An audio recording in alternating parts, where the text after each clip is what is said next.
on the list that we killed because of the AG's opinion. That opinion's been changed, so that's back on the list. We might have one or two others that we had heard before. So we have about 25. I don't want to keep you through the evening. If you have questions on bills and want to offer an amendment, do it. But let's also be conscious of the number of bills and the time, so we got to strike that balance. Secondly, we still have more bills that we need to vote on. We will be voting Tuesday after hearings. Do we have hearings scheduled for Tuesday? Yes? Many? Do you know? No. Okay, so hopefully we can get an early start. If we vote Tuesday, they can be, excuse me, reported Wednesday or Thursday and voted Friday or Monday and still make crossover. So don't panic. Tell your colleagues and friends not to panic. We're trying to get through this list. I am not relegating the others. You know, we can only put so many bills on a list at a time. I hope I'm not playing favorites. We are making some judgment calls. So some are not ready for prime time. We're going to get to on Tuesday. Some need amendments. Actually, Ms. Foxworth, on a couple of bills, need Saturday to work on them. I think some other people actually have to also. We're just not ready. They're still working. So we're going to get through as many as we can today, hopefully all of them. I think we should stay till we get these lists done. We'll prepare another list for Tuesday. And if we have short hearings, if they are a couple of hours, say at 3 or 3:30, we can still vote for 3 hours and hopefully get through a lot of bills on Tuesday. Also, if they don't make Tuesday just because they don't make crossover, they go to rules, but the House will let some out of rules, particularly if we have their bills too. So that's sort of the lay of the land. Questions about any of that? Okay, let's start with one of these lists. Easy one, House Bill 1. No, we can't start yet. Oh, well. I need to read the amendments. They're still in process. You know, they've been overworked, the staff, so we have to. And underpaid. That's for sure. Definitely. As are we. And unfortunately, they can't take checks from you or any of us for lots of reasons. Anyway, please tell us where we're going to start. We can start with 24, list 24. Okay, list 24, Senate Bill 205. Senate Bill 205, alcoholic beverages, sale or delivery for off-premises consumption. And I will have, if somebody can help me. Ian, can you help? What time? So this bill authorizes restaurants, bars, and taverns to sell and deliver certain alcoholic beverages for off-premises consumption or delivery as specified. A local licensing board may not charge an additional fee to an alcoholic beverages license holder for selling or delivering alcoholic beverages under the bill. There are two sets of amendments. So one set is in your voting packet. These are the amendments that have been voted on by the House Committee. So these amendments clarify, they're on page 2 of your voting packet. They clarify the mixed drinks authorization, clarify that a person delivering alcoholic beverages under the bill must be at least 21 years old, authorize a local licensing board to limit the quantity of alcoholic beverages that may be sold or delivered under the bill in a single transaction, and sunsets the bill after 2 years on June 30th, 2023. The amendments that just came around were sent to me by the bill's sponsor, Senator Hedelman. They are identical to the House amendments except for the effective date and the termination provision. So under Senator Hedelman's amendments, the bill would take effect on the later of June 1st, 2021, or the expiration of the governor's executive order, and would terminate 36 months after the bill's effective date. So essentially 3 years as opposed to the 2 years proposed in the House version.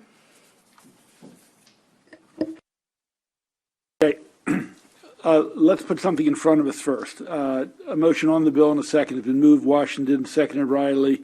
The bill's before us. Let's take some questions before we move to the amendments. I had Senator Washington, then Senator Carozza, and Madam Vice Chair. Okay. Senator Washington. Oh, so my question was just about, I thought we were going to consider the House amendments because I like the 2 years. So that's my only comment, is that I like the 24 months rather than 3 years. I think that's fair. But just on the bill, I support the bill. Wait.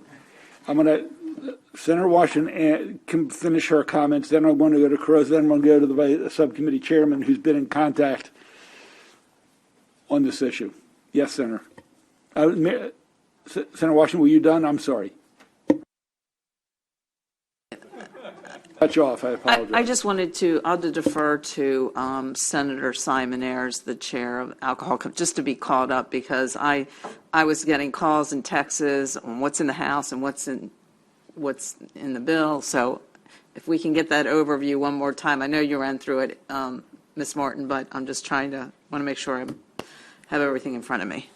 Senator Simon Ayers?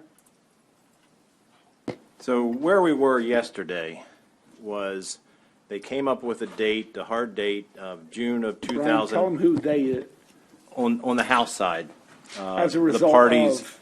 Right. The two parties got together, came up, and it was basically June 2023, although they weren't real happy. Both sides wanted different dates. I got word that they probably could live with that. I talked with the sponsor in the Senate yesterday morning. She said she'd rather have it longer, but she could live with it. So I told them we talked, and we basically were going to put it on the list today and work it. There were some other things as far as local control, as far as limiting the capacity and smaller things. This morning, the sponsor came to me in the Senate and said, no, we want to change it. We want it to be 3 years after the executive order has rescinded. The House has already passed it in the form that we talked about. I think the June 2023 is a good compromise to put it there. It gives us time to see over the next 2 years where it is, and we can go from there. So that would be my recommendation, but obviously it's up to the committee what they want to do. You basically have two ideas here. One is a 2-year extension with a sunset. The other is a 3-year after the executive order stops, and then it sunsets. So that's basically the two options. So do we need the emergency language or not? Good. I think what they were saying is With the House language. I think we can have the House language and put the emergency in there. Okay. I think what the sponsor was saying this morning was we don't want the emergency, we want it to be the executive process. So. Okay, so I think I'll take a question. In a moment, we're going to move the House amendments by the Senator Simon Ayers. That'll be before us. I'll hear from Senator Hester, then we'll defer back to the subcommittee. I'm just trying to figure out what's going to happen. Are we doing the? I'd like to consider Senator Heddleman's amendments. Will that happen after we do the House amendments? Well, I think I don't want to be too parliamentary about this. Right. I'm just I'm confused about what's going on. I'm so sorry. We can do two things. We can vote up the House amendments, and people don't like, you can vote it down, or we can amend the House amendment with the Heddleman amendment on the extension. I mean, so can I hold it. Yes. So can I move the Heddleman amendment first? Well, I'm okay. yeah, I think I said we'd start with the House amendment. Let's do this. We'll move the House amendment, and we'll second it. You can move the Heddleman amendment as amending the original amendment. The rest of the House amendment will stay the same except for the timeline, which is in the Heddleman amendment, and we can vote it up or down, and then we'll go from there. Senator Carozza. Along the same lines with Senator Hester on understanding process, I'm not sure I understand why we would vote on the House amendments before we would vote on the Senate sponsor and her amendments, process-wise. Well, the process is what we choose it to be. There's no one has preference here. And in fact, the Hedelman Amendment is based on the House amendments. And it's also, we do know, if we care about the stakeholders, they originally had agreed to these House amendments. So, look, Senator, you're going to have a chance to vote on the Hedelman Amendment. So, Because the difference is the timeline, is that correct? correct. Okay, so we'll put a vote on both. Yes, Okay. Mr. Chair, sure. as far as them agreeing, I think it was a reluctant agreement. Right. One side wanted a shorter time, like a year. The other side wanted 3 years or longer. So they came in with a compromise of 2 years, and nobody was happy. I mean, that's bottom line what happened. Right. And so, process-wise, I think what we're saying is we put forward the House amendments, and then Hedelman's is basically the same thing, except she changes the date. So we can put forth that amendment, and if I understood the chair correctly, that could be amended to change the date before we actually voted on the amendment. Is that? Yes. So the first set of amendments in the packet, which were prepared first, Senator Simonaire moves and somebody seconds, Senator Riley seconds. That is before us. Now, is this a question? Yes. Okay.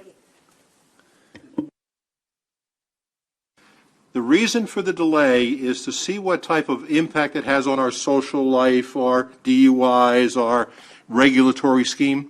Just remember, we're already 1 year into this process. We are starting to get preliminary information. It is not adverse. I have no preference, 2 years or 3 years. All I'm saying is, remember, we're already a year into this, so we can even count that in our deliberations. Thank you, Mr. Chair. Rather than debate to 3 times, Senator Hester, you would like to move that we amend the Simonaire amendments with the Hedelman timeline. Is that correct? I just have to, I know we're being sort of flexible, but we have a subcommittee chair. There's a recommendation from the subcommittee chair for some amendments with a 2-year sunset. It seems to me that if that fails, or if people don't want that, that we vote on that. I'd like an opportunity to discuss, I think, which is, I think, a legitimate idea is to not make permanent something that was really contemplated as a temporary way of helping some small businesses. Really extending this into 3 years, which to Senator Riley's point would be we would have 4 years of this without ever having some assessment of its impact. Senator, So- I'm going to cut you off for a second. And I'll tell you why. First of all, I want a second on Senator Fry Hester's amendment to the amendment, adding the Hedelman amendment. I just want to have that on the floor. Is there a second for that amendment? Okay. Is that a yes? Is there one? Yes, there was a second. Senator Washington, you're more than happy to speak against the amendment. I mean, I'm just going to be frank. I'm going to vote against it too. I'm going to go with the compromise that was worked out. But 3 years versus 2 years, the floor is open for that, even though we're starting with her amendment. It's the amendment to the amendment. You build on the process. I think Robert's rules, you can speak for or against it. So, I mean, the floor is open to speak that it's a good idea or a bad idea.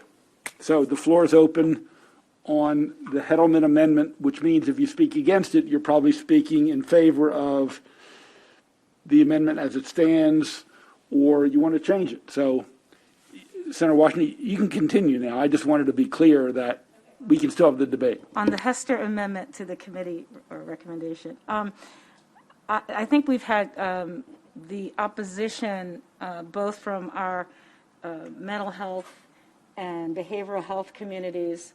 First of all, just about the executive order anyway. I supported doing it because I did feel like we needed a temporary way to support our small businesses and allow to them this transition.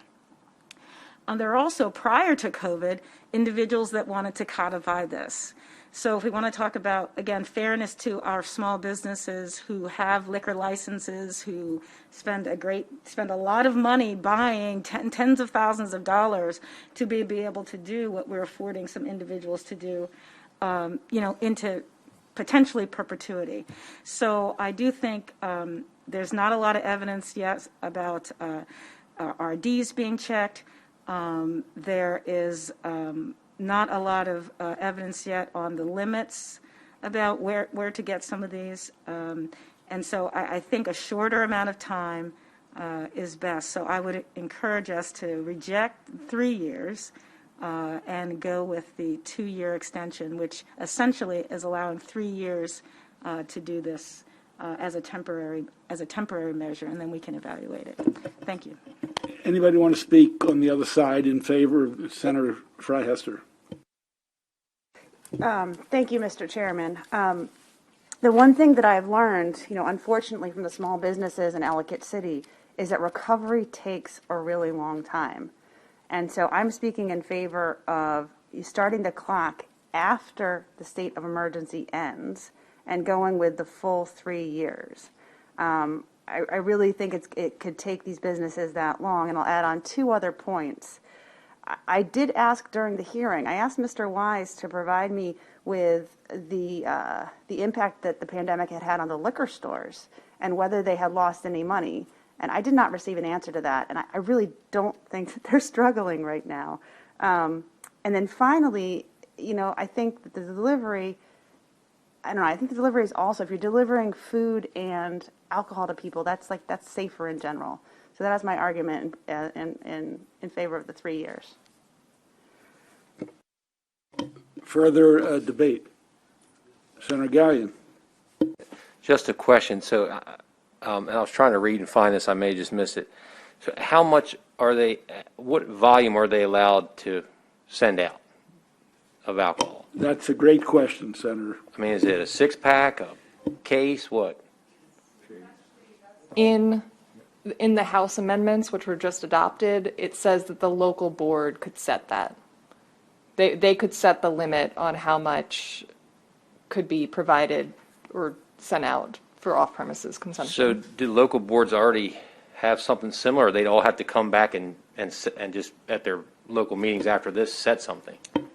Well, let's reframe the question. Under the executive order, has there been I don't know. limits? Anybody know?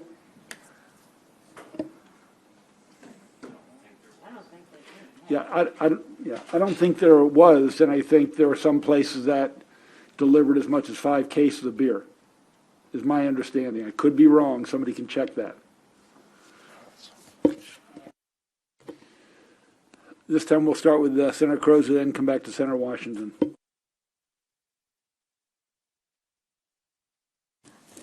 I'll be brief. I just am supporting the longer time limit. I appreciate all the parties involved working through this, and they have been working in good faith. And the reason that I'm supporting the longer time frame is what was noted by my colleague, Senator Hester. The recovery for these restaurants will be long term, and having that extra time will be helpful to them.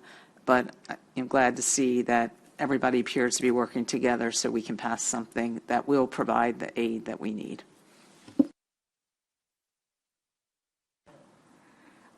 Thank you, Chairman. And it's good that we use the word recovery because at the moment, if we abide by the longer extension, we are ignoring the feedback from our recovery community and the concerns expressed in the opposition letters by our recovery communities and our public health.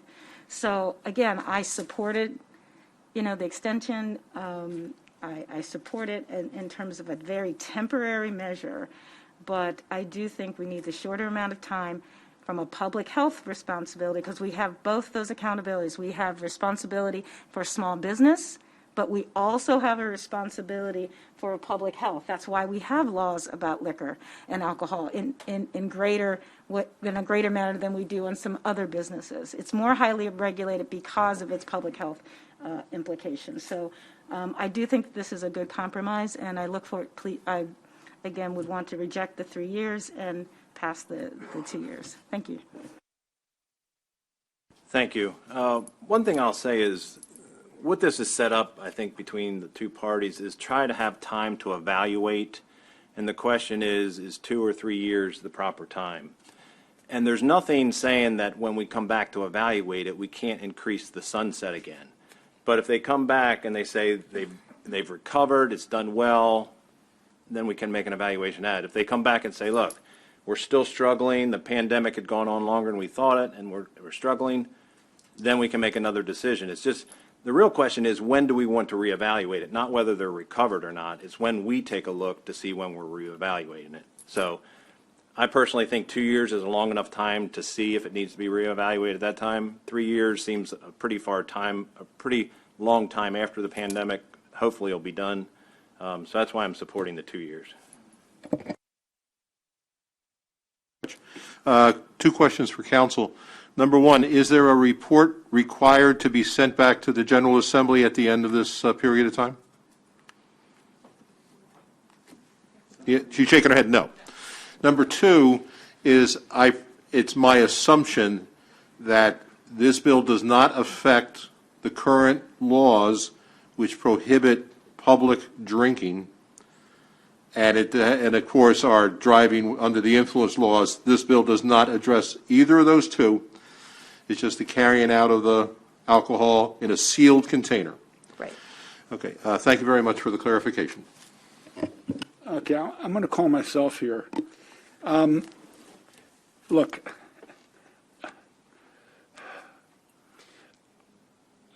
there's small businesses on both sides. I mean, the retail stores are not big businesses.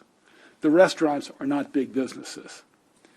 In the last year, from my understanding of the industry, people bought a lot of alcohol. So the retailers have done okay. Distributors are maybe flat, but they're doing okay. Obviously, the restaurants have been crushed, and this was one of their lifelines. And I want to get them. I've got a lot of friends. I talked to one yesterday who has a microbrewery. And I want to get them back on their feet. But say by next January they're back on their feet, or they're back to what was normal. Now, we don't know what the new normal is going to be, but my concern is in a year and a half or 2 years, if they're back on a good trajectory where they were, and if a local board says you can sell 5 cases of beer, might there be a loss of business for some of the other small businesses? I want them all to survive, okay? I mean, I don't want to encourage alcohol drinking, but it's part of society, and I want all the business to thrive. And it's figuring out the balance. So my thought is in 2 years, January of 23, and again, I'm fine with a report. If the restaurants are back and the retailers are dropping off a little bit because of the restaurants are starting to take their business, we need to balance or rebalance the situation. Again, I want them all to thrive. I mean, 3 years, I think, is a little long, and I have to tell you that they came to an unhappy compromise up until this morning. Sort of leans me in the direction of going with the House amendments. I mean, in the past, we've said, work it out. If you don't work it out, we will. And they've complied. And again, I've got friends on both sides of this. I actually do. I mean, whether it's lobbyists or owners. So I'm going to oppose the amendment, although I understand it. But that's not to say in a year or 2 years we can't say everyone's doing fine, or the retailers are still doing fine, the restaurants are not doing fine, so let's extend this another couple of years. So again, this is not my area of interest or expertise, alcohol sales, but it's one that comes before the committee. So that's where I am personally. Senator Fry Hester. So just to clarify, I moved the Heddleman amendment. I was curious if it might if it might work. Like, when does the 2 years start? Like, can it start at the end of the state of emergency? Is that what it currently says in the House bill, or Could either Ms. Morton or Senator Simon Ayer. what's the It's date? June 2023. June 30th, 20. So that's assuming the state of emergency gets lifted this year on June. No, I know, I'm just working back in my head. That would be 2 years if the state of emergency was listed. That's exactly right, Senator. Right. We don't know when it's going to be lifted. So couldn't we just? Wait, let me finish in response. I had assumed the emergency order and the executive orders were similar. They aren't. There are specific executive orders, is my understanding, and there's one having to do with off-sale alcohol sales. And this is not official, and the governor didn't call me up, but someone said that if we pass legislation, he'll probably end that executive order if there's something in place to take its place. But again, that's hearsay and that's secondhand. But you're absolutely right. We do not know when he will end that specific executive order. So could I make that conceptual amendment? That we amend the House bill to start 2 years after the end of the executive order? Or the declaration of the state of emergency? They're two different things. All right, they are. I'm sorry. It's so confusing. Hold on. Senator Heddleman's amendment. So you're offering essentially the language under amendment number 1 on Senator Heddleman's amendment, but to say that it shall remain effective for 24 months following the effective date of this act, following the take effect later of June 1st or the expiration of the termination of executive order, et cetera, or any related executive order, and shall remain effective for a period of 24 months. That is correct. That's actually that's correct.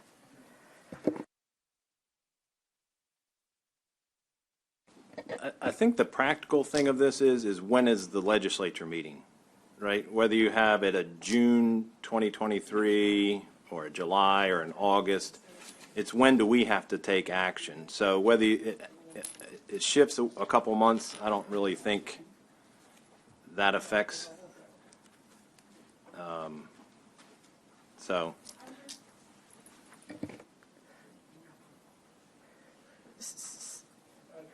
Could,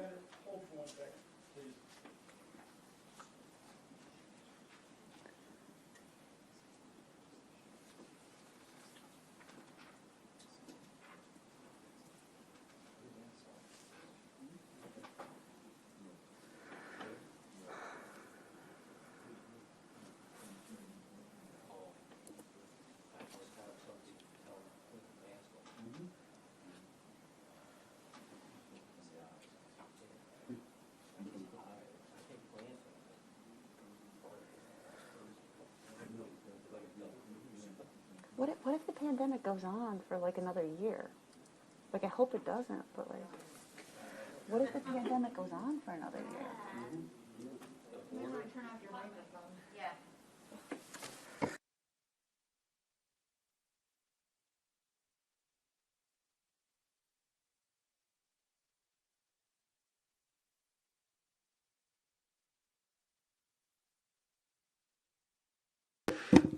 There's a late entrance into this race.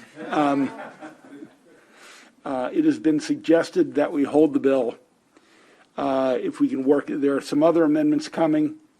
So I guess if there's no major objection, we'll put it on Tuesday and still be able to do crossover.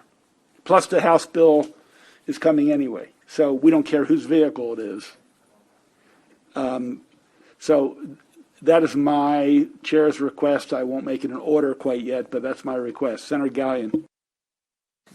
I just wanted to bring up kind of one thought or maybe an observation for the committee as we think about this for a few more days. We're talking about whenever the sunset would be, whether it be 2 years or 3 or after the, whatever. We might not be looking at this from how much longer to extend it. It's probably going to be looking at it from the point of, are we going to make it permanent or not? because I guess a lot of times when you start something new and you don't want to keep doing it. So that's another thing that I'm kind of keeping in the back of my head is, we come back at this, whether it be 2, 3 years, whatever, probably the choice is going to be permanent or not. Just my observation. Senator, that's very fair, and it depends what lens you use. I mean, some people will say this is attack on the three-tiered system, and some people say we should finally get rid of the three-tiered system.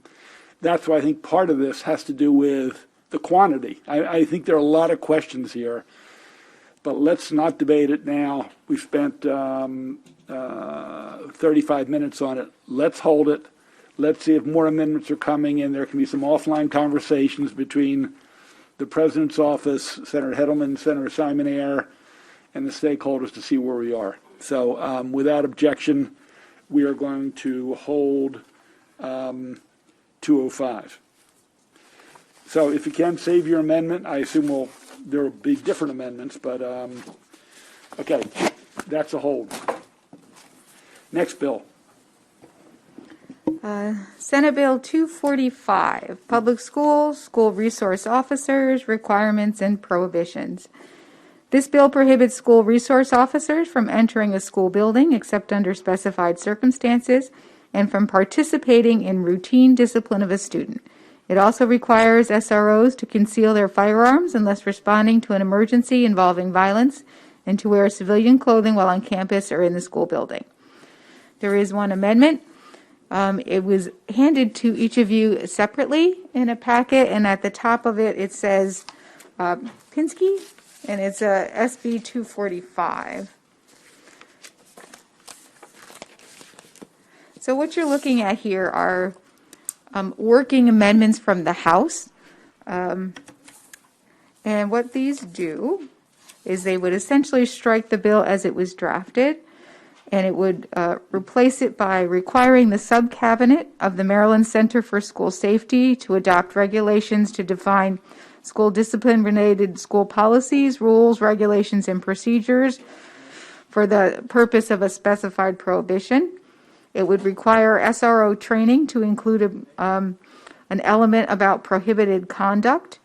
It prohibits specified school administrators and employees from enforcing school discipline-related policies, rules, regulations, and procedures by using SROs, and prohibits an SRO from unilaterally enforcing these rules. It would also prohibit asking about a student's citizenship or immigration status by an SRO or certain school administrators. It requires a local law enforcement agency who has SROs to appoint a supervisor for each jurisdiction and requires regular meetings with the SROs and school administrators addressing specified topics. It requires the center to develop a specialized curriculum to be used to train school administrators on specified topics, and requires school administrators to take the training in order to be employed in their roles. And finally, it provides some flexibility in the use of the grant money under the School Safety Act. Again, I'm not.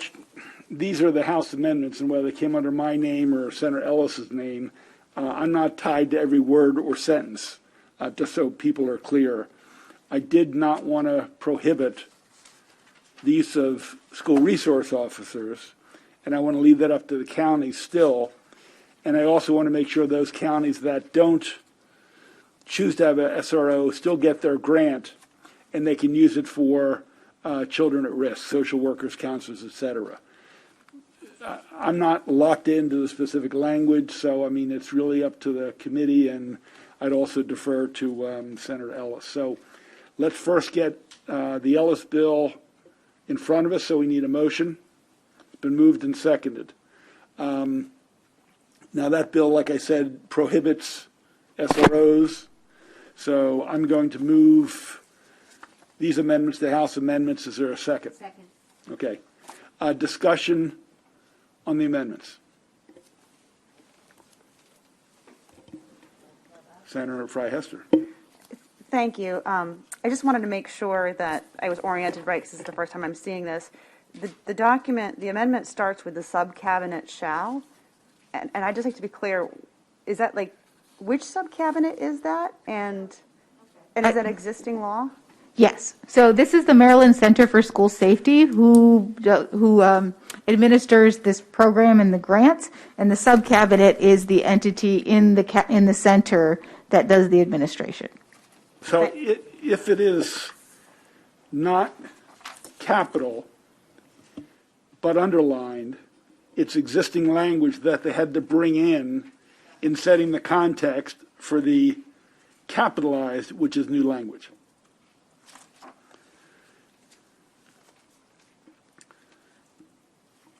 Sure.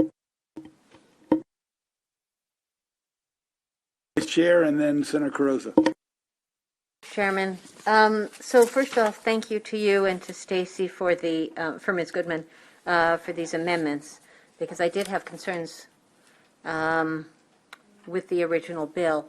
I wonder on page 3 of 5 of the reprint if someone could explain after line 18, C sub 1 and sub 2. So I love C2. I think that's great.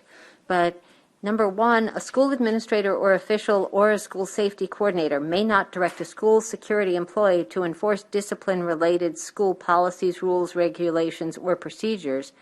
And number 2, that same school security employee may not unilaterally enforce discipline-related school policies, rules, regulations, or procedures. So what are they there for? If they can't be told to do it and they can't do it themselves, then... So this is the fundamental question with these particular individuals. School resource officers, their specific duties are not defined in statute or in regulation. If you go to the website for the Maryland Center for School Safety, it talks about their role and the things they're trained to do. And essentially what it says is their role is to be resources to students and administrators in the school.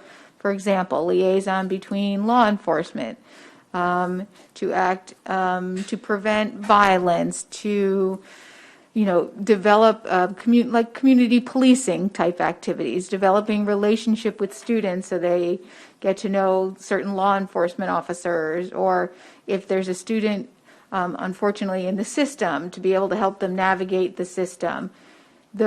The way the bill, these provisions are drafted, there has been some concerns that, for example, that school administrators are directing school resource officers to just enforce regular school policies if they skip class or if they catch them doing something in the hallway. But according to the resources that I have seen, that's not really their role. And so this is the language is attempting to get at prohibiting them from doing those things. So let me also have Senator Ellis answer as well. He introduced a bill and I think supports these amendments. So Senator Ellis, if you'd like to also respond to the Vice Chair. Yeah, thank you, Mr. Chairman. These amendments are acceptable to me. And I was going to say exactly what Ms. Goodman said. So just, and school resource officers, I've spoken to quite a bit in my district and outside my district. I've spoken with reporters who cover the police beat, and there are articles written on it, on this issue. Most school resource officers do not want to be involved in routine school discipline. They are dragged into it by the school administrators a lot of times, and they just feel like they just cannot say no. And so we want to get that in law. And this provision is clearly supported by the majority of school resource officers. And could I also add that this amendment, which strikes the bill, and it doesn't do anything to remove school resource officers from the schools. It just lays out parameters of some things that were troubling to quite a few parents and to a lot of school resource officers.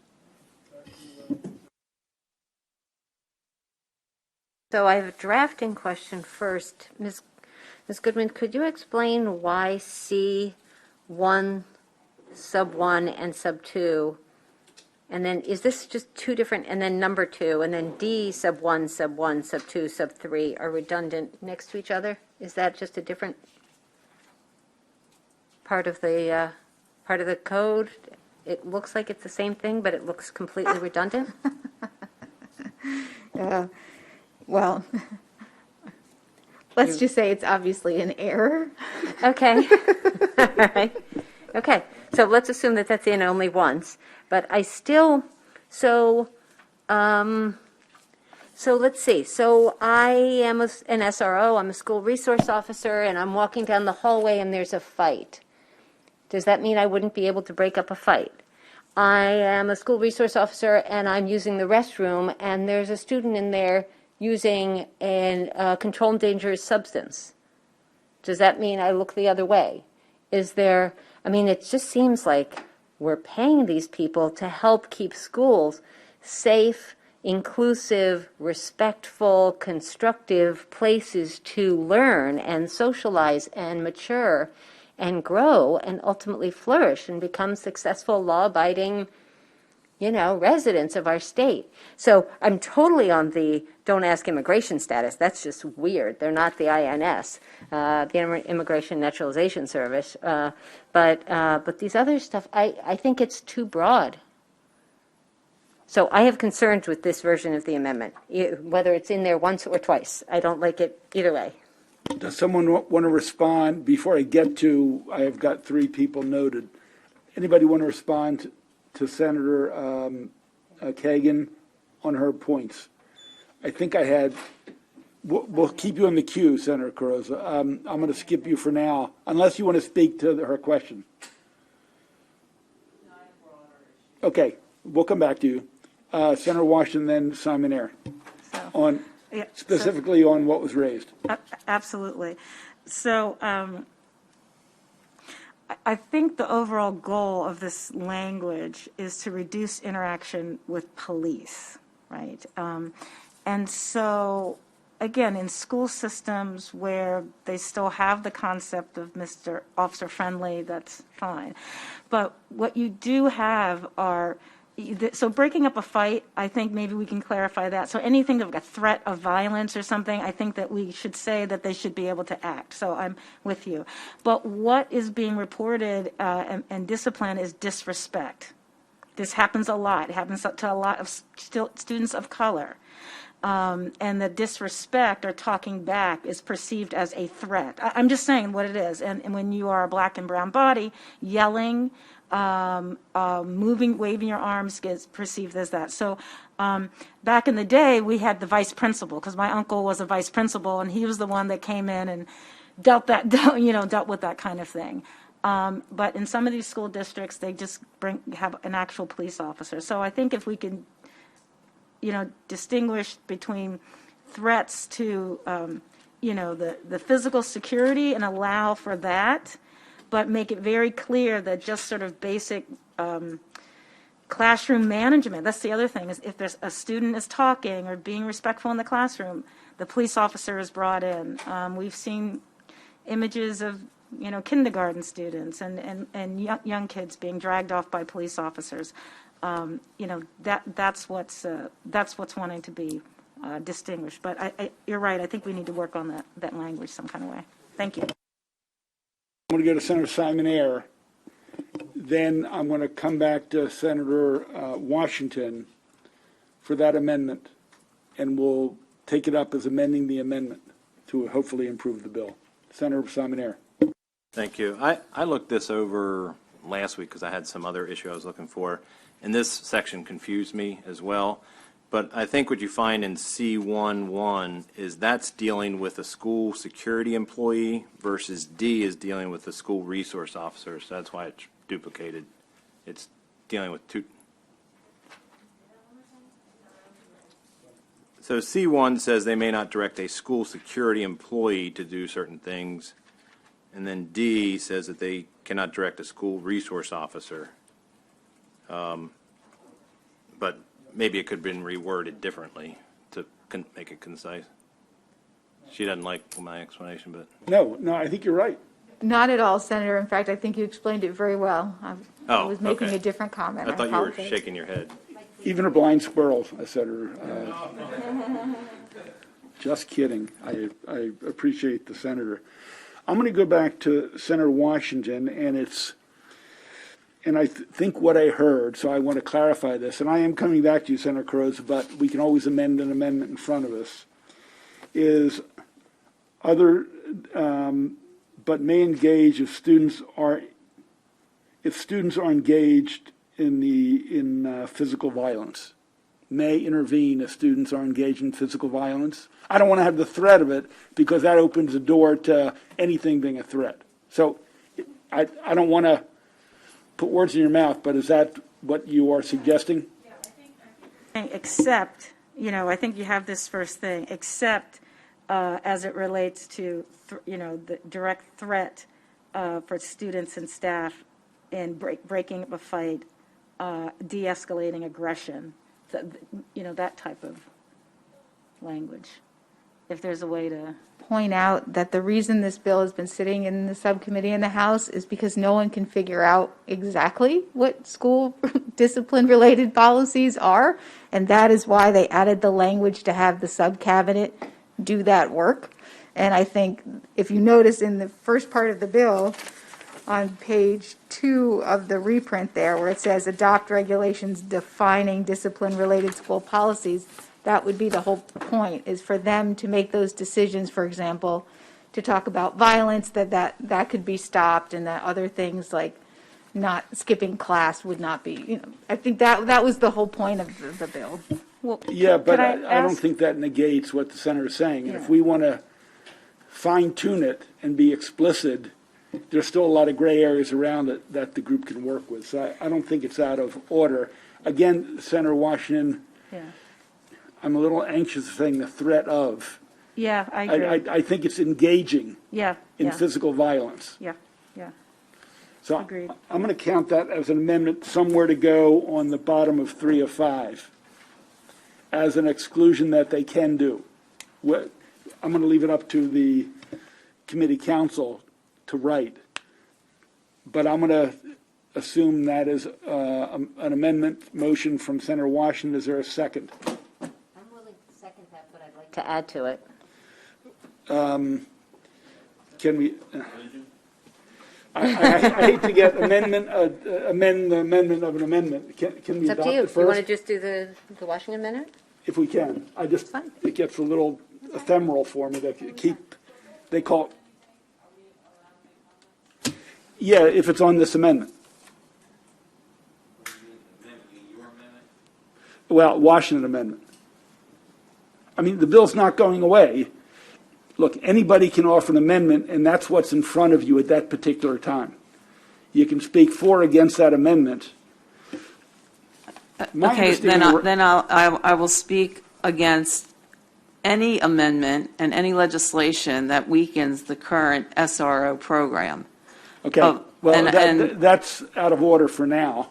That's, you are letting the committee know that you're against the bill.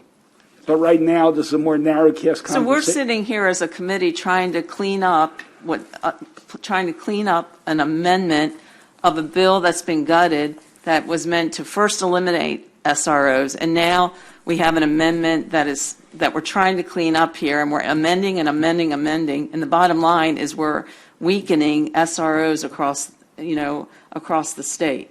And I don't know if anybody's been listening to looking in their constituent mail, but of all issues, I've been hearing from students, parents, teachers, school personnel, community leaders, business people. We put these in place because of the mass shootings.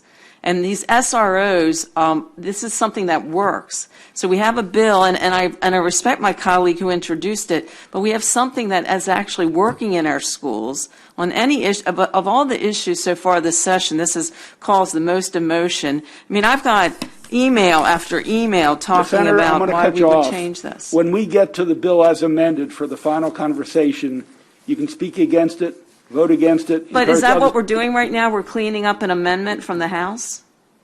Ladies and gentlemen, this committee has authority to review bills, improve bills, or kill bills. We've done it on many a bill. some of you have offered amendments to the climate bill and then voted against it.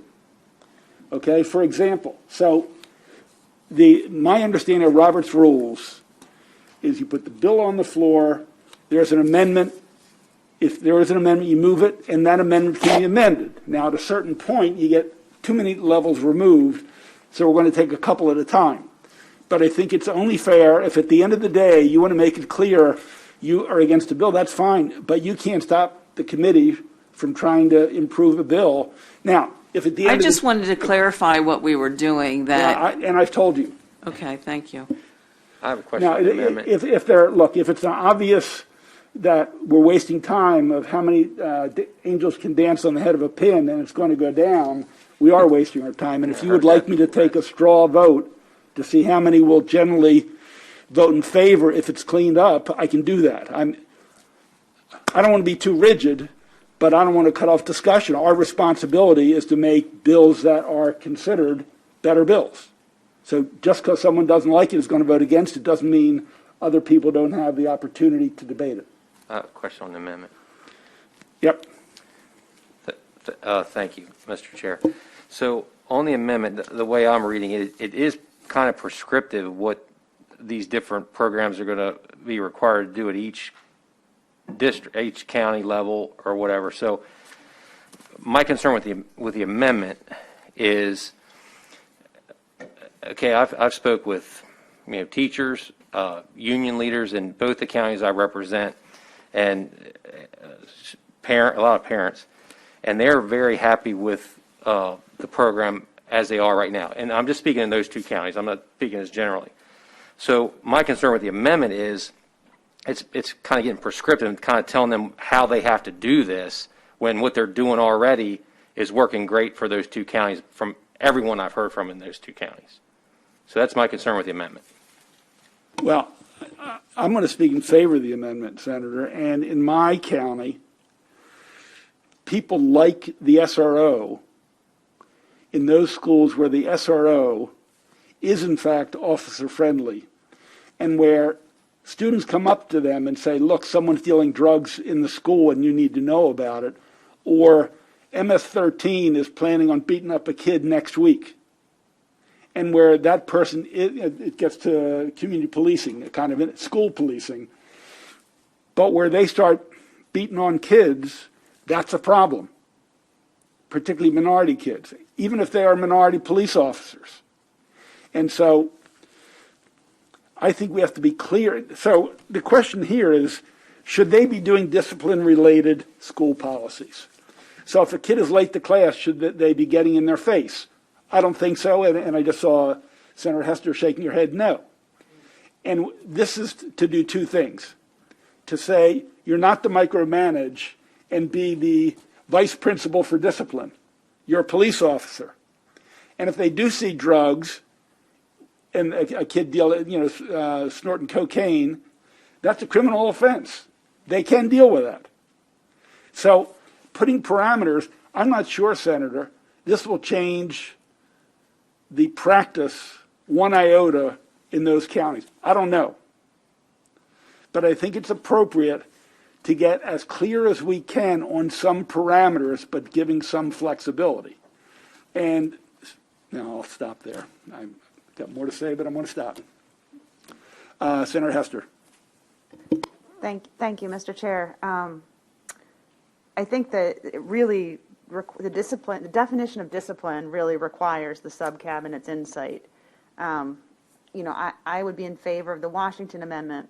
What you just said about MS-13 going to beat me up after school, that would not be covered by the Washington Amendment because it's not, and so that concerns me a little bit. No, but I believe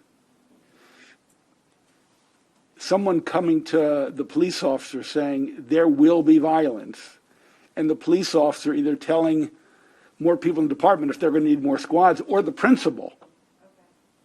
I think that's allowed now. I think it will be allowed with this bill. I don't want to conflate the two things. Okay. Okay, we're on, I'm sorry, Senator Simon. So to understand the amendment, Just if you can repeat it, is it engaging in physical violence, or is there anything else? Just so I know what the amendment is. Well, either, again, Washington or Ms. Goodman, however you want to phrase it. I was just trying to encapsulate. What do you have now tentatively, Ms. Goodman? I have a note that says I need to find a spot.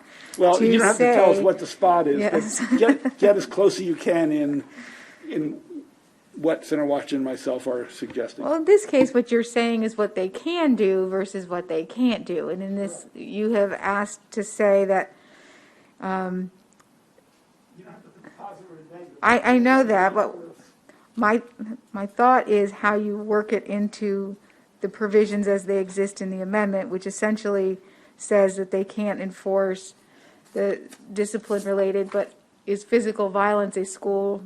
I mean, that's the fundamental question. No, I'm okay. working on I it. think, Senator Washington, I'm going to keep going, but jump in, please. It was your idea. It's to say that they are not precluded from intervening if students are engaged in physical violence. I think that's what I heard. Discipline is, is against policy, right? But I guess, so you're right. So if you're engaging in a criminal activity maybe, or engaged in discipline, but I guess getting to the, so I'll stick with that, because I think we need to remember that, just to your point, Senator Cardoza, we took a bill that was prohibiting it, right? Just out flat prohibiting it and all, and trying to build something to allow choice, but also to address the reality that there is, we dealt with excessive force, in terms of our law enforcement, that there are communities and situations in which law enforcement are being brought into educational discipline-related activities when they should not. So that's what we're trying to address. So I hear what you're saying, but I think we took a bill and we're trying to make it a better bill and make it something where we can let the ones where it's working work, and give the authority where it's not working to have it be pulled off. So.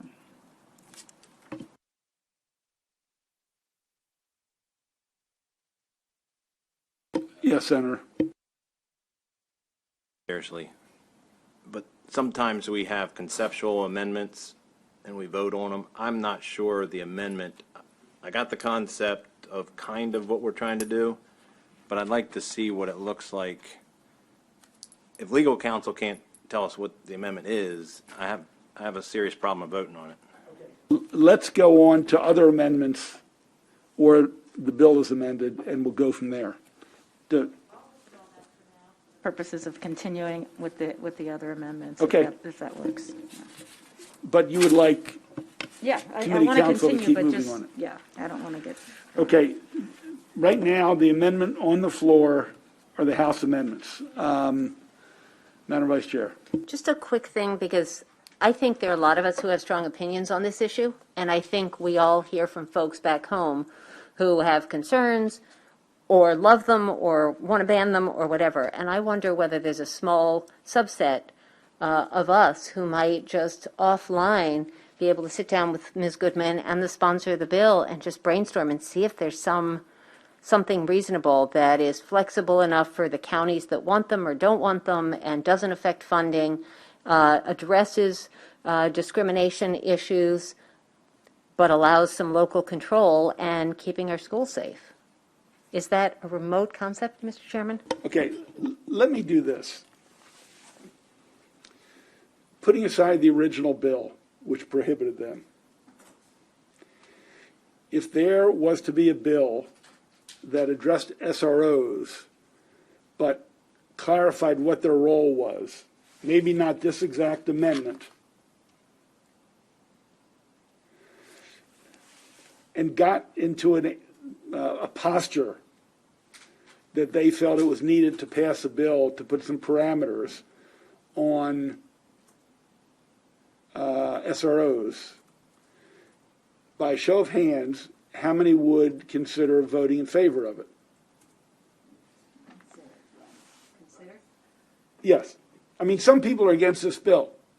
I mean, if there are 6 against the bill, I don't want to waste time. Okay, I'm just trying to do a straw vote here. Is it worth spending more time either now or between now and Tuesday to clean it up? So I'm just trying to get, if there are 6 people that think we should pursue this bill, we should pursue it. If there are 6 that are say it's dead, it's dead, it's dead, I ain't supporting it. So I guess I want to ask again, please vote one way or the other. I mean, you don't have to. I mean, I'm looking for guidance here. I am suggesting a straw vote of people who would, I want first a group of people to raise their hands if they think it's worth pursuing and cleaning up and proffering a bill dealing with SROs. But yes, opposed to not saying anything about SROs and keeping SROs exactly how they are where there's no direction. Those that want to address SROs and give some direction to SROs in our school systems, those people informally who would like to do that, please raise your hand. No. I see 1, 2, 3, 4, 5, 6. Okay, and I will assume the other 5 are against the bill in any form? Yes. Look, you know, I'm trying to be fair here I don't want to squash democracy, and if something needs some time, we can do it in one form or another, either online or offline. And so far, there are 5 people who are going to vote against it, not 6. So I don't want to kill the will of the other 6. I mean, if someone has a better suggestion, except for those who just want it dead, Senator Carrozza. We haven't, it appears that this might be an issue, obviously, in certain counties and not in others. Has there been any effort to address those issues where we normally try to say, work out these issues at a local level, which is what we do so much with education, trying to give them as much authority and flexibility? And also, you put up there, you've got this straw vote, but we know this is going to tie up time in this committee and on the floor. So it does jeopardize other work we want to do. I mean, as far as when you talk about, if we're going to spend time now to basically amend a bill that has been, at this point, completely reworked, that's going to take time away from other priorities. And I think that should be on the table and factored in as well. Noted. I think I had Senator Simon Ayer, then I'll go to Ellis, then I'll go to Fry Hester. And we're going to make a decision very soon. All right. Real quickly, because I have some interest in the SRO portion of it, because I think we have some challenges on the funding. So I'm interested in that. And when I look at this bill, real quickly, one is the scope of the SROs, one is who can initiate actions, and then the other is oversight.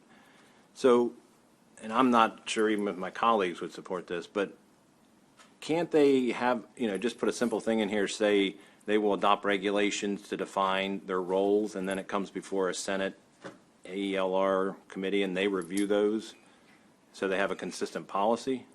Or do we want to go to all these, who initiates what and that kind of thing? So I'm just putting that, because I also have funding issues where counties aren't getting the money, and I think we need to modify the language. So, but that's a side issue that I was going to try to stick on here.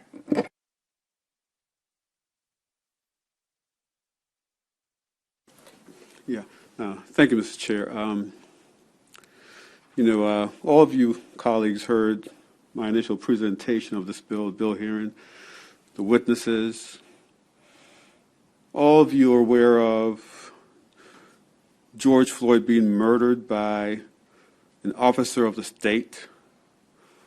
All of you are aware of a lot of these issues, and all of us are aware of JPR doing the heavy lifting to get some reform through the Senate.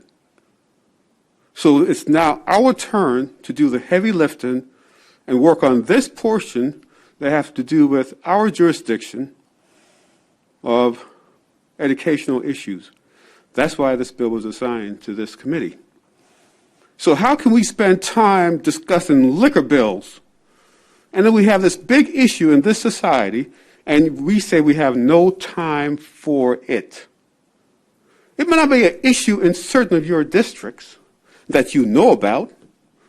I'm not sure about how much you communicate with minorities in your district, but I tell you, Montgomery County, large jurisdiction, they're actively reforming their SRO program. And I can go on with other districts that are doing it. So this bill, we're willing to work to get amendments in, to get a quality product out, to say we, as the Senate of Maryland, take these reform issues seriously. We respect human life and human dignity. We spend a lot of time on environmental issues, a lot of time on liquor. We spend a lot of time on a whole bunch of issues. This is one issue that has to do with an issue that is going on in a lot of minorities, particular communities, whether in Montgomery County and Prince George's County, and we have to spend the time, I believe, to get it right. Because black lives do matter. When folks say that we shouldn't waste time doing this, you're saying black lives don't matter. But black lives matter. And we have to be part of the solution and not be part of the problem. And a lot of jurisdictions are addressing these issues as we speak. And we cannot sleep it on the rug. The chairman's amendment to give jurisdictions the option of what to do with these funds, to hire more psychiatrists, psychologists, maybe more PPWs. That's what we need. We talk about local choices. That's what the chairman is saying in some of these amendments. Give your jurisdiction the option they need to use that, I believe, $10 million, the portion they get, to do what they need to do for their district. And this is why this bill is important. And this is why we need to make a moral statement that black lives matter. Black lives matter. How can we say we have time for alcohol bills, but no time for our kids learning, going to each school, whether it's in Queen Anne's or Somerset or Wycomico or Prince George's or Charles Montgomery, so they can learn? These are issues I believe we're here sent to take up, and I urge my colleagues to work with us to get a product out that we could be proud of. Thank you, Mr. Chairman. This is what we're going to do.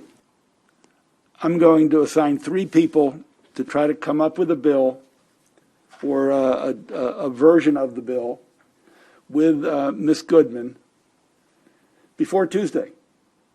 I mean, I'm basically saying on Monday you got to carve out an hour, or Tuesday morning you have to carve out an hour. And are there 6 firm votes? I'm not sure. But I only counted 5 who are not in favor of proceeding, so that says 6 want to proceed. I am not dictating what the final version should be.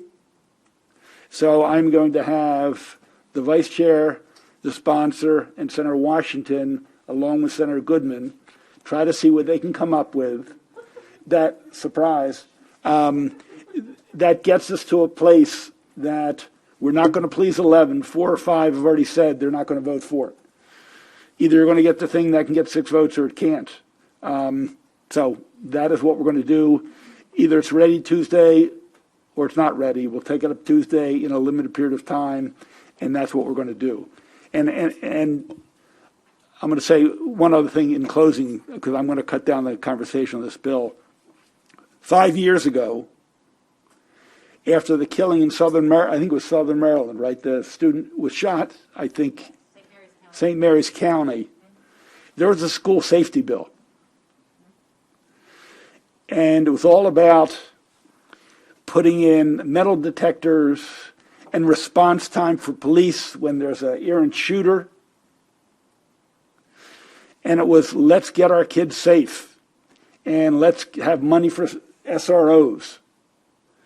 There was very little conversation about the causes that underlie a student who had mental problems and might have been the shooter. I can't remember the details.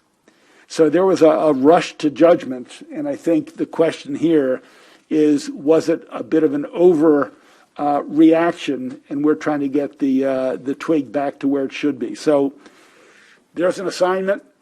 We come back and we move or we don't move. So we're going to the next bill. Just Yeah, I just don't want to extend No, the no, no, discussion. no, just, I accept that, and then, but I just want to say this is a statewide issue, that there are issues within Worcester Public Schools, there's issues within all of our schools.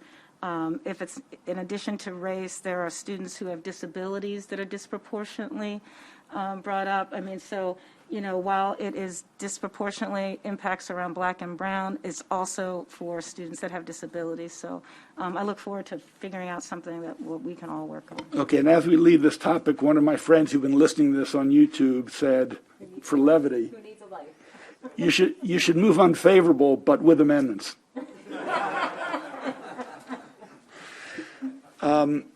We're going to go to election issues. So, Ms. Goodman, I think you've got those bills. I'm not sure what list they're on. Let me get Jared back here, just in case. Can you unmute Jared, please? He's not there. Oh. Hold on, he's coming back. Okay. Carpet. All right. So I think the first election bill is. Pull your mic down, Ms. Goodman. Pardon me? Pull your mic down so you can Sorry, speak I to it. apologize. The first election bill is Senate Bill 683.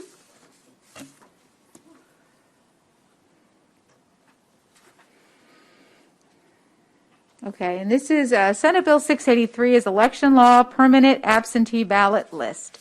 This bill allows for a voter to apply to be placed on a permanent absentee ballot list. A local board of elections must send an absentee ballot to each voter on the permanent absentee ballot list each time there is an election. So there is an amendment to this bill, as you might expect, and that is on page 33. And there's a reprint starting on page 42.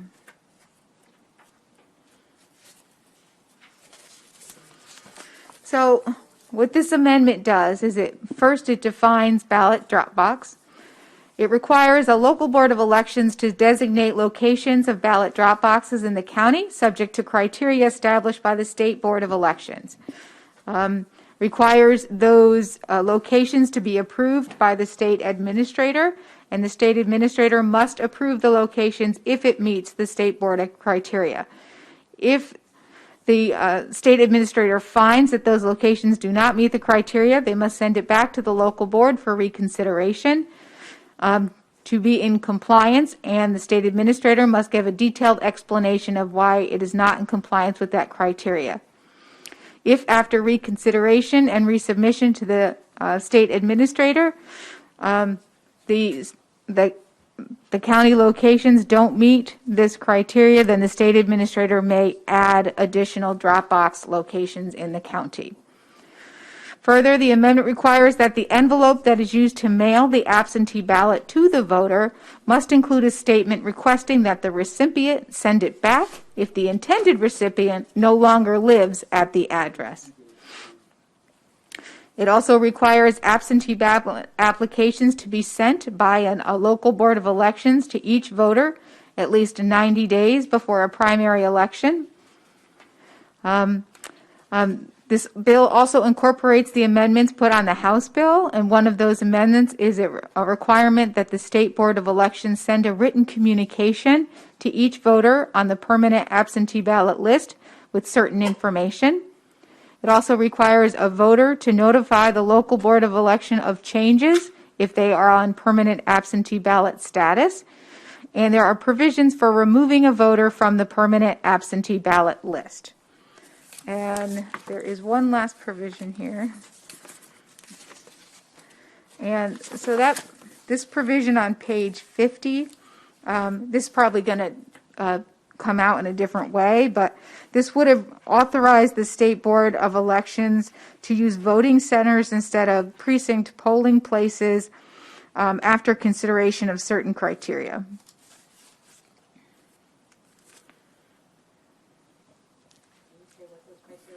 Oh, sure. It's going to be amended. It is going to be amended, but I have a subsequent amendment to take that out. yeah. I mean, I'll speak to it. So move the bill, so it's on the floor? Unless, I don't know if Ms. Goodman's done. I am finished. Okay. First, we need a motion to have something before us. Vice Chair moves the bill. Is there a second? It's been moved and seconded. Now we need to move the amendments to the Kramer bill, which are, I think it's the Pinsky amendments. Yes, sir. Is there a motion for those? Been moved. Is there a second? Okay, so before us we have the amendments to the bill. They essentially are 90% of the House amendments plus a few changes. My intent with these amendments is to encourage as large an electorate that all people are enfranchised and utilize the vote. The more people who vote, the more engaged they are in the public good and in government. That was my intent. In the last two elections, in the primary, it was an all-mail ballot because of the pandemic. 96% of the people voted by mail, I believe, because they were all mailed a ballot, and the walk-up was 4 to 5% on Election Day. In the primary, there were record turnouts. In places that have had low turnout, like a Baltimore City, it was a record turnout. The general election went back to, if you wanted a mail-in ballot, an application was sent out and you could choose a mail-in ballot. 50% of the populace voted mail-in, which is pretty darn high. And I think majority of the rest voted early, and the smallest percentage voted Election Day. What this bill proposes is the Board of Elections will send out a form to every registered voter, and they can choose to be on the permanent list or, Ms. Goodman, are there other options? So they would get a state-approved absentee ballot application, and the application will be revised to include inclusion on this permanent absentee ballot list, or you can request it for each election or any one election, as you would now be able to do. It does not prohibit what you do now. It just adds this permanent absentee ballot status along with it. And there's a reminder card that will come later saying that you signed up. So correct. So part of the House amendments were that the state board must send a written notification to each voter on who has absentee or permanent absentee ballot status. And that communication would say, hey, remember you're on this list. This is the address you gave us. This is the way that you told us to be notified. I will note that SBE did have a little bit of a concern with this because right now, I guess local boards, they use a nonprofit rate to do certain mailings, and nonprofit rate requires them to have a single message. And if they have more than one message, then they can't qualify for that rate. So. The other part of the bill is that the local board will submit their Dropbox locations based on certain criteria to the state administrator. If they do not fit the criteria, the state administrator will send them back and said, relook at this. If they maintain the locations and their areas are underserved, the administrator can add drop boxes, which I think happened in the last cycle. Correct. On early voting sites, they are capped by statute. It calls for the local boards to forward their early voting sites to the state board and the state administrator. No, that provision wasn't put in here. Okay, but it exists now or not? I thought they report. So the current policy is that the state board approves the early voting sites. Okay. And the final item, which I want to amend the amendment, is that last section. You know, in the last election, instead of having all the precincts, they had voting centers because getting volunteers and COVID.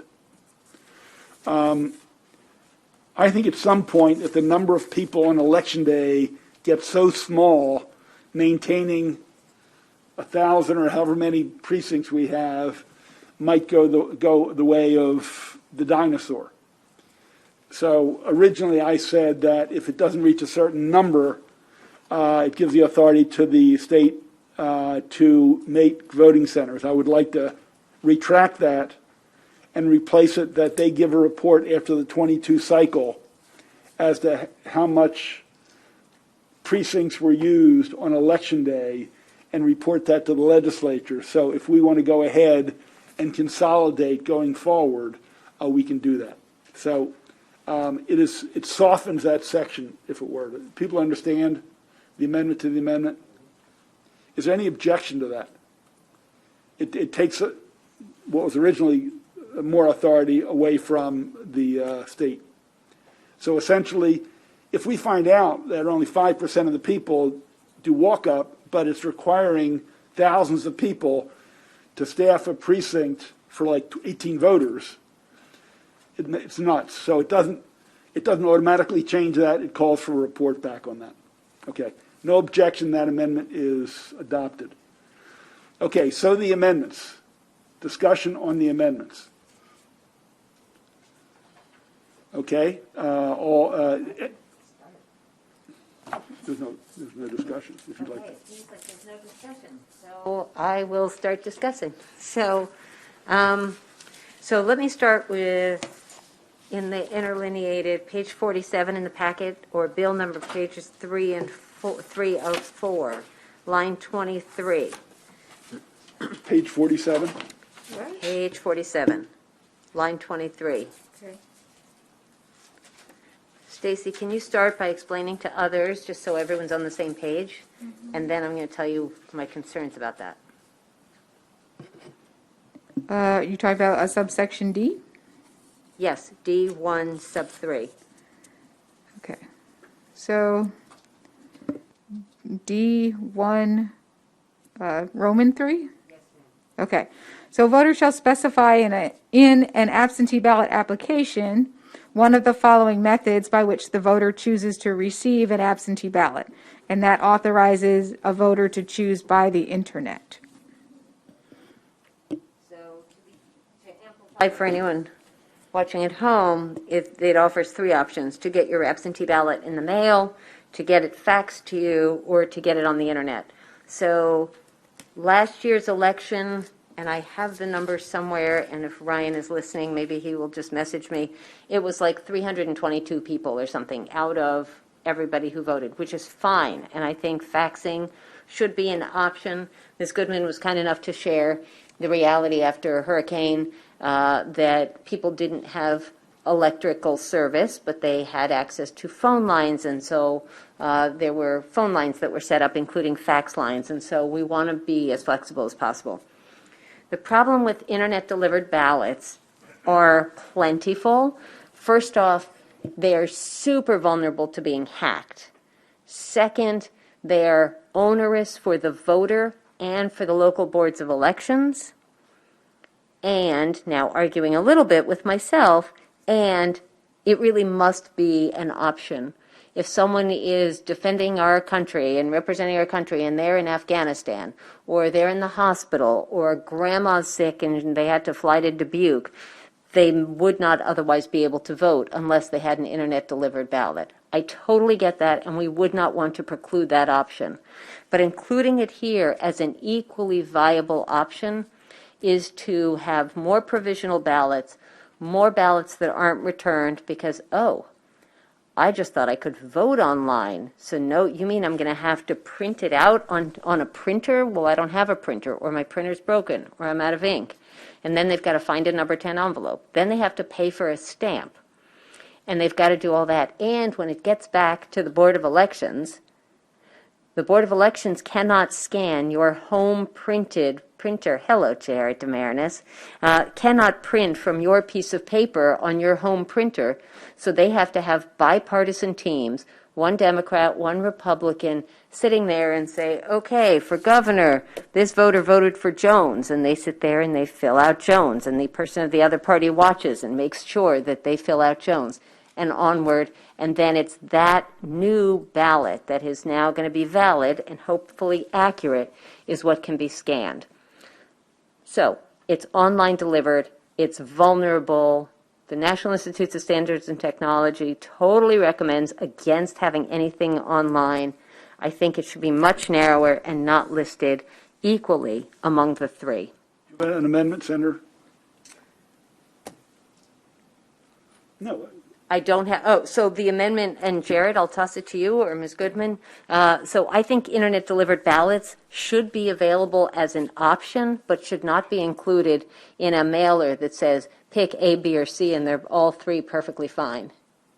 So I think the default should be by mail, and then in an emergency, we're going to totally make fax available, and if you're living abroad or out of state or in the hospital or something, we're going to help you get your ballot to make sure that you can cast a vote. But we really How do don't we want it to write be... that in the application, Senator? Sorry, say it again. How do we write that in an application? In other words, Right. we don't know who's going to be out of town, Right. who has disability issues. That is another reason, Mr. Chairman, that I dislike... Is that Chewy? Jared? Yes, it was. I'm sorry. Yes, that's the pooch. So that's another reason why permanent absentee ballots don't work. Because if Grandma is sick in Dubuque and you're flying to help care for Grandma 2 years or 4 years from now, Grandma will either be great or gone. And so I don't, not to be totally crass about it. So that's why permanent absentee ballots, I think, are challenging. Okay.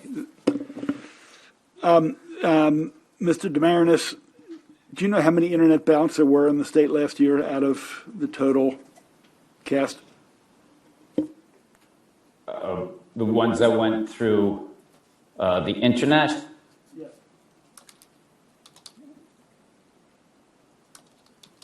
Well, I'll pull up that information that I can find. While he's looking...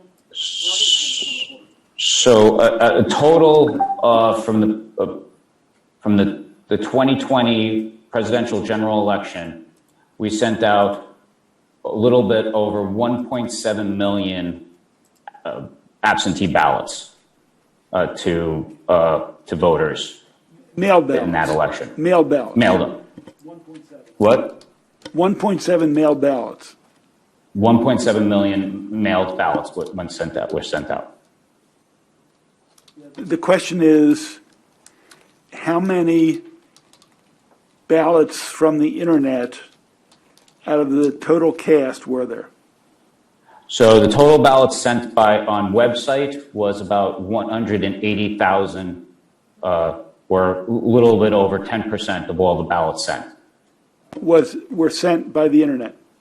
Was sent by the internet, yes. What about returned? Returned?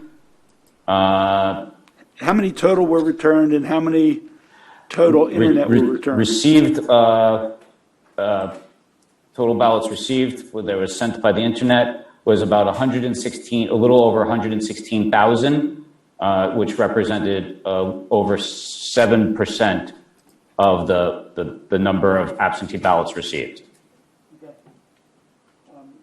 Vice Chair? Sorry, Lamoria. Thank you, Mr. Chairman. Appreciate it. So the difference, obviously, between 180,000 and 116,000 is 64,000 Maryland residents who did not return their internet delivered ballots because they were too complicated. Whether that was the cost of the stamp or the complication of a printer or something, 64,000 Marylanders is a lot.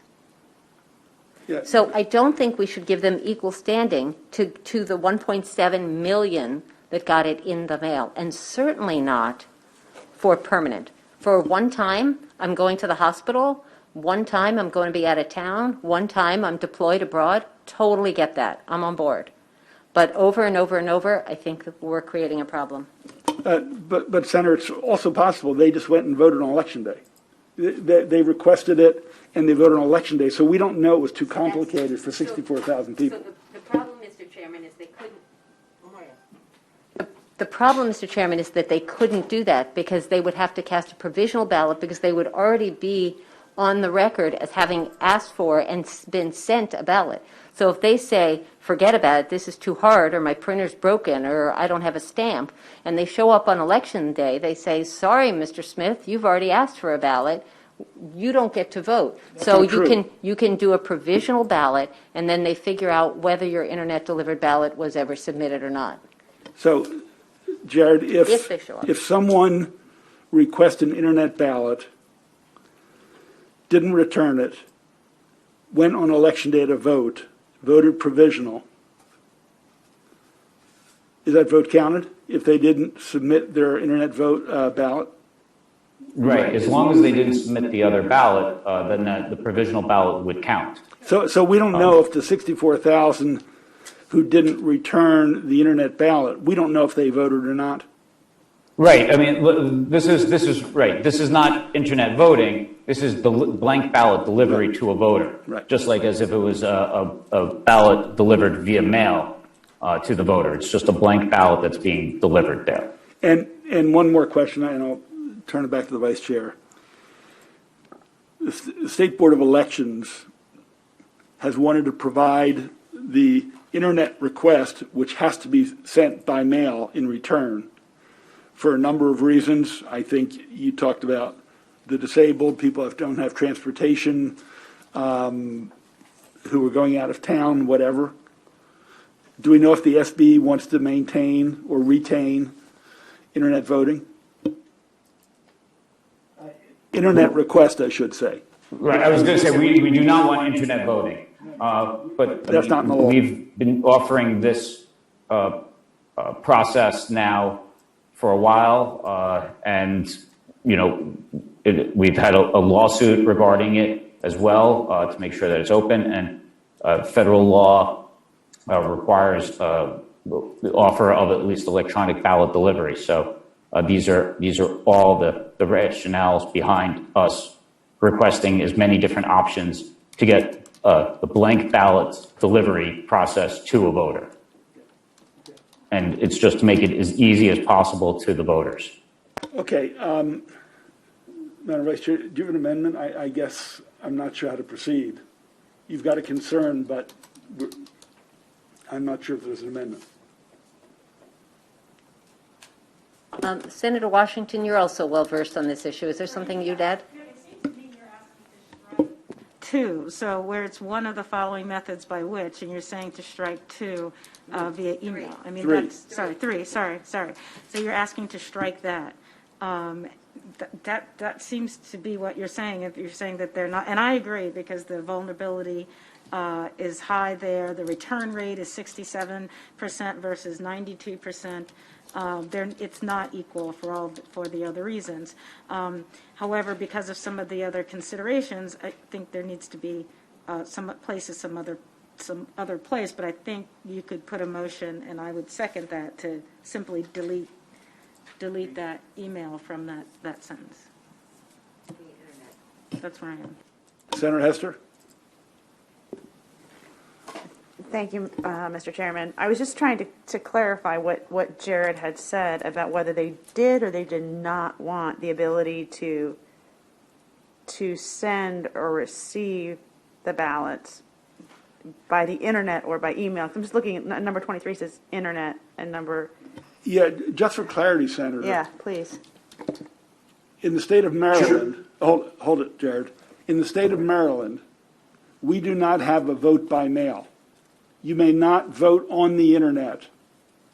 The only thing you can do is request a ballot by internet, print it out, fill it out, put it in an envelope and return it.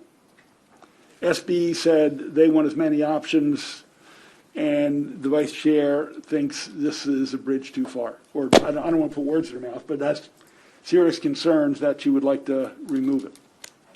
So back to you, Senator. Is that? Okay. So if there's a motion to remove the option of internet request for ballots, that's before us. All those in favor signify by saying aye. Not a second, so. Well, I'm assuming Senator Washington.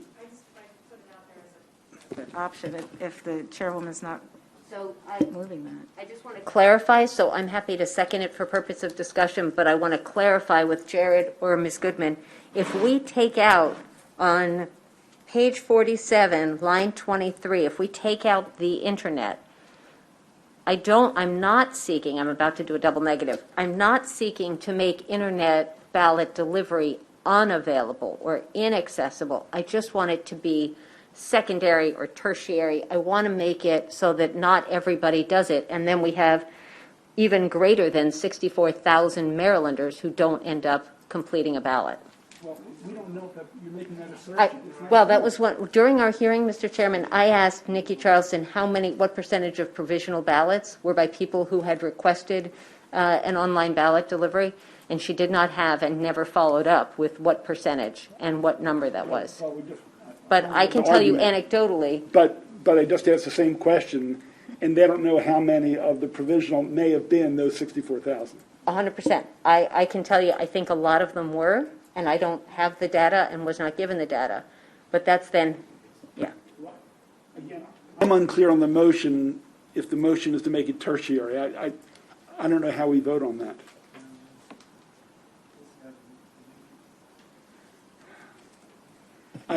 I'd like to vote a motion up or down and move forward. I'm just not sure what it is. I mean, I am sympathetic to the concern of people in local boards having to replicate what's mailed back and put it on a regular Scantron kind of thing. I get that. I don't think there's any confusion, but I'm more than happy. I see it as a sympathetic amendment if we say under the internet, this will require returning it with a stamp and an envelope, so there's no question that, I have no problem with that. I don't know if how much of your concern that addresses. And Mr. Chairman, would you have that language on the application that would be sent to every voter? Yes. I could live with that. It's not ideal, but I could live with that. Any objection to that friendly amendment? I'm sorry, what did you? Can you clarify what you just said? On the application, under where it says internet or request by internet, a clarification that the ballot must be returned by the mail. Or you could just make mail the default, and then if they have to go back in later and change it to a different method. Yeah, but what I heard from SBE, they want people to know there is this other option. Right, well, if you choose, say, for example, you choose the checkoff for permanent absentee ballot, that would automatically be a mail, and then later when your communication comes, you could say, these are additional options for you to choose. That way, this communication, which is a small application, doesn't have to have an excruciating amount of... Yeah, but what about if they want to do it for the next election and they want it sent to them by internet? Well, every election, they're getting this communication from the state board saying, remember, you're on the permanent absentee ballot list, and this is the way you'll get your ballot, this is the address you gave us. And that communication could include information as to, do you need to change the method by which we deliver the ballot to you? But I thought this application, prior to the election cycle, will have, would you like to be on the permanent mail ballot list? Would you like a mail ballot for this election? So that happens at every cycle. And so I guess my question is, it's not simply based on a permanent mail ballot. Maybe I'm missing something here.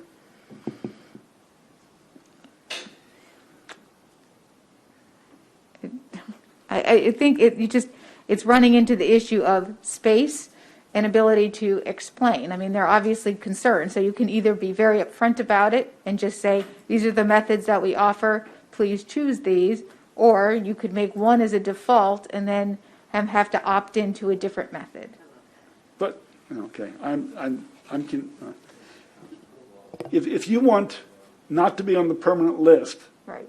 you want to vote by mail for the 22 election, how do you respond to this letter from the State Board of Elections?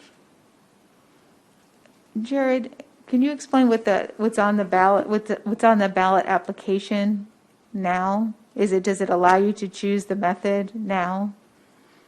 Yes, it allows you to choose the method now, and I believe we have some language about the selection if you do internet delivery that the transcription would have to occur for that. We had that, but that's off to the side right now. Mr. Chairman. Okay, not one voter is going to give a crap about transcription or how hard it is at a local board of elections. They're going to focus on their own difficulty level of casting a ballot. So whatever happens once it's in the mailbox or in the drop-off box or at the local board of elections is irrelevant to 99.99999% of voters. What they're going to care about is they've got to print it out, they've got to find an envelope, they've got to put a stamp on it. I mean, that's what they're going to focus on. So here's another thing, is mail doesn't say postage paid mail. And I do think that that's got to be included. And for the record, I like Ms. Goodman's idea, mail being the default. Ultimately, Ms. Goodman, there are two mailers, right? The first one is when I sign up that I want to be on this permanent absentee list. And then the second one is when I can be given my choices, correct? No. Can you just clarify exactly how that works so we can get this right? The first is everyone gets the state-approved absentee ballot application. And this now application would have to be revised to include the option to be included on the permanent absentee ballot list. The second, in the House amendments, is a notification from the state board that reminds you that you've chosen this option, the address that you've chosen, if it's mailed, or how you're going to receive the ballot, and the method that you've chosen. So if there is an issue or a problem, like, for example, you're not going to be there, that you can make a change. I'm going to go back and suggest that we add that under the internet option, we let them know it will require printing it out, filling it out, and returning it in an envelope. So there's no confusion that they're voting on the internet. So I'm going to offer that. Objection to that amendment? Okay, that's adopted. Other amendments? Line 21, I do think that, and again, I'm not going to wordsmith, Stacy, whatever you think, but something that says postage paid, mail. And then I just want to remind colleagues, this is all going to be in 2 languages. So I don't know how large this postcard is going to be, but I just want to remind you all of that. So that's why the default idea of you're going to get it in the mail makes a lot of sense, because everybody knows what the mail is. Okay, line 20 says how you want to receive the ballot. Some people might want to put it in drop boxes. Yeah, totally. So if they see it's postage paid, that's pretty evident.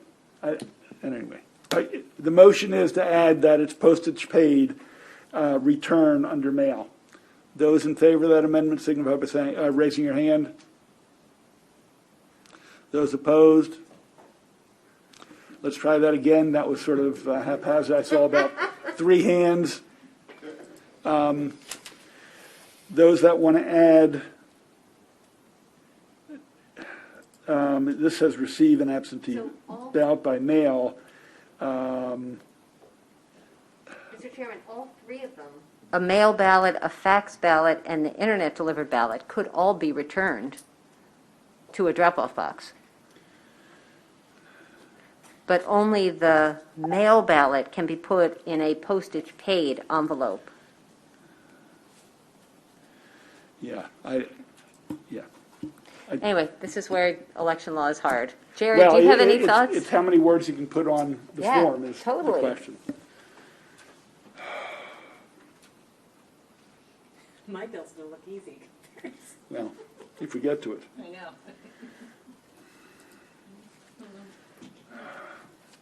What's the will of the body? I mean, this has been an hour, and we haven't passed a bill yet. 2 hours, we haven't passed a bill.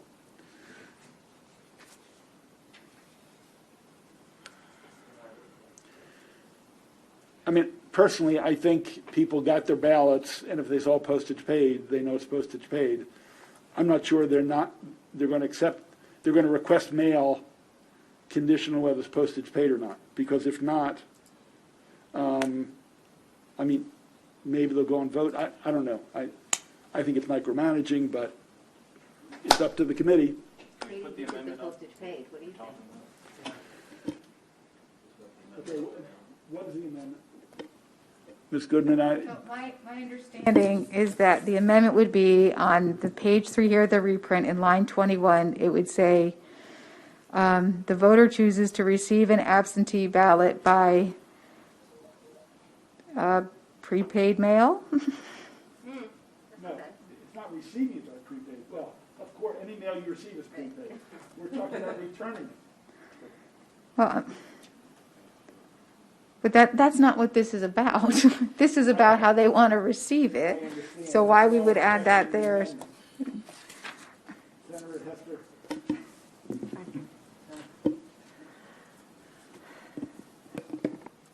There must be language in some other state. They- Is there? There's no other states that do I hate to prepaid pull the bill, absentee ballots. but I think I'm about to pull the bill, and we'll have nothing. So other I than hear states. no amendment in front of us.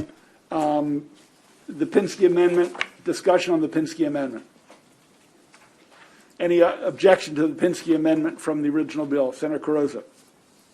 I don't know if this is in the Pinsky Amendment or the original bill. So it's regarding, it's regarding the Dropbox section and the section on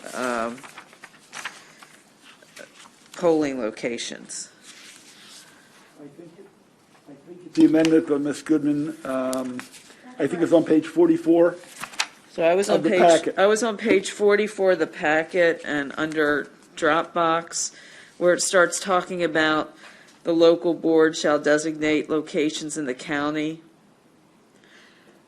And I wanted to ask Jared if, number one, if there was any, what the local boards are required to do now regarding locations of ballot drop boxes, and if there was any feedback on the new requirements for the local board, and when the criteria is established by the state board on locations for ballot drop boxes, should there be an amendment to include that any of that criteria should be developed with the input from the local boards of election?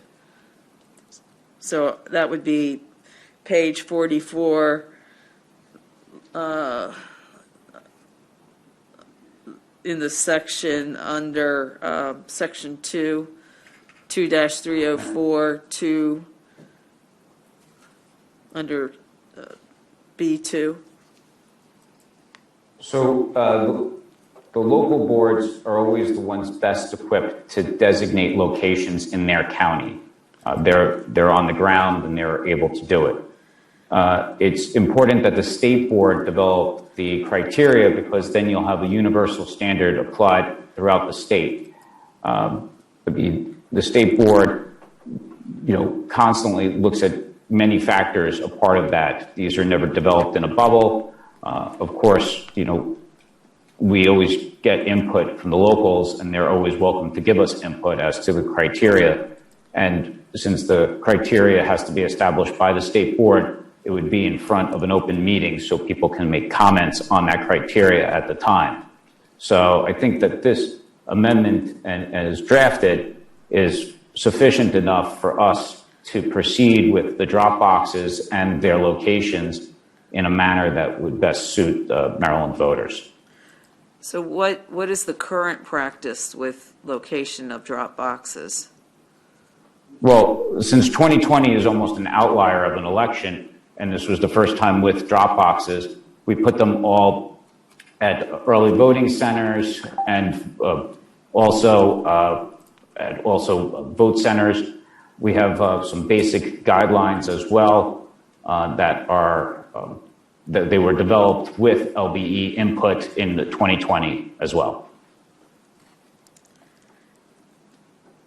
So the criteria established by the state board, your response is that it assumes input from the local boards of election on the criteria? I would say that they would be welcomed partners in it, just like anybody else that would, like the general public that would want to, I would say, petition the state board to make sure that the criteria best suits everyone's needs. And I think that the state board would take all those ideas in developing the basic guidelines and criteria for selections. And the local boards have implemented it. This is, a practice that has been tried and true in the state. Okay. Thank you, Mr. Chair. I am really proud of the posted paid work that this committee has done. And I also, I guess my confusion here, well, not confusion, but what we're dealing with is how they receive an absentee ballot.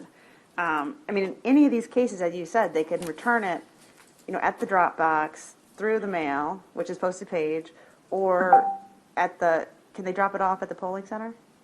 Yes. Yes. So, I think we could make that clear. But I think it's a really important bill. I think we need to get as many people to vote as possible. And I think we're too far down in the weeds. We just gotta, I don't know. I'm sorry, I'm frustrated. I'm tired. I'm not frustrated, tired. The amendments are before us. All those in favor of the amendments signify by Senator Carrozza. Page 50 on the last addition about the state board may authorize the use of voting centers instead of precinct polling places. That was one of the first actions we took, was to take that out. So what was it replaced with something? Only asking for a report after 2022 of the utilization of precincts. Because I just want to make sure, I don't know if I need to add an amendment. I heard from constituents that they accepted because of COVID-19 there were changes in polling locations, and we understood that. But they didn't want those changes to be permanent. And that is exactly what the amendment to the amendment did, which we adopted an hour and a half ago. Okay, roll call on the amendment, which replaced some of the bill, a little bit. Is this on the amended bill or the amendment? No. Does anybody object to the amendments? I'm afraid I have one more question. Sure. I'm sorry. Thank you, Mr. Chairman. Going back to what Senator Carrozza was just asking about, I don't love giving any one person, the state administrator, regardless of who that is down the road, the power to override a local board of elections decision. So this year I heard countless hours of each of the 24 jurisdictions presenting their proposal, and the state board of elections voted on it. So I thought the conversation was about the state board would vote on it, and the administrator then also can have input, can have final weigh-in on that. But I don't think it should be just one person. I think there should be one more step, and it's an important piece for the duly appointed and vetted by the Executive Nominations Committee, that they get to ask the questions, and not one person, not live streamed, not public, not accountable. What page, Senator, are on you? On the same page that Senator Carrozza was talking about, page 44. So it says, so in 2-304B, so sub 2, the state administrator shall approve a drop-off box, the state administrator. I just think it should, and then if the state administrator finds that the proposed ballot drop box, I don't want to get into the weeds on this, but I do think that the board, the State Board of Elections, should also be involved in this conversation, and not one person. They have it in a public meeting, they have a debate, they have a conversation, they have a vote. Okay. The motion is to remove the authority of the state administrator in section B. To add. No, I'm okay. I mean, I think having one last bite at the apple through a state administrator is fine, but I think the first step should be what's current practice, which is that the State Board of Elections shall approve the proposed local Board of Elections plans for locations for early voting centers, drop-off boxes, and then the state administrator can weigh in, and if she or he objects. Okay. So the motion is to replace the state administrator with the state board. No. Well, you just said, At the state board. no, but you said the state board approves. You didn't say the state administrator. Nope, I said both. State board should vote on it in a public meeting, ask questions, and they vote up or down. State administrator can see if it's not compliant, can also be weighing in. I'm okay with a two-step process. Keep the state administrator, who's an independent person, rather than the political person, but I think a public meeting asking those questions. I'm trying to is great. understand, can the state administrator reject it? Yes. No. In what I'm suggesting, yes. How it works now, Senator Pinsky. So how this is constructed now is that the state administrator would only be able to add if the locations didn't meet the criteria. They can't take away, they can't reject them, they can just add another one to a different location that would be in meeting the criteria. That is how this section is constructed. So what about section B2? So right now, the state administrator would get the proposed locations and then look at them to see that they meet the criteria. If they meet the criteria, she must approve the location. It's only when it doesn't meet the criteria, then it must be reconsidered. If it's reconsidered and still doesn't meet the criteria, then she can add. She can't reject the location. If it doesn't meet the criteria. Right. So, for example, if they think that it is, not in Salisbury, there's no box in Salisbury, and they come in and they say, well, we have one here, here, and here. The local board can still maintain those locations, but the state administrator can come back and say, well, we're going to put a box here and here in Salisbury. Okay.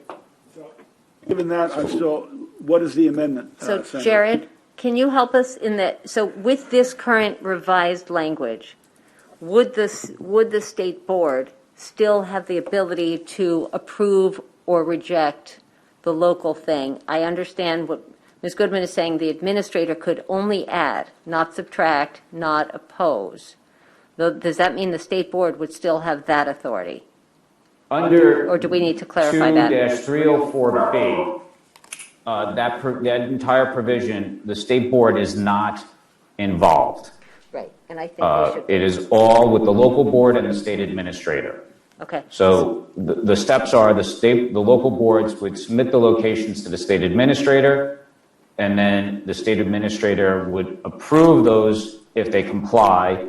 If they don't comply, then the state administrator would then report back to the local boards to reconsider the locations, to either add or to change the locations, and then receive, and then basically after 3, it goes back to B1 again, which is then they will submit the proposed locations back for approval. If after that attempt, the state administrator finds that the locations are submitted, I would say after the reconsideration, then the state administrator would be able to add a Dropbox location to meet the criteria in that county. The state board has nothing there's nothing the state board does in that process. So that's a change. I will Okay. withdraw my objection, Mr. Chairman. If you're okay with no transparent conversation about it, I will. Okay. Their objective criteria have to be followed. Okay, on the amendments, who will be voting no? We can mark it as such. Okay, the amendments are adopted. The bill as amended, discussion, and then a roll call vote. Tired also. I have two quick amendments. One I think hopefully is very friendly. On page 45 and then 49, where they deal with the ballots, Montgomery County has a really good process where they put on the outside of their ballot a checkbox. It says if recipient is deceased, you check here and they'll send it back prepaid, or if not at this address, check it. Can we include that? I think it's a good idea. And it would go under the ballot return envelope portion, and hopefully consider that a friendly one. Senator, Does that? Look at A2, Yeah, that's what. Roman 2. A2, next to Roman be two. included in the action product. The outcome shall include a statement for an hourly place requesting recipient return. Okay, I guess that's one part of it. And can we add deceased? Well, that means they no longer live there, right? If you Well, want the to. spouse could live there, right? I mean, I've had spouses call me at my office and say they're still sending my husband's. So, anyway, it was something I thought Montgomery County put in there. It was a good thing, and I think that's why we added it. that's fine. All right, and then the second one, I wanted to propose adding, having the Board of Elections study the signature verification in other states and report back to the General Assembly. I want to have the balance of added access with the balance of the safeguard. Repeat it, Senator. So it basically has the general, or the Board of Elections look at states that have incorporated the signature verification and have the best practices, have them study it and make a recommendation back to the General Assembly. Is there a second? Chair. Discussion on the amendment. Senator Washington. I think that's a different bill, so I would not support that as a part of this legislation. Thank you. So I would reject that amendment. Further discussion. Let's do a roll call on the amendment. Senator Kagan? No. Senator Lamb?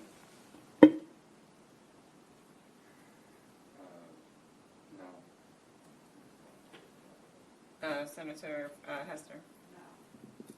Senator Ellis?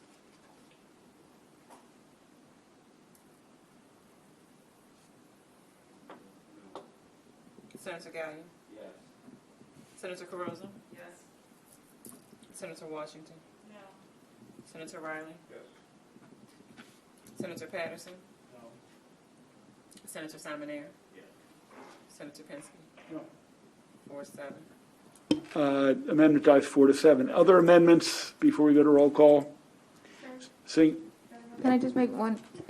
The only feedback I received on this bill, State Board asked that instead of on page 47, yes, 47, in line 12 where it says at least 90 days, they requested that to be 60 days for each eligible voter.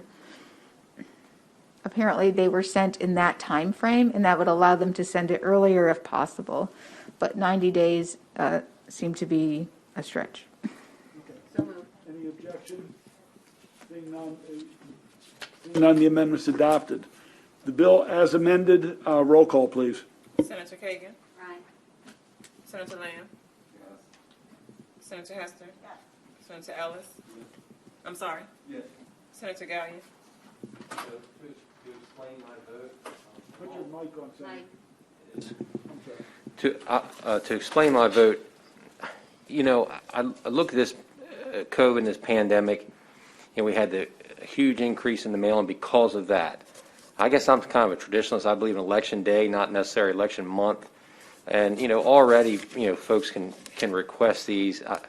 So I just have issue with it. I'll be voting no. Senator Carozza. I think we should be putting some safeguards in place as we make these other changes. So for that reason, I'm voting no. Senator Washington. Yes.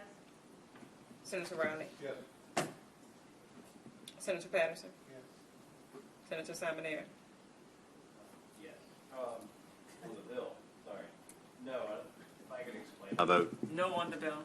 no on the bill because I believe that greater access and safeguards have to play together, and that's why I'm voting no on this. Senator Penske. Yes, 8-3. bill passes 8-3.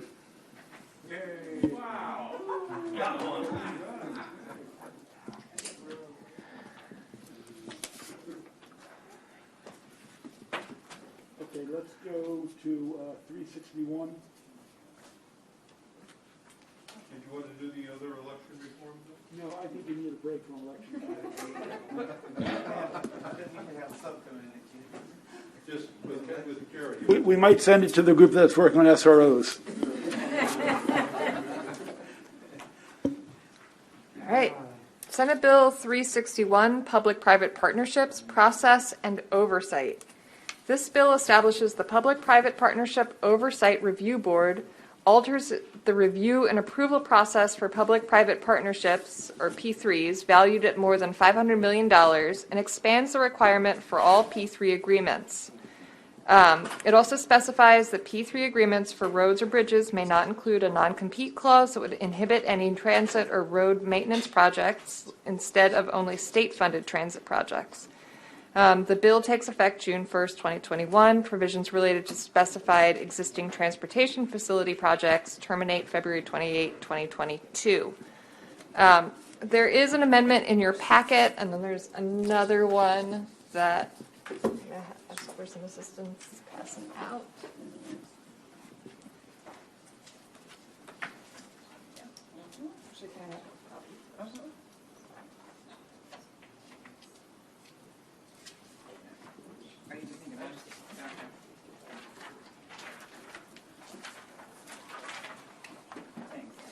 So the amendment in your voting packet is on page 8. This is amendment number 493029/1 from Senator Rosapep. The amendment strikes language requiring an independent assessment of certain P3s by a credit rating agency and instead requires independent assessment by a financial advisory firm chosen by the state treasurer. There's another amendment that's coming around from Senator Pinsky. This amendment strikes language requiring specified metropolitan planning organizations to assist with staffing the oversight board. Those organizations, you may recall or see in your testimony, pointed out that there might be some conflicts of interest with them sitting or staffing this board. The amendment also limits the review of contracts during the pre-solicitation phase to expected contracts. This was in response to one of the fiscal note or one of the budget analysts pointing out that at the kind of the pre-solicitation phase, not all the contracts are necessarily going to be lined up. Move the bill. There's been a motion to move the bill. Is there a second? Is there a second? I'll give the second. There's also an amendment. Two amendments. I'd like to move the Pinsky amendment. Okay. Is there a second? Is there any objection to the Pinsky amendment? Okay. Seeing none, that's adopted. The other amendment is. What page? I'm sorry. So the Rosapep amendment is on page 8 of the voting packet. This is the one that requires the independent assessment of P3s by a financial advisory firm chosen by the state treasurer rather than by credit rating agencies. And what's the will of the body? Anybody want to move it? So the reason for this amendment is that those credit rating agencies, so that's the Moody's and things like that, this is not the type of work that they do.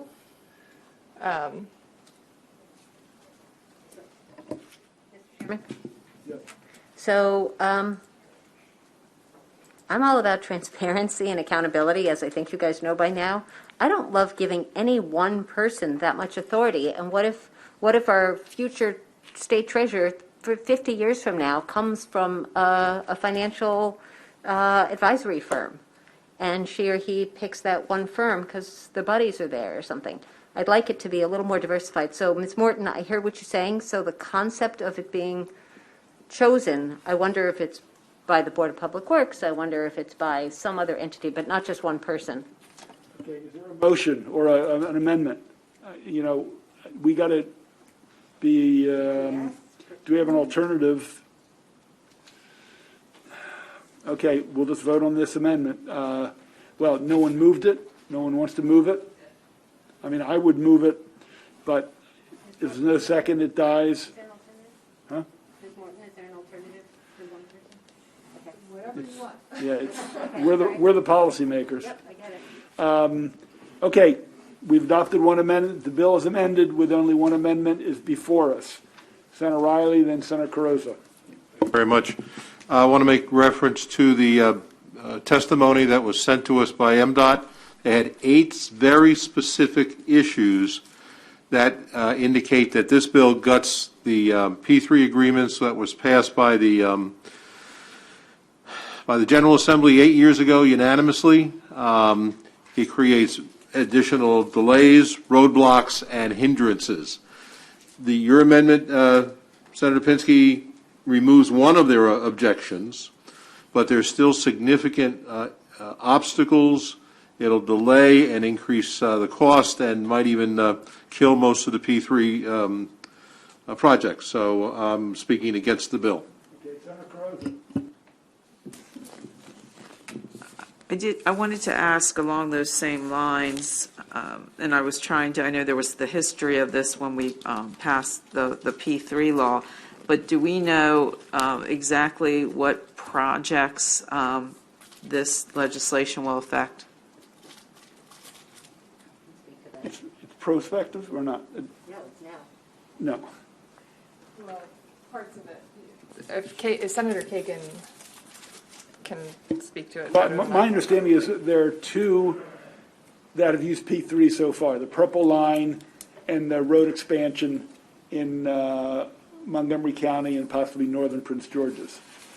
So my question is, does this affect either or both of those projects? That and future ones. Well, the bill's going in to affect future ones. This is not just. But, I mean, I didn't know if there were any future ones that were kind of in the works at this point. Sunsets. Okay, well, okay. Somebody, either Ms. Morton or Ms. Ms. Morton, do you want to? Parts of this act sunset. The whole act is not sunset. So the part about the new oversight board is prospective. So that's any solicitation that comes in or any projects going forward. There is a piece of this that has to do with current projects.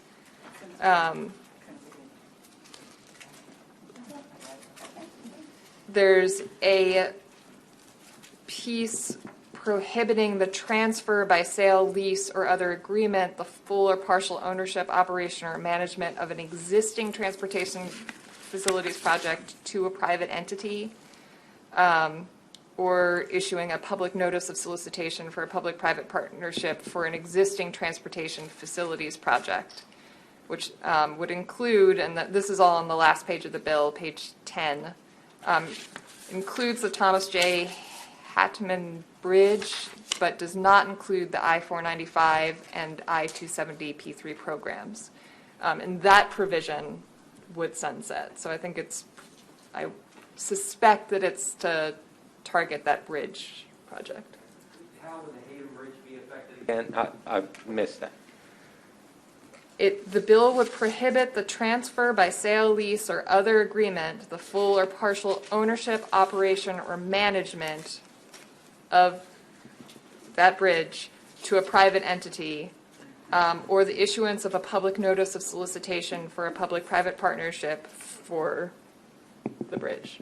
And that goes right into my district. Okay, further discussion on the bill as amended. Senator Ellis. Yeah, thank you, Mr. Chairman. So, for further knowledge, does this bill is like a reaction to the fiasco with the Purple Line and the contractor pulled out, leaving a lot of streets torn up, a lot of lives upended, and the government, the state government, have to come back in and try to fix that entire mess? Is this aimed to prevent that kind of situation? It is my understanding that the answer to that is yes. Okay, thank you, Mr. Chairman. Okay, the bill as amended, Senator Carozza. I just want to go back to I'm trying to understand if, with the requirements of the bill, I mean, it's making these P3 projects unbankable, which means they're not going to be able to obtain financing?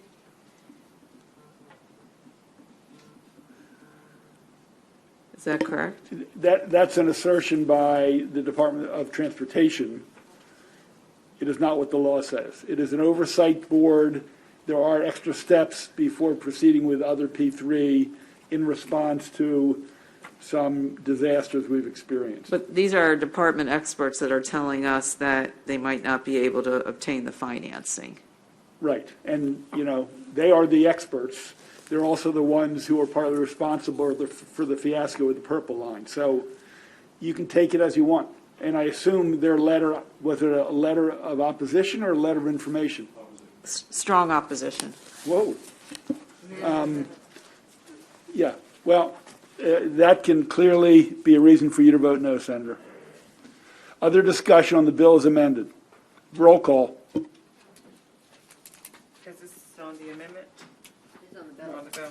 The bill as amended, with one amendment, not both, just the Pinsky amendment. Senator Kagan? Yes. Senator Lamb? Yeah. Senator Hester?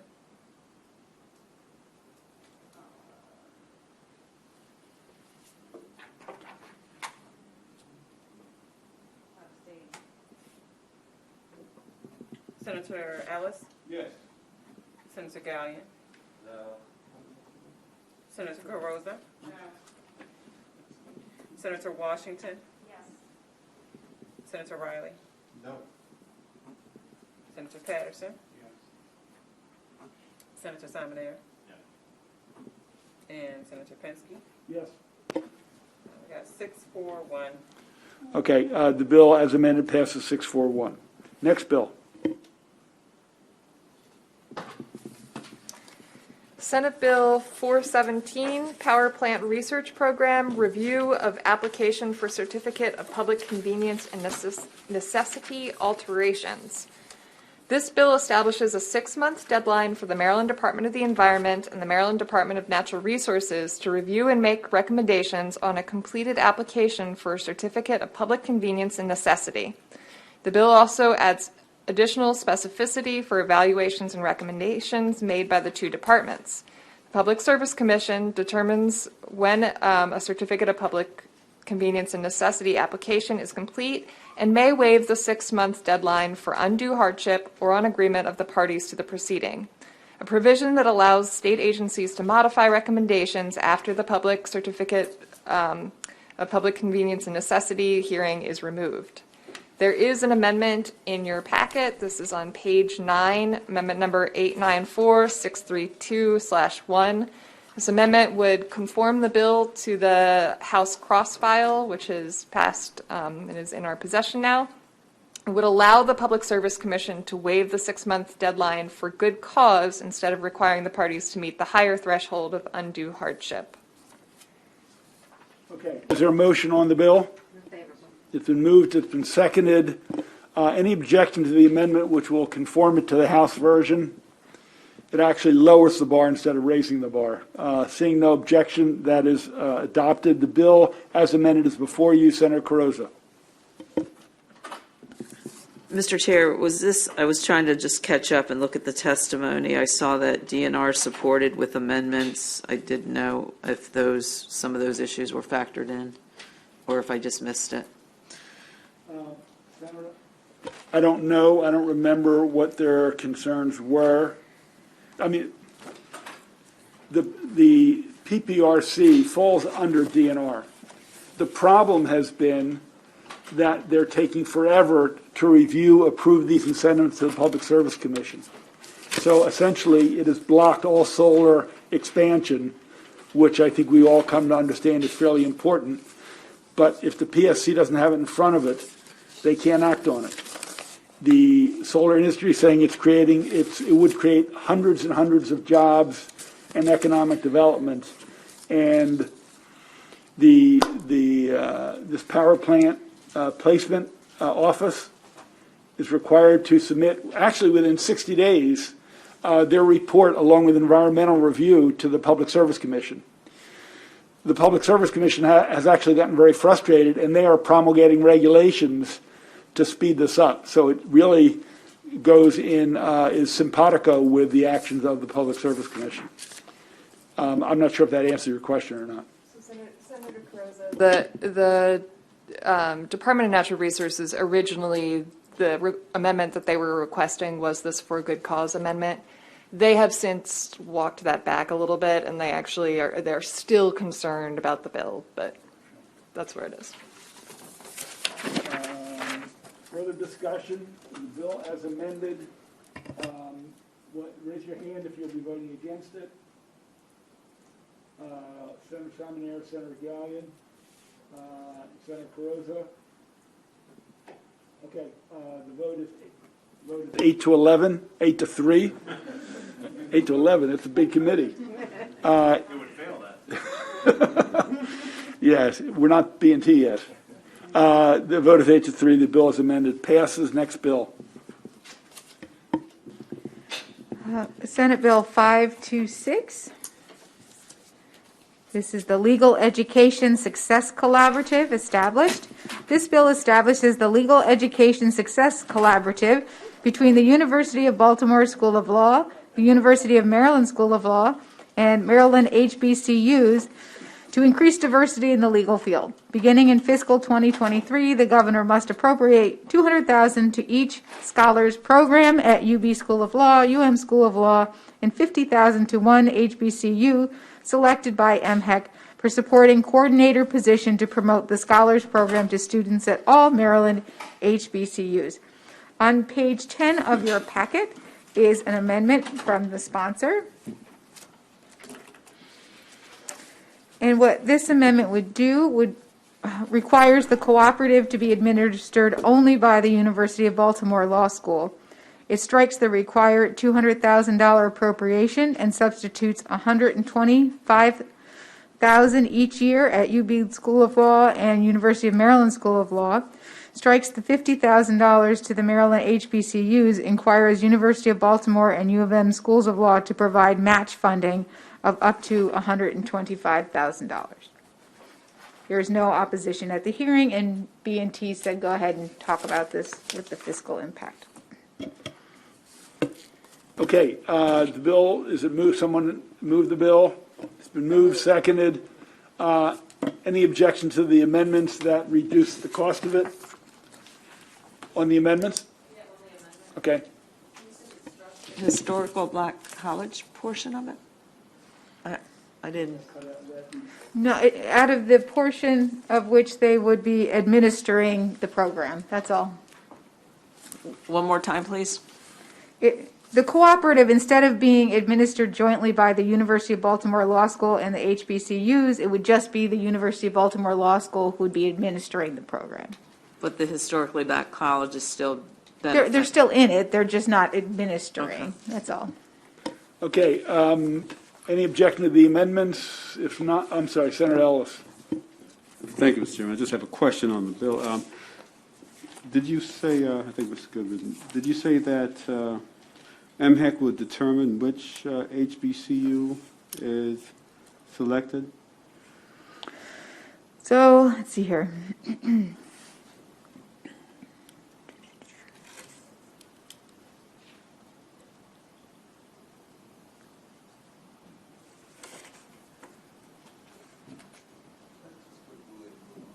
I'm looking here.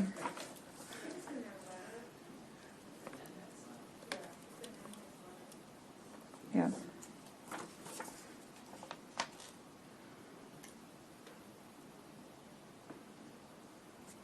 I'm not seeing it necessarily, the language in the bill. Yeah, I thought it Scholars was in your program. summary. Says UB Law and HBCU Cooperative means the University of Baltimore School of Law and historically black colleges and universities pipeline cooperative. So they're obviously in the program through this cooperative.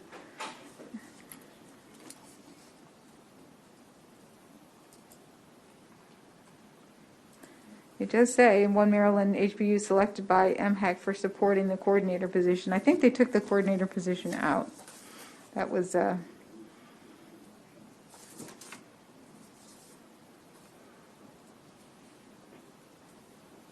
yes, they took that part out. So on page 3, I apologize. On page 3, lines 11 through 14, they took out the $50,000 to the one HBU selected by the commission for supporting a coordinator position to promote the program, and instead required University of Baltimore School of Law and the University of Maryland School of Law to each match up to $125,000 to support the program.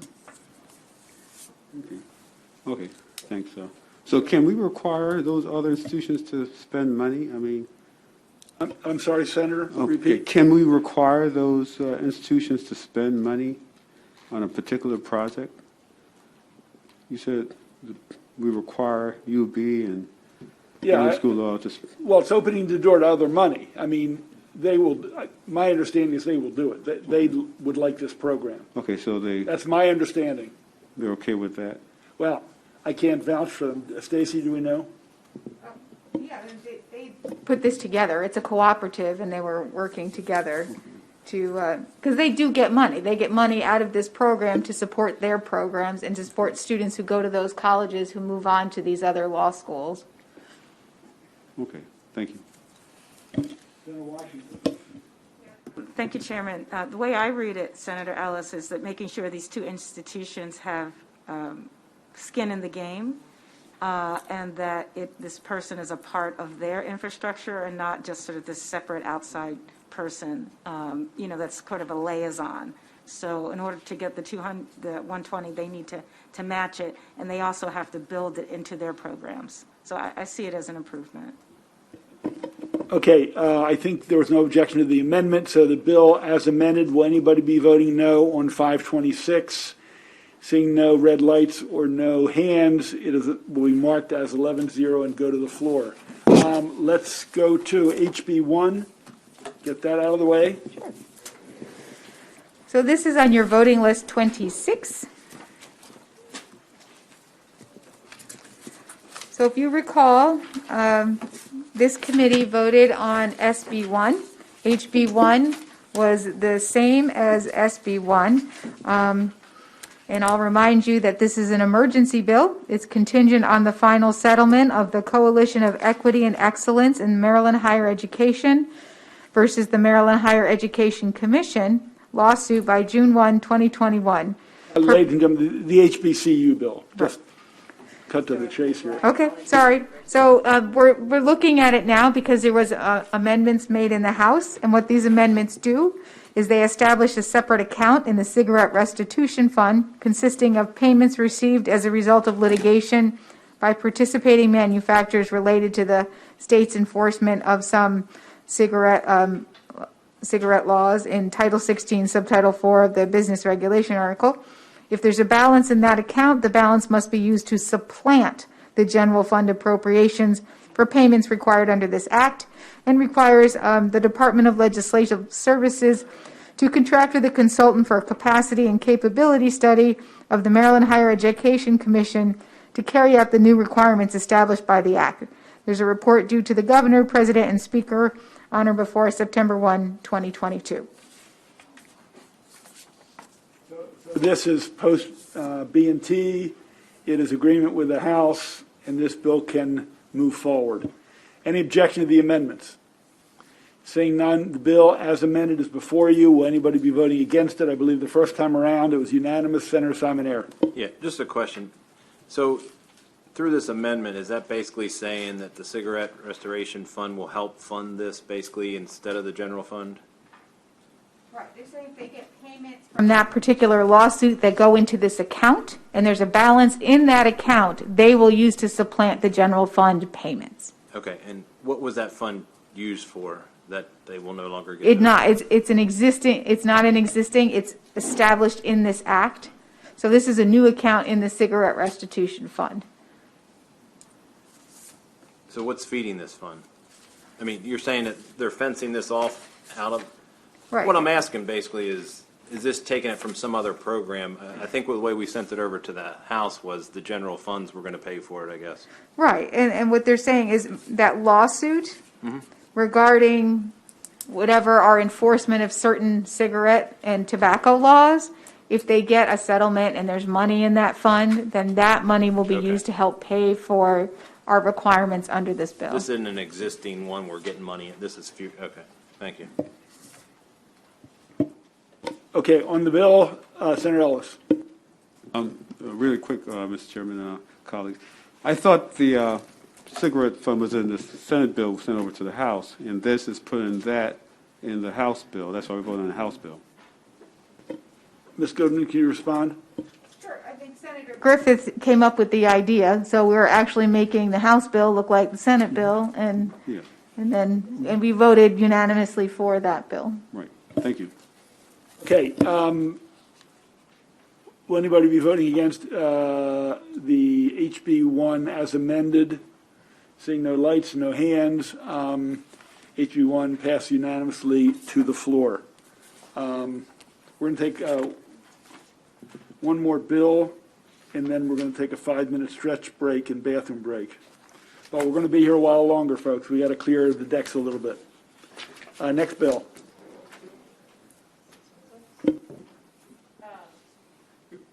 Senate Bill 616 might be the easiest bill we've dealt with all day. Baltimore City Soil Conservation District Authority to establish. This bill authorizes a Baltimore City Soil Conservation District to be established and continued within the boundaries corresponding to the boundaries of Baltimore City. There are no amendments. Moved and seconded. There are no amendments. Anybody object to this? Seeing no lights, we will mark this as unanimous and move it to the floor. Right, 18-0.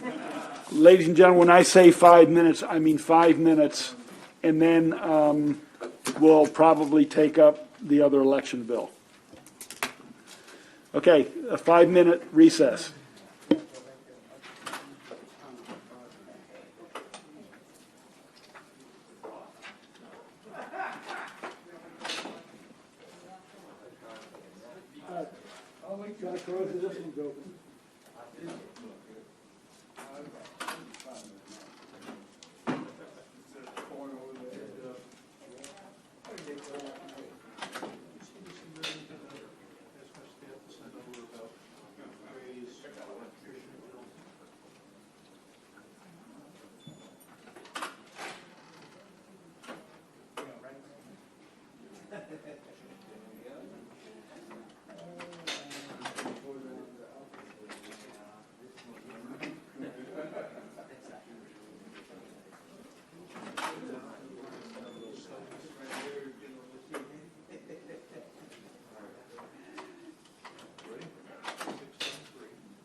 Sooner rather than later. He has the worst kind of birthday. He's always right around Christmas. He's always right around this week. Okay, yeah, great. I need to get a leasing out of because all the departments say, like, oh, we have to hire 3 new procurement officers, so all of a sudden there's like a procurement note, fiscal note on it. So the bill's not actually on anybody, but due to that reason, it's stuck up there. So I need to move it. But anyway, if I can drag it back on the bills, Okay. Oh, yes. If you can't, stick it onto that simple bill I have. No, I'm serious. If you can't drag that one out, because of Christmas. oh, The one I have don't have a Christmas. Last year, we had like. I don't know why, but it's crazy. I don't know. So we'll see how it goes. Sure. We're not getting, a lot of people are starting to get stuff moved, all the people. Nobody was wearing masks yet. Like, nobody was really social distancing yet. So we were sort of like, oh, Yeah, I know, it's Friday evening. It's past, I mean, we are. no, let's go forward because. All these computers and devices. We're taking up a pretty chunky bill next. That's Cheryl's. Well, that one, okay. Singing to us? My work group on that one, too. I have trouble with some of those provisions. You need a longer than a 5-minute break to do this.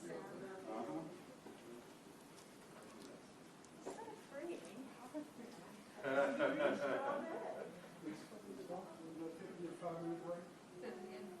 I'm taking 2 and 3. I'm good.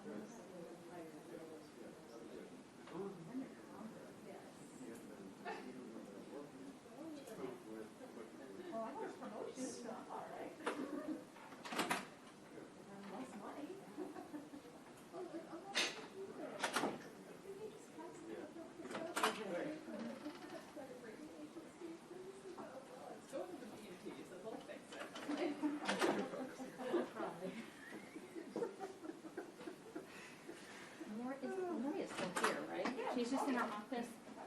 Somebody's requested coffee. I thought I would make some. Do you think that's a good idea? Are you guys enjoying that? I'm probably not going to be here much longer, and I want to make sure someone will turn the coffee pot off. Can you guys, and I'm going to talk to Maria about it too. All right.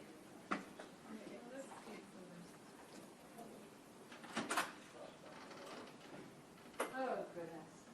I had to throw it all over the kitchen. You throw it all over the box. I don't think I ever realized this desk is so tiny compared to the other bed.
Terrible. No, I agree.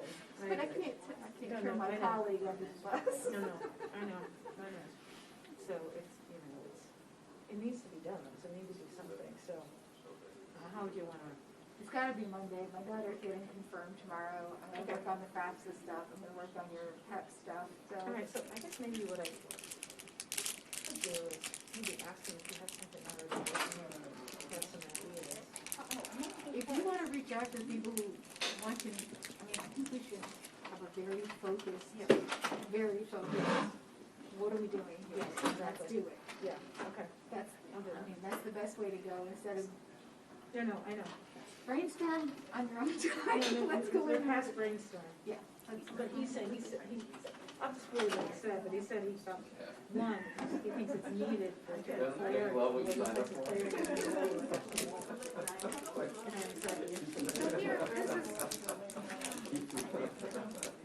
I know, spending all this time on other bills, so this is an important issue. I'm not worried about that. I'm worried about making sure I get the time. Here it is. Okay. So this is what I had.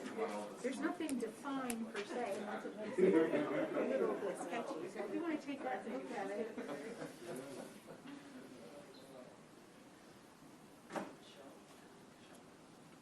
So is this just on how to find it, or? I don't It's wanna on take Maryland it's a out Maryland Center for School Safety. They had a whole thing on there. Okay. What's supposed to be the role? Yep.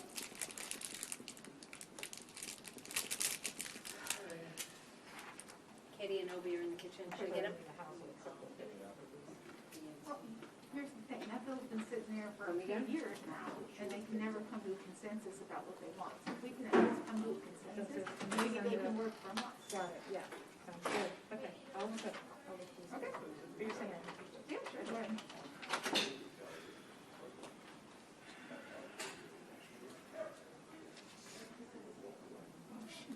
Oh, Mike's still on?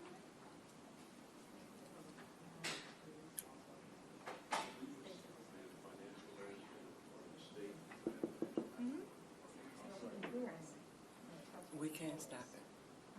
Yeah, we unfortunately.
Okay, we're going to go to 831.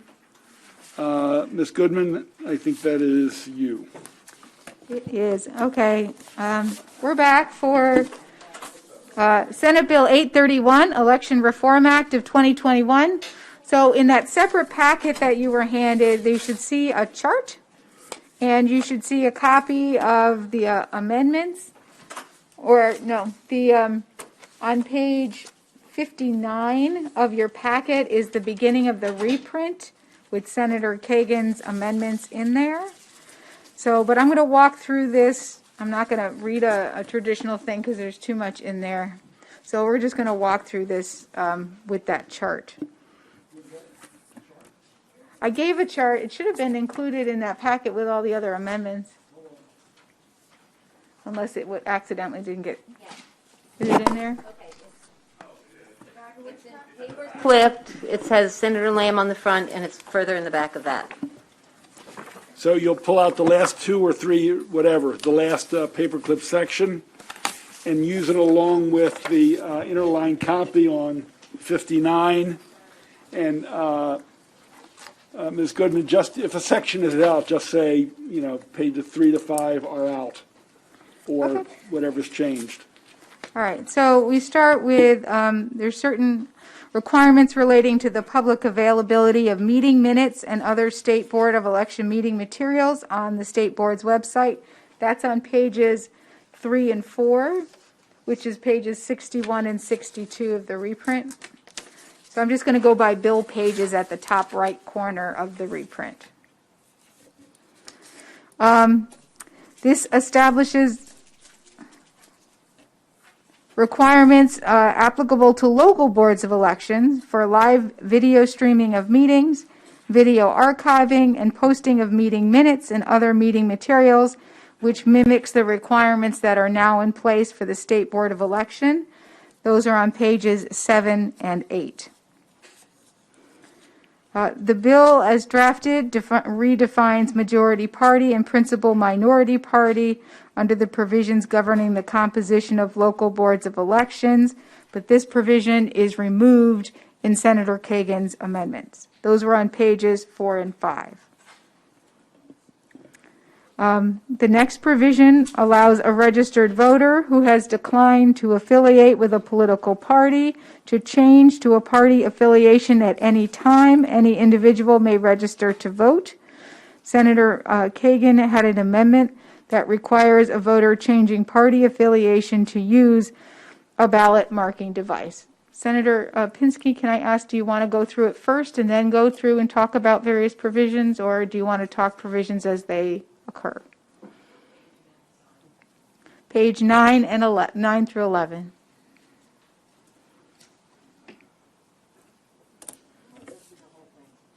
Okay.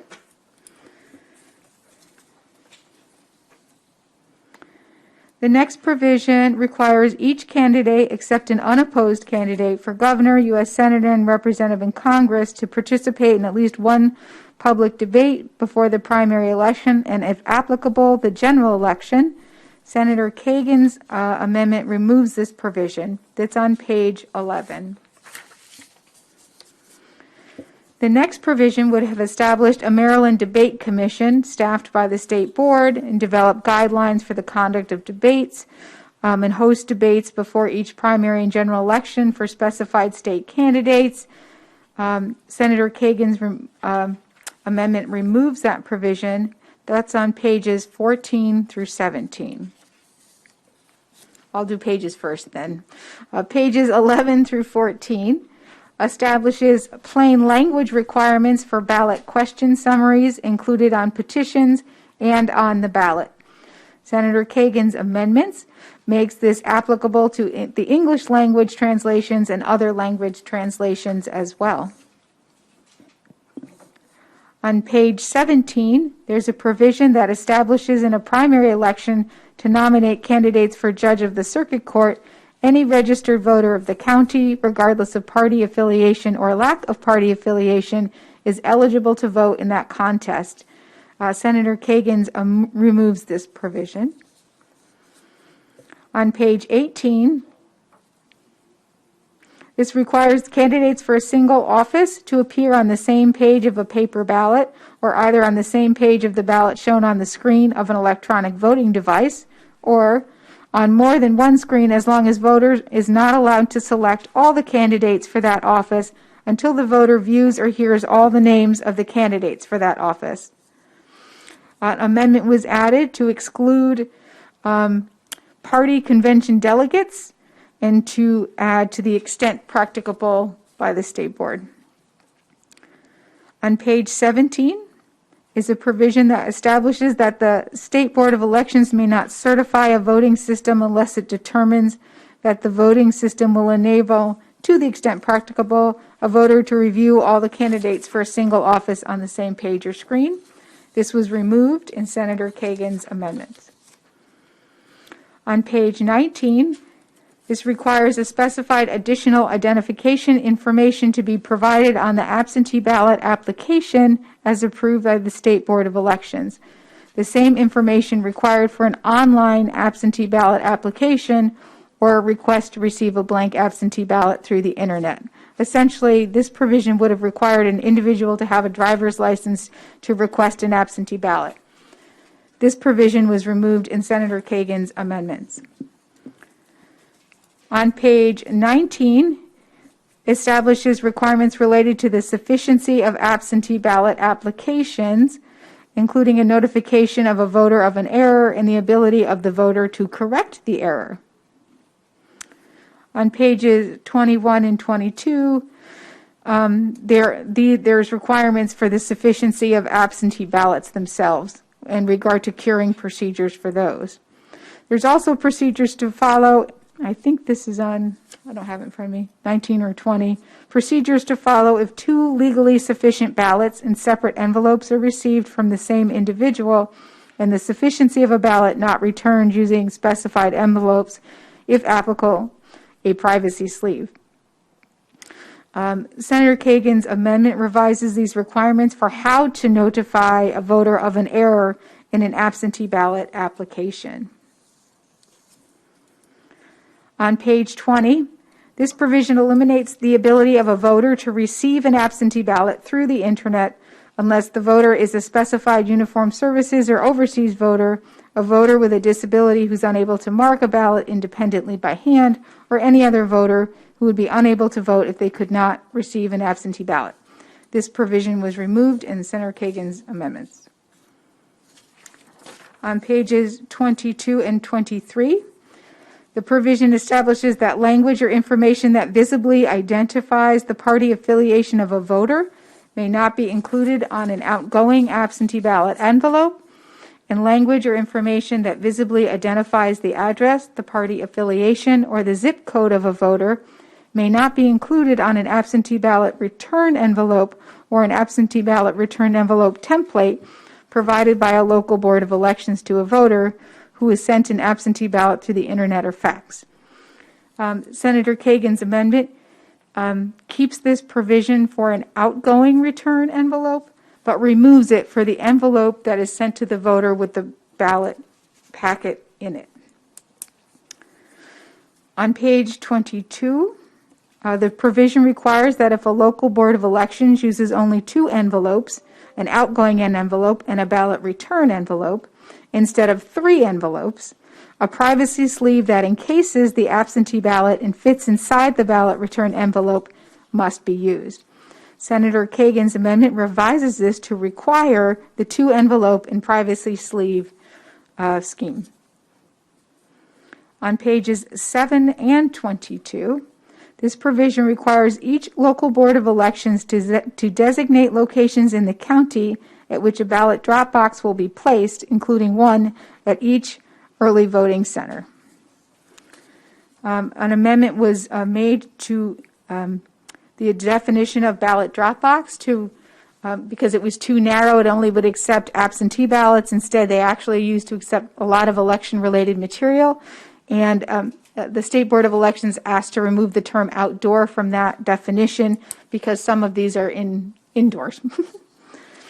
On page 22, this prohibits a person from placing a box that may be used to collect completed absentee ballots unless the box is officially designated as a ballot drop box by a local board and the person has been directed by the local board to place the box. Also on page 22, establishes that a voter in line to deposit an absentee ballot at a ballot drop box by the closing hour of the polling place must be allowed to deposit the ballot. The The amendment says to the extent practicable, as sometimes it's hard to discern in long lines whether someone's waiting for a ballot drop box or just waiting in a long line. On page 24, it requires that each local board, in collaboration with the state board, to ensure that early voting centers are geographically dispersed throughout the county, so not less than 80% of the registered voters in the county live within a 5-mile radius of an early voting center. Senator Kagan's amendments adds 10-mile radius for rural areas. On pages 24 and 25, it shifts the timing of early voting periods so that it begins the second Monday before an election and ends the Monday immediately preceding the election, instead of beginning the second Thursday before the election and ending the Thursday before the election. Senator Kagan's amendment changes from the second Monday to the third Monday before the election. Senator Kagan's amendment takes this provision out completely, and then there might be an additional amendment to that, I think. On page 25, increases the hours an early voting center is open by requiring the early voting centers to be open between 7 a.m. and 8 p.m. But since we passed Senate Bill 596, this was taken out in Senator Kagan's amendment. On page 25 and 28, this allows the local board of elections to begin opening absentee ballot envelopes to canvass the ballots at 8 a.m. on the day that is 15 days before the election, but also prohibits a person from releasing a partial or complete tabulation of the absentee votes before the closing of the polls on election day. Senator Kagan's amendment makes some word changes. Instead of processing, instead allows to accept, reject, open, or process these ballots 18 days instead of 15 days before election day. Her amendment also prohibits a local board from tabulating ballots before election day.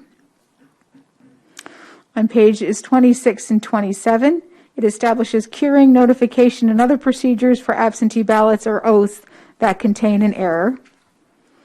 And on page 28, it requires the local boards of elections and the state board reports of election results by precinct, including the early, absentee, and provisional votes. There's also, after this, Senator Lamb has also offered an amendment. We're going to hold off till we get through the main item. Okay, first of all, let's get the bill on the floor. Is there a motion? It's been moved. Is it seconded? Seconded. The amendment is a partial rewrite. Let's move the amendment. It's been moved. It's been seconded.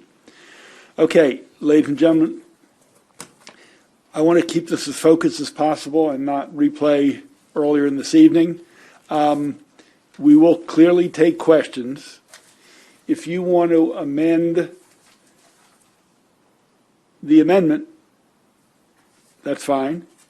If you want to replace something that was cut out, you can move an amendment to put it back in.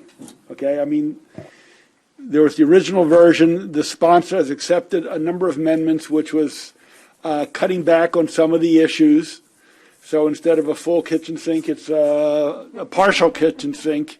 So with that, the amendments are before you. So again, questions are fine. Let's not debate it yet. Questions or amendments to the amendment? Senator. Thank you, Mr. Chair. So, not a debate, just questions here. On the corrections, or I don't know if this would be ballot curing, on page 84 of the bill pack, I guess, which is 26. So, is all this just pertaining to the actual envelope the ballot comes in? There's nothing in here curing-wise on the actual votes, correct? Yes. Okay, that's why I just want to be clear, because I know during the hearing there was a little talk of ballot curing. That's not addressed at all in this bill. No, it is in a latter part of the bill. It's putting things in. I'm sorry. It's your bill. You explain. So the primary reason that a ballot envelope needs to be cured is because someone didn't sign the oath. And so by starting to process the ballots earlier, the local boards of elections are going to have time to send a letter to the voter and say, hey, you forgot to vote, you forgot to sign this. But it's not that they need to cure they voted for the wrong candidate. Right. The ballot is totally separate from the envelope. They will not be together, and no one's judging anything about on the ballot. So- Jared, do you want to add anything to what I just said? Briefly, if it Right, needs I to be guess added. we just want to make sure that this is crystal clear, that no one can ever say that they're going to cure a vote or ask for a redo. Like, oh, I voted for the wrong person. No, it's just to make sure that their vote counts, the one that they originally cast. Okay, so once the ballot is separated from the envelope, if there's something with that actual ballot itself that's wrong, like something's not filled in correctly, or that one's more or less, it's done. It can't be corrected, is what you're saying. Jared, is there any further curing after that initial signing of the envelope? No, right, that is it. It's just the signing of the envelope. So if a person, say, double voted in a contest, that would continue. The ballot is not cured. We got it, Jared. We got it. So I think this would probably I just want to throw this out there too, but this would, I think you've already answered my question, but for the whole body to kind of hear my thought process here. I know in some other states, folks, with all the early voting and the mail-in that, happens, a couple weeks before Election Day, events happen between when they vote and the actual Election Day.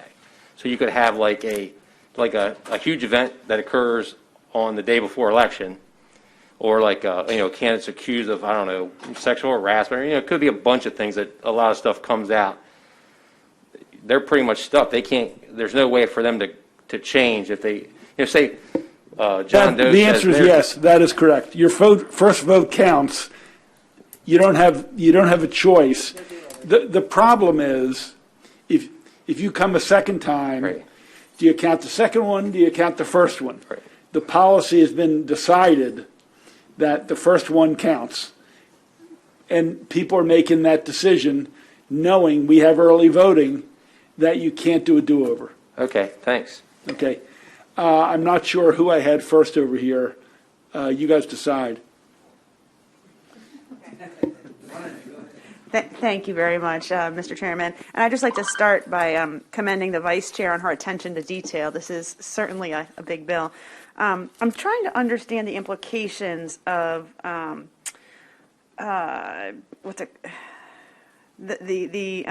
requirement that each local board ensure the early voting centers are geographically dispersed throughout the county. This is on page 24 of the bill, lines 23 through 27, And my concern is just that we not do anything that prevent this. We had an issue with the fairgrounds in Howard County, which for one of these recent elections was excluded as an early voting center.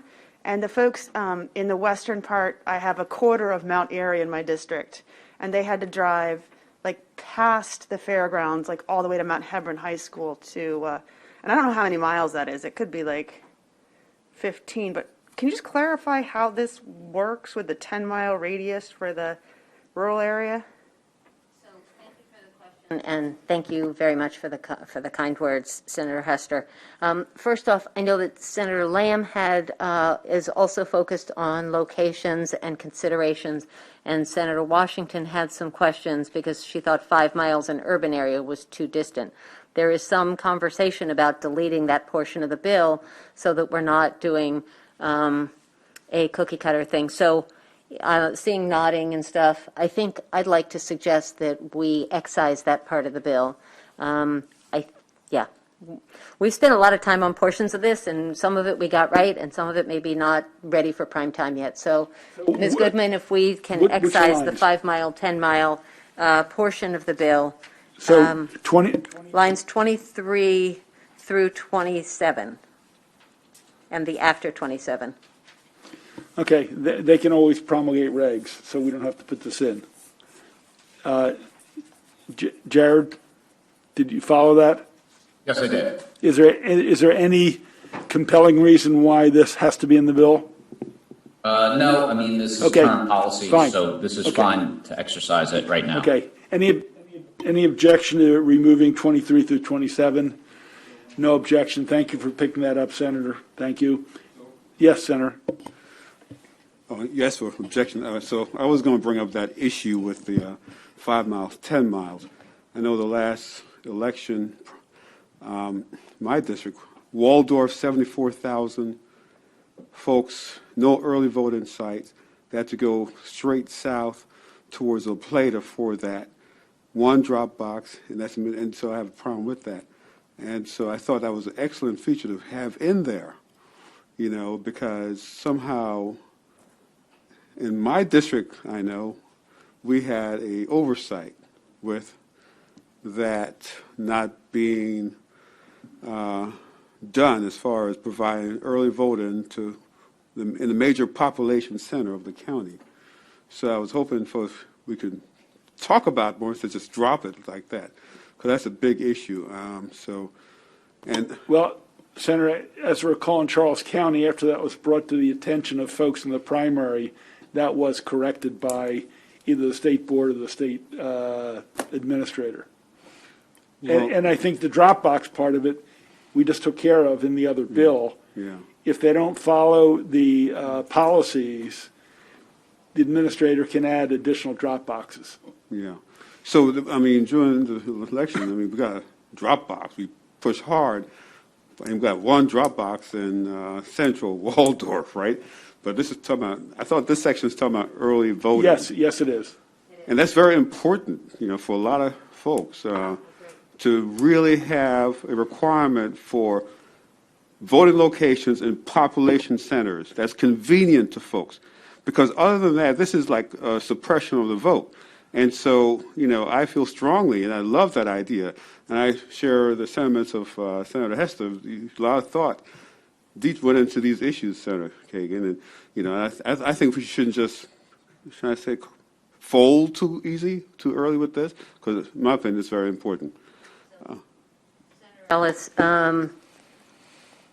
I've struggled with a lot because, I listened to all the state board meetings, and each of the 24 jurisdictions came in with their proposals. And each time they said, you know, 83% of voters are going to be within 5 miles of a voting center, and 92%. In Baltimore City, it was 100% of residents are going to be within 5 miles.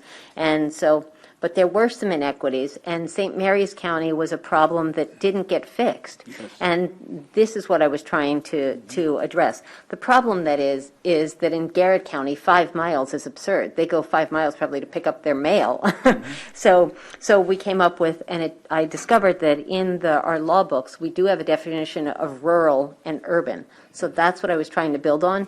Rural people are used to traveling further distances, and urban people should be closer. They might rely on mass transit more or walk more or all that. But there's not a one-size-fits-all, as Senator Hester just indicated in her own district. And so ultimately, we need to move forward, and there's the greater good. I still believe this is a problem. This may not be the precise solution yet, and so I'm committed to continuing to work on it, and you and I can work on it together. Yeah. But there's a lot of stuff here, and we have an election next year. So how is rural defined? I mean, I know it's in the statute. I don't know if you looked at that. This is coming out. The motion is to remove this. I would love for that motion to fail. Because, that's fine. You know, that is like a huge issue in so many. You mentioned St. Mary's. I mentioned Charles and Waldorf. And it's just an inequity that's just staring us in the face, and I wonder why we can't do some things big here, you know. I'll answer your question. Yeah. I think we should call for the vote, because this isn't the only bill, and the chairman wants to move a lot of other things, and I know that others have questions. The answer is that in the current code, rather than defining rural and urban, it actually lists. So it lists the counties they say are urban and those that say are rural, and we just chose to use that list in the current code rather than modify anything. And one last question, but this is a quick one. In the review, it talked about redefining majority party. Did I hear correctly when you said that was taken out also in the amendment? I think it's a cool idea to have majority for our local boards of elections, not for the state board. State board would stay as the governor's party is the majority party. That's our definition in law.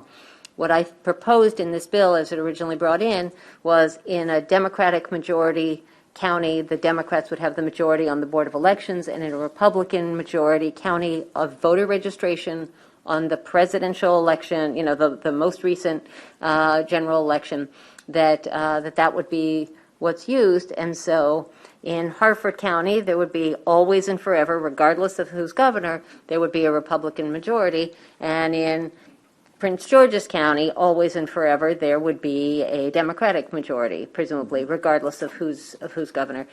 We are removing that. We assumed that was going to be challenging to get the votes. Yeah, Senator, after we deal with these amendments, if you would like to add that as an amendment, I know you had a separate bill on that, and we'll just take it up. Yeah, okay. So would we have to vote to amend the amendment? I mean, so I'm just concerned about that. We have this in front of us, and then we just change it without a vote, and then we have to re-vote it. Yes. It's really confusing at 6 o'clock on a Friday, really. Yeah, I understand that. Mental capacity, at 6 o'clock on a Friday. I understand it's going to get harder at 8 o'clock. And this is a big issue. I mean, Senator, yes, we will discuss it. Okay, I'm trying to structure the conversation. Yes, this removes it. After this is amended, I will allow an amendment to put it back in. Okay. Okay? I'm not, Okay. We're juggling a lot of things here, and I want to stay as focused as we can. Yeah. We will come back to that, and if I forget, please remind me. Thank you, Mr. Chairman. Senator Riley. Jared, on this curing of the ballots, I presume if a ballot comes in after Election Day, which is stamped appropriately in the mail prior, without a signature, that could be cured also. Correct, yes. The How- curing process would go up into the end of the canvas. So how do you contact people when you have a short window? Can you call them or do you write to them? Call, email, mostly call, but Right. if we have the phone number or email, if we have that, but we would attempt to reach out to the voter. And in this last election, In a method to make sure that they can cure and have the legally cast ballot. and they have to come to the local Board of Election office to cure. It depends, but we would just need their signature at that point there. But the ballot will be at the local Board of Elections office. Right. Yeah. Yes. Yeah, okay. And thank you, Mr. Chair. Hold it. Assuming, I understand. On the amendment that you suggested of removing 23 to 27, Senator Ellis put a hand up and objected, but I assume we had a favorable on the rest to remove it. So lines 23 through 27 are removed. I just want to be clear on that going forward. The one we just talked about on page 82. I'm sorry, 24, 29. I just want to make clear that we adopted the amendment to remove lines 23 to 27. That's all. Now, I don't think there's I think you got your question answered. Are there other amendments? It wasn't answered accurately. Sorry. Okay, it's fine. It's fine. Other discussion on the amendments? Senator. To be frank, I haven't been able to go through all of them yet. I'm getting, because I actually did read the bill and had markup. I'm trying to find these, so I was letting other people go to see if they'd ask my questions. Well, they'll help find it for you. Just tell us what the question, don't worry about the area. If you know what. Yeah, no. I mean, I just haven't got through the end of the bill to look at those changes. All right. I guess page 9 of 29. So if I'm reading this correctly, this allows unaffiliated voters to change their party affiliation and vote in a primary of their choosing. Is that correct? That's going to be one we're going to vote on. Look, I don't want to confuse people here. Senator Ellis has something he would like to reverse. I know Senator Simon-Ayer would like to take up this issue. Just for clarity's sake, my thought was we adopt these amendments, and then we take up the amended bill, and just if we have to reverse something we adopted, it's okay. So essentially, we can still debate it. I mean, because there are different amendments to the amendment. Procedurally, if you want to do that, I may not vote for all the amendments then. I may just, That's fine. okay, if you want to do it, it's fine. Yeah. Then I can ask my question. Yeah. So we have two issues so far we're going to come back to. Senator Carrozza. Maybe we should do this after we do the amendments, but. Okay. I would- So we're going to move the amendments. It doesn't mean you are adopting and accepting them. We're still having an opportunity to amend the amended version. Do people understand that? So you're not locked in on further amendments. Okay, objection to the amendments. It's not even recorded. No objections. The amendments are adopted. Now, we can start with Senator Ellis's. We can start with Senator Simon Ayers. Can we see if there are any other issues, so we just know the breadth of Well, what let's we're just looking take those to it.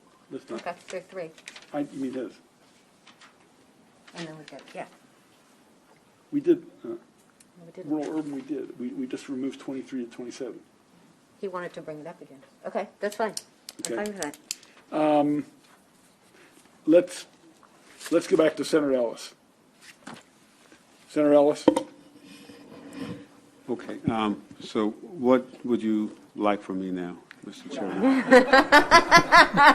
You would like to move an amendment, as I understand it. You would like to move an amendment, as I understand it, Yes.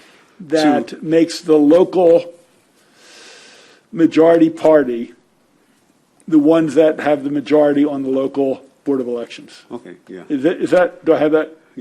Yes, sir. Okay, That's- which is very similar, or if not the Yeah. exact same, as what was in the original bill. Yeah, I would. And you have a separate bill on the same issue, so Yes. it's, okay. So before us is the amendment to decide the majority of the local boards, not by the gubernatorial election, but by the local Voter countywide registration. election. Voter registration. I'm sorry, By the voter registration. okay, by voter registration. Let's just get it on the floor. It's been moved. Is it seconded? It's seconded. Discussion on the amendment. So, Senator Ellis, if you want to go first, and Yes. then I'll go to Senator. if you please. So, this amendment, along with the one that might be followed with requiring early voting locations in a distance area, both of these would solve real existing problems in a lot of parts of Maryland. I know we have a problem in my district where the major urban area of Waldorf had 0 early voting locations. And we had 2 early voting locations that were, how should I say, within like 2 miles of La Plata, in La Plata 2 miles, in District 1 district. And so these tie together. So requiring that, the local Board of Elections to have a representative of the majority political registration party will help to kind of fix that issue, I believe. And so I think that's the only one we're addressing right now. So I'll just stop right there. How does this relate, right now, whether it's done by the governor or if this would switch, you have a certain amount of Republicans, a certain amount of Democrats, but we have a state with a ton of independents now, so they don't have any spots on there? Question, Senator Gallion, and as you know, unaffiliated voters are the largest, fastest growing portion of our voter rolls. Just so you know, there are currently, colleagues, 11 counties with a majority Democratic voter registration rolls and 13 that are Republicans. Some of those are kind of purpley that would be close, but right now that's the breakdown. In terms of unaffiliated, it's based on majority party. One of the two primary political parties. And so if there were at some point an unaffiliated surge and they became top finisher, that would be a conversation and probably legislation that would be needed. But right now it would be Democrat or Republican. Okay, thanks for answering. Yeah.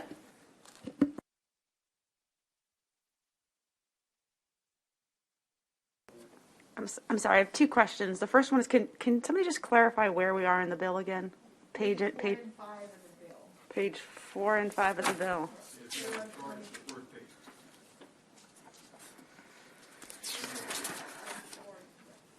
Okay, I was on the wrong, and what line? So this is struck, I see. It's struck, yes. Okay, so we are talking about this, and so this is my question. My district is like 39, whatever the difference is, 22, 23. County, not by district. Okay. You have to look at Howard County for part of your district and Carroll County for part of your district. Okay. Hypothetically, you could have a county that was evenly split. So then what happens? Does it flip back and forth? But you would have to be exactly the exact same number of registered voters for that to happen. And I don't think any jurisdiction is close to that. Okay. There are 4 jurisdictions, Senator, that you could describe as purple, 4 counties, where the voter registration is really tight. The advantage that I see in that is that it encourages both parties to get out and do voter registration. Get new people to sign up for their party, or get people to switch parties, or unaffiliated people to switch. But it engages more people. Okay. Thanks for the clarification. I'm sorry, Senator Simon, then myself. The one problem I have with this is when you do by party registration, you're only doing part of the voters of your county because you're taking out all the unaffiliated. And then 2, you could actually have the people in your county vote for a Democrat, but the party registration is Republican because of the unaffiliated. And I don't think it's great to have it based on voter registration because we're taking a subset out there. We're saying all unaffiliated, you don't count towards this. So I think it would be better towards the will of the people. Like in a county, I've heard the suggestion that it's whoever wins the county executive race opposed to the governor. And that's the will of the people in that county. And I'm not familiar with commissioners. I don't know if you have a couple. It would just be whatever the majority in the commission, they would get it. I think that would be a fair representation of the people opposed to just a subset of the voter registration. And many of them don't vote. Senator, my concern is you felt, and I think rightly so, that there was some bias in some decisions in Charles County. And I know we spoke that summer when you shared it with us, and the Senate President and I tried to help fix that. So I get that. And I hope there's no bias in any of these election board members in any of the counties and discrimination in where they have early voting sites or drop boxes. But I guess my concern is, and I'm not casting aspersions, but let's take a county that's controlled by the other party, and you've got a concentration of Democrats or minority Democrats, and they show a bias towards them and don't have a drop box or an early voting site. We've got 24 counties, and again, they're split. You know, Eastern Shores we know is primarily Republican, the Central Corridor is Democrat, and then you've got your county and St. Mary's. So I guess I'm not sure if we look statewide if that solves a potential problem.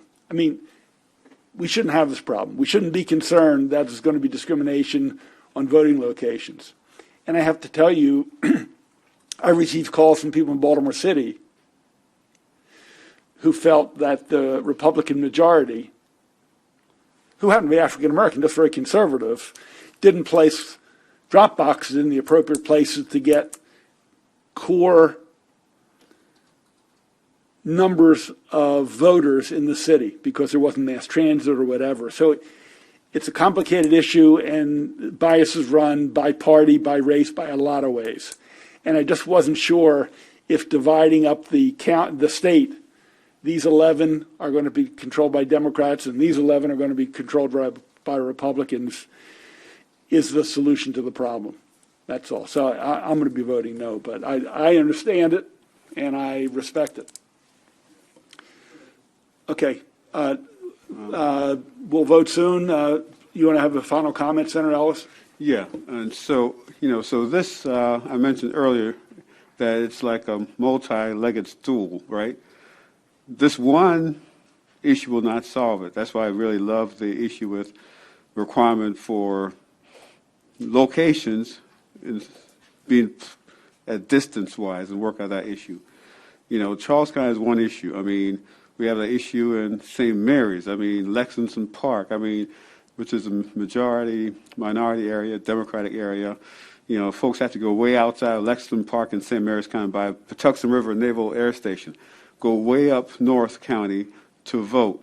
So it's not just my district, it's other districts, other places that we really need to look at fixing the issue. Right now, folks in politics, they do things for their political advantage. And so I'm not looking for us to gain dominance over the Republican districts or Democrats. I just want what's really just for as many citizens as possible. And that's why I love this comprehensive bill. But we're kind of gutting it now, so I ain't loving it as much. But hopefully we can restore some of these things and get back to love. Thank you, Mr. Chairman.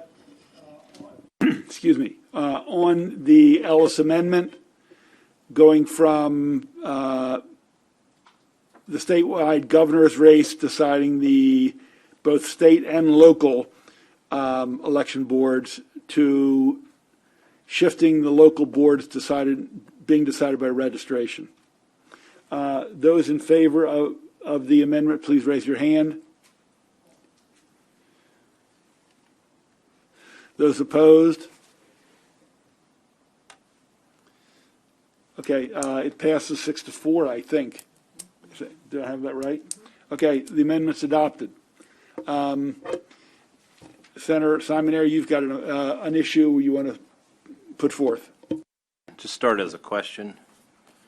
So if I'm understanding this correctly on page 9 of 29, this deals with primary elections, and it allows unaffiliated voters to change their registration on election day and vote in a Democrat or primary election. Is that correct? Somebody? Do it one more time. Yes. Okay. The answer is yes. I missed the question. So just a matter of fairness, can Democrats and Republicans change their party affiliation on No, election? not under the law, no. So why are we just choosing unaffiliated to be able to change on election day? That's a question for the sponsor. Correct. Okay. So Senator Simon-Air, I do not want us to take a lot of time on this. This is something I feel strongly about, but I haven't been able to get 6 votes to join me. The reality is that new voters can show up now on election day or during early voting. They can register, they can affiliate, and they can vote a partisan ballot for governor, for president, for Congress. And someone who's been living in the area for forever but is unaffiliated, either because they didn't know or didn't care, shows up and they are given a ballot for school board. I think that's wrong. I just think they should be able to say, you know what, I am so passionate that I really want to vote for or against this candidate. They pick a lane, and it can be a D lane or an R lane, and then they are affiliated and they cast a vote. But I'm not going to fight this one to the mat. If there's not an interest in this, I think we ought to move on. I think it's a good bill. I think it's a good concept. But again, it's been hard to explain to people. To be clear, if an unaffiliated person says, I want to vote a Republican ballot or I want to vote a Democratic ballot, they become that. And so the party can welcome them, write to them, recruit them, or whatever. They can change back to unaffiliated. They can change in the future anything they want. But they've become a new party person so they can engage in the community and in primary elections. That's my only pitch. Can I make a motion to remove that section? Absolutely. I'll even second the motion. I mean, it makes me sad, but I don't want to take our time. Okay, the motion is to remove that section which allows for, Ballot access. on election day, going from independent to a political party. That's what the motion to remove that is. Is there a second? I'm gonna ask that we not even record the vote. I'm willing to just take that out just to save our time. Okay. Any? Yep. Well, if that's coming out, it's coming out. It's gone. No, I mean, another question in the bill.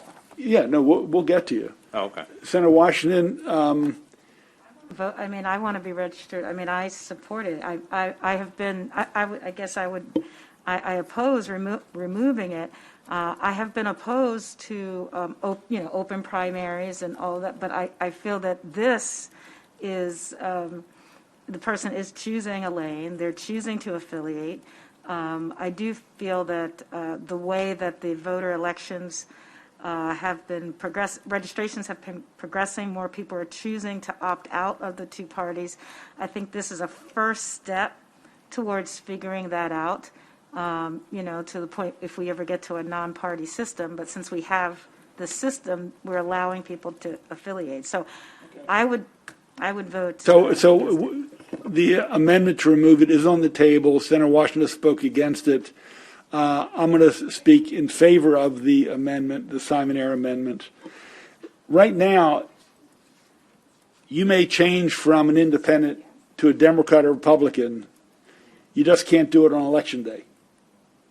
3 weeks. My concern is you've chosen to be an independent for however long, and then a large number of independents show up on Election Day, and maybe there's either a conservative Democrat or a liberal Republican, and they put their will in the primary when they've never made a commitment to that political party or the beliefs of that party. And it concerns me when they have an opportunity to do it 10 days before, but yet if there's a movement to affect the primary of a party they've had no allegiance to, it concerns me. So that's been my concern. It's in statute. They can still become a member of a party, but it's an easier commitment. It's a more meaningful commitment to me if they do it 2 weeks or 2 months prior rather than on Election Day. So I support removing it for those purposes. I'm going to go with Senator Riley, then Senator Hester, then Senator Lamb. Just a point of clarification. Can an independent register and vote during the early voting period?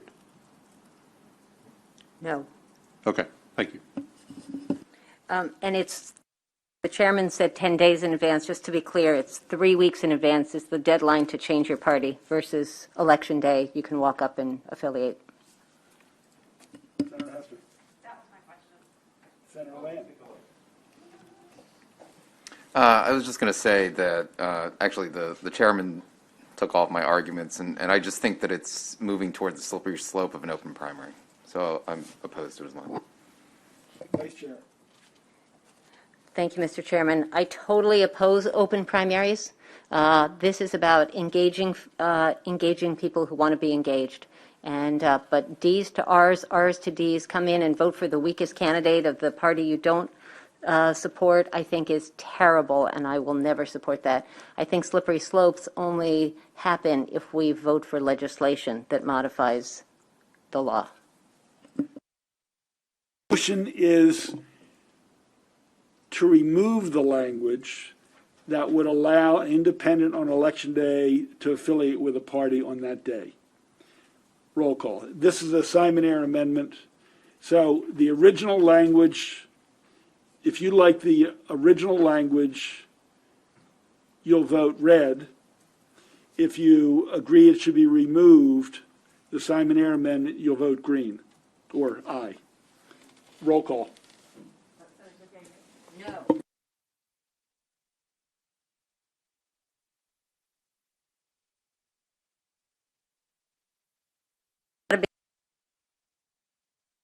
That you don't think it should be possible.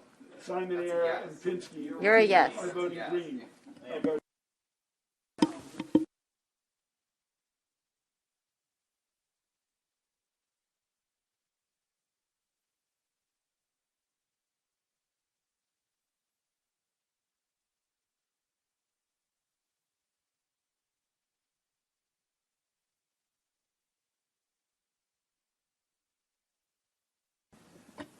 So I apologize, but I am confused. I hate to use that term.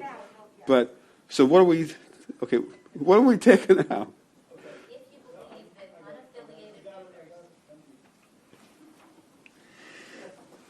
The Simon Air motion is to take out the new proposed language that says if you're an independent, you may register or affiliate with a Democrat or Republican on Election Day and vote in that primary. So that equals like a open primary then? Well, some would say no. It's not a full open primary. Some would say it's a partial open primary, but it is not an open primary. It's not. Okay. Okay. So far, you've got a no, a yes, a no, a yes from the sponsor. Okay, no.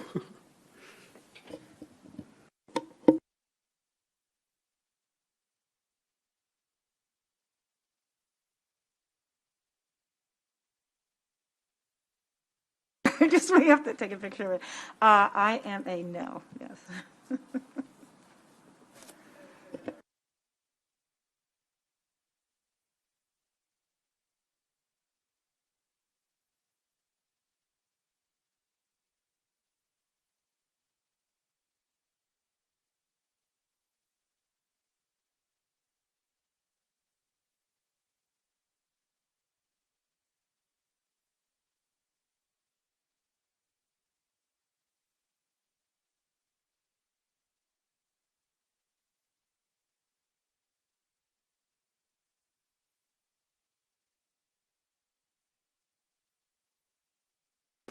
The amendment to remove it passes 7-4.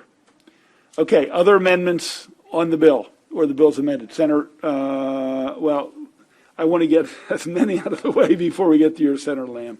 Senator Simon Air. There were a lot of amendments here, so.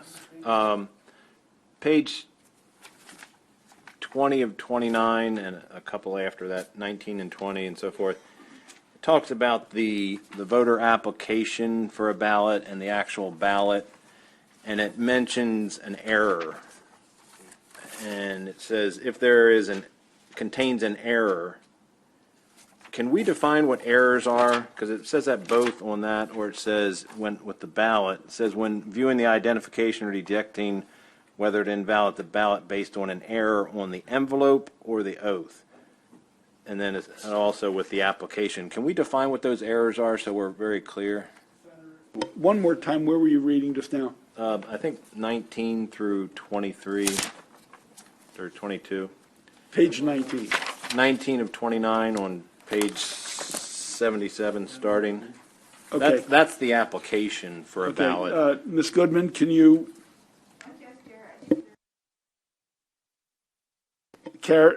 Jared, on page 19 of 29 of the bill, lines 29, Senator. How do you read that?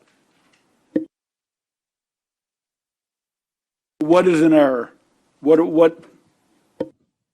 I would think that an error on the application would be that we couldn't validate the voter. For example, like if it was handwritten and the voter came to us and it was, Jared, but it looked like it started with an I because we couldn't see the bottom part of the J. And when we looked it up, there was no voter in that case there. So we would then basically send notification going, this application you submitted to us has an error in it because we couldn't validate you as a registered voter, or the address that you provided to us was not in our street files. Those are the errors on an application. Because this is just about the application. So this is just notifying the potential voter about, I guess their handwriting, and that the local board could not understand or validate some information. You're trying to find the person and so forth if you can. But on page 22, lines 1, it talks about identification and invalidating the ballot based on an error on the envelope and oath. Can that be more specific, because that's the actual ballot? Can we define what that error would be? Line 1. Top of 22, the very top two lines, in bold and underlined. So what I heard before is it was just they didn't sign it. Is that the only case that would determine an error? Yes, when viewing, right, for an absentee ballot that they didn't sign the oath on the outer envelope. Okay, can we just put that specifically if that's the only error they can do, instead of a generic error on the envelope? Is there any reason why not, Jared? No, right, Yeah, I don't want people. Do any committee members have any objection to that? Senator Simonaire, Yes. which language are you saying? You say you're on. It could even be, I'm not a lawyer, but an error in the signature on the ballot. Okay. And it could be generic in that sense. On the But signature on the oath, because they sign the oath, not the envelope, correct? Right. Yeah. I would say maybe more like a missing signature rather than an error with the signature, because I know I don't want to get into this, but I think that more or less implies that there's some signature verification. I should have thought of that, but that was not my goal. Missing's fine. So where are we? Okay. Yeah. So, any objection to missing? So it's a missing signature on the oath. Correct. That would be It the says- only thing that would invalidate it, correct? Right. Envelope, on the envelope? Envelope's oath? On the oath on the envelope? Well, it's not an oath for the envelope, it's just an oath that you take, just the oath. I think the oath, I'm not sure you even need envelope in that sentence anymore, right? Because once they've signed the oath, and sometimes if they're returning a ballot in a way that's not on a paper ballot mail, then the oath is on a different form, correct? Correct, right. So, yeah, right. Okay. Any, Senator Patterson? I guess just making it absolute, though, there's no other mistake, error, where one would be eliminated. Is that what you're saying, Jerry? Just strictly on the signature. What about the address?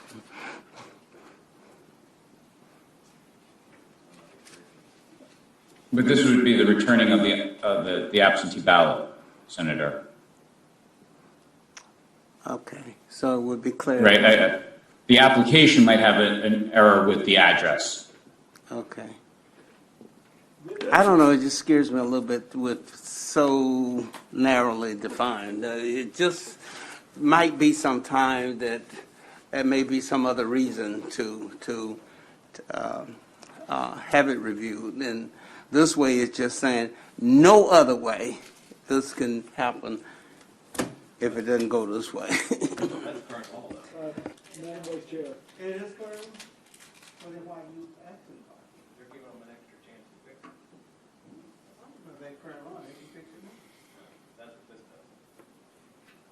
Madam Vice Chair.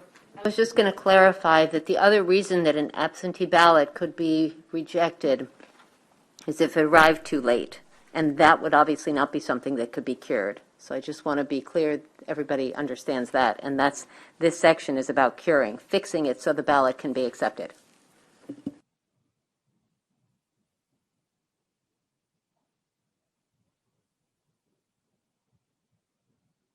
I guess the other errors could be that a voter might have forgotten to actually put the ballot inside the envelope.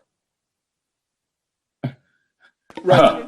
I mean, that is Right, but to the right. We can contact them and say, "You gave us a blank envelope here." yeah, but That could be an error. to the senator's point, if address is wrong or not completed inside, that's not what this is talking about. Huh? Right. I think that because this is about the local boards receiving the voted absentee ballot. So the address error where we mail out the ballot to them would be with the application portion of it. That's one of the errors in that field. This error here is now receiving the ballot back.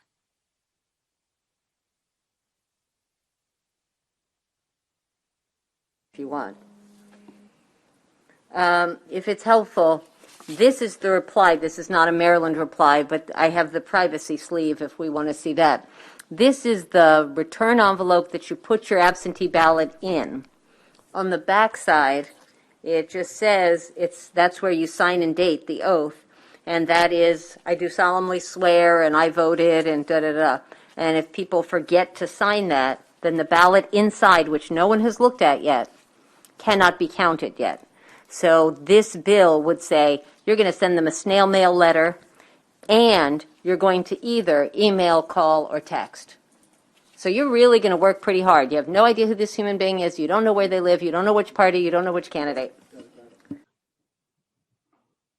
I think back to your question, Senator Patterson, this section is limited. Okay. But we did accept that small change.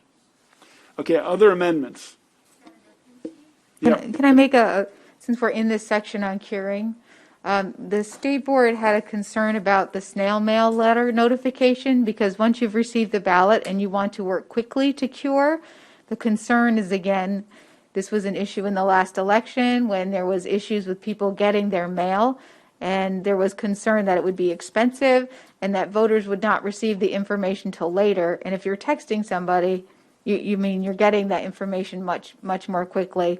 So their concern was that there had to be a mailed curing letter as well as a different method of contacting the voter, instead of just allowing them to find a different method of contacting the voter. I'm just putting it out there for your consideration. Where are we talking about, Ms. Goodman? This is on page 26 or 84 of your reprint. And if you look in line, starting on line 26, it says the local board shall send the notice required under this subsection. This is the curing notice by, and in line 20 it says it's required, it has to go by first class mail, and another method. Their concern was that this would be expensive, it would be slow, and that sometimes that it might actually miss the period in which the voter could actually cure. Okay, so Jared, Yes. your preference is to take out first-class mail? It can be first-class mail if that's the only thing. We just want to take out the word "and" so that we have options for first-class mail, email, telephone, or text messaging, depending on the time and the information that we have available about the voter. Got it. This also applies on page 20, lines 2 through 4 as well. That notice. Got it. With the application. What's the will of the body? Madam Vice Chair, your bill. What do you want here? So first off, it's the committee's bill. We don't know if someone receives the text. We don't know if it's their current phone number. We don't know if we even have emails for this person. So that's the challenge. The other advantage to starting to process and decide whether there's a ballot that needs to be cured or an envelope that needs to be cured, a vote that needs to be cured, is because we're starting to process them 18 days in advance. So I don't love removing the first-class mail, and I don't think it's that many and that hard, but and they've been doing it. But Jared, if you feel strongly, unless we can say up until, I don't know, 10 days in advance or something, that you should do first-class mail. Ladies and gentlemen, I think part of this has to do with the primary, when they were very late in a number of precincts, particularly in Baltimore, when it was a bit of a disaster with the first mailing company. I think that put them in a box, and they couldn't comply. I mean, is that right to some degree, Jared? I think, right. I think the U.S. Postal Service is, it's just, we just want to avoid confusion and getting notices and the delays that have been going on with the Postal Service here, that if we have a little bit more options, we don't want to have voters receive mail about curing after the election is done, when we've already emailed them or telephoned them and got the information, and then they receive the letter, and then they think the process starts again here. Okay. How about if we say make every effort to do first-class mail? Sure.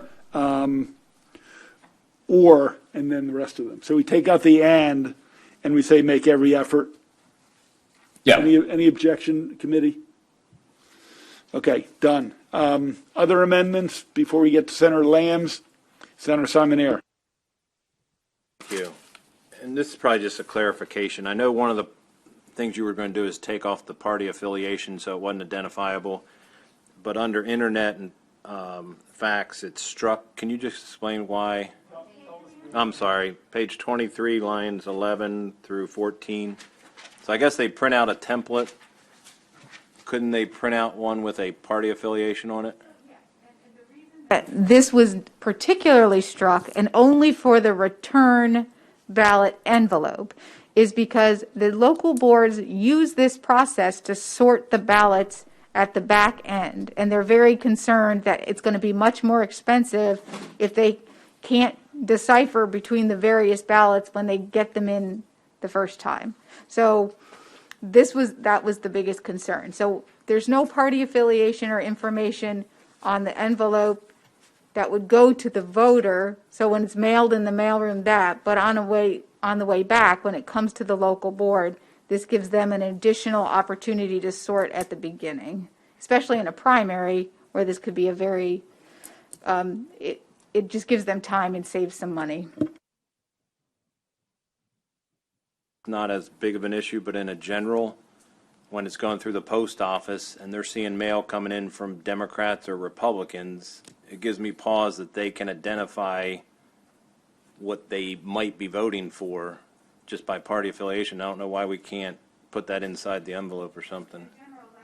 There's no party ballots. So it's only during the primary? That's only the primary. Okay. All right. Next question, if it's okay. On page 24, can you just, at the bottom, lines 31 and 32, I think I misheard what you said. So is it becoming the second Friday before the primary or general? That's what it looks like, but. Simonaire, this is actually a place, there was actually a drafting error, and Stacy said, Ms. Goodman said that, that there might be a small floor amendment, not floor amendment, but in the committee. So we had 8 days of early voting last year. That put us near the bottom, not at the bottom, but near the bottom. Federal legislation is 15 days. I originally put in 15 days, which would be 3 weekends, which would be great, give people lots of flexibility. Unfortunately, constitutionally, the max we can do is 10 days. The boards, local boards of elections, preferred not to have the day before, not to have Monday, the day before Election Day, because it's too hard for them to make the pivot. So while I think that's convenient for voters who are thinking about it and procrastinating, we totally suggest deferring to them. So beginning the second Friday before a primary or general, and then at the top of page 25, going through the Sunday before the election is 10 days, which is constitutionally allowed, adds just 2 more days, and then if federal legislation passes that will be 15, then we would go to 15, but until such time, we would be at 10. So I hope that answers your question, and I'm making a motion, corrective motion at the same time, if I can. I heard something different on the explanation. So you're keeping what is on page 24 at the bottom lines 31 through 32, the second Friday. And then on the top of the page, what are you doing? I don't see any Sunday up there. Rather than through the Thursday before, it would be through the Sunday. Because this actually, as drafted, it would make our 8 days, it would actually shrink it and make it 7 days. Rather than going from 8 to 10, it would go from 8 to 7.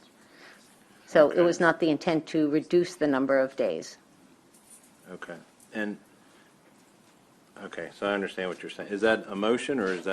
That is a motion. Stacy, you have? Any objection to the drafting error? Okay. I'm sorry, I don't want to, I'm not criticizing our wonderful drafting. The House is going to get this at some point, and they could, who knows what they're going to do to it. We don't know. It's not cross-filed.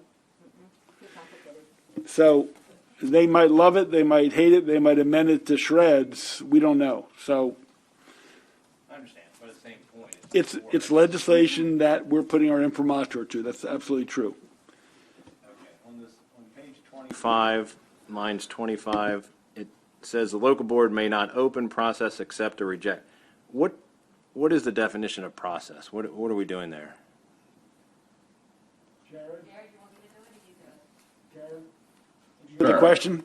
Basically, the local boards are now going to take the absentee ballot, make sure that their signatures, open it up, separate it from the envelope, put it off to the side for canvas, run it through the machines, but not tabulate the machines, and then have it ready for tabulation at a later date.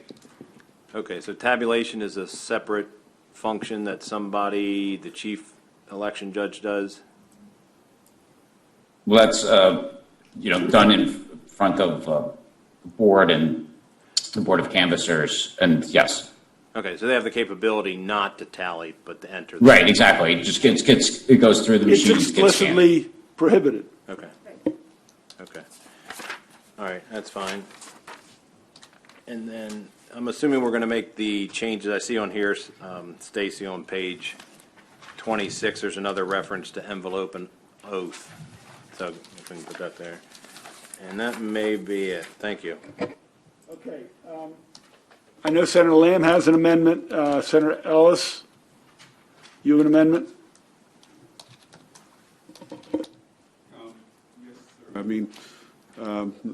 Remember I referred to the two-legged stool, so I don't know if you want that now before Senator Lamb's. I'm just. Let's Okay, good, thank you. truck in here.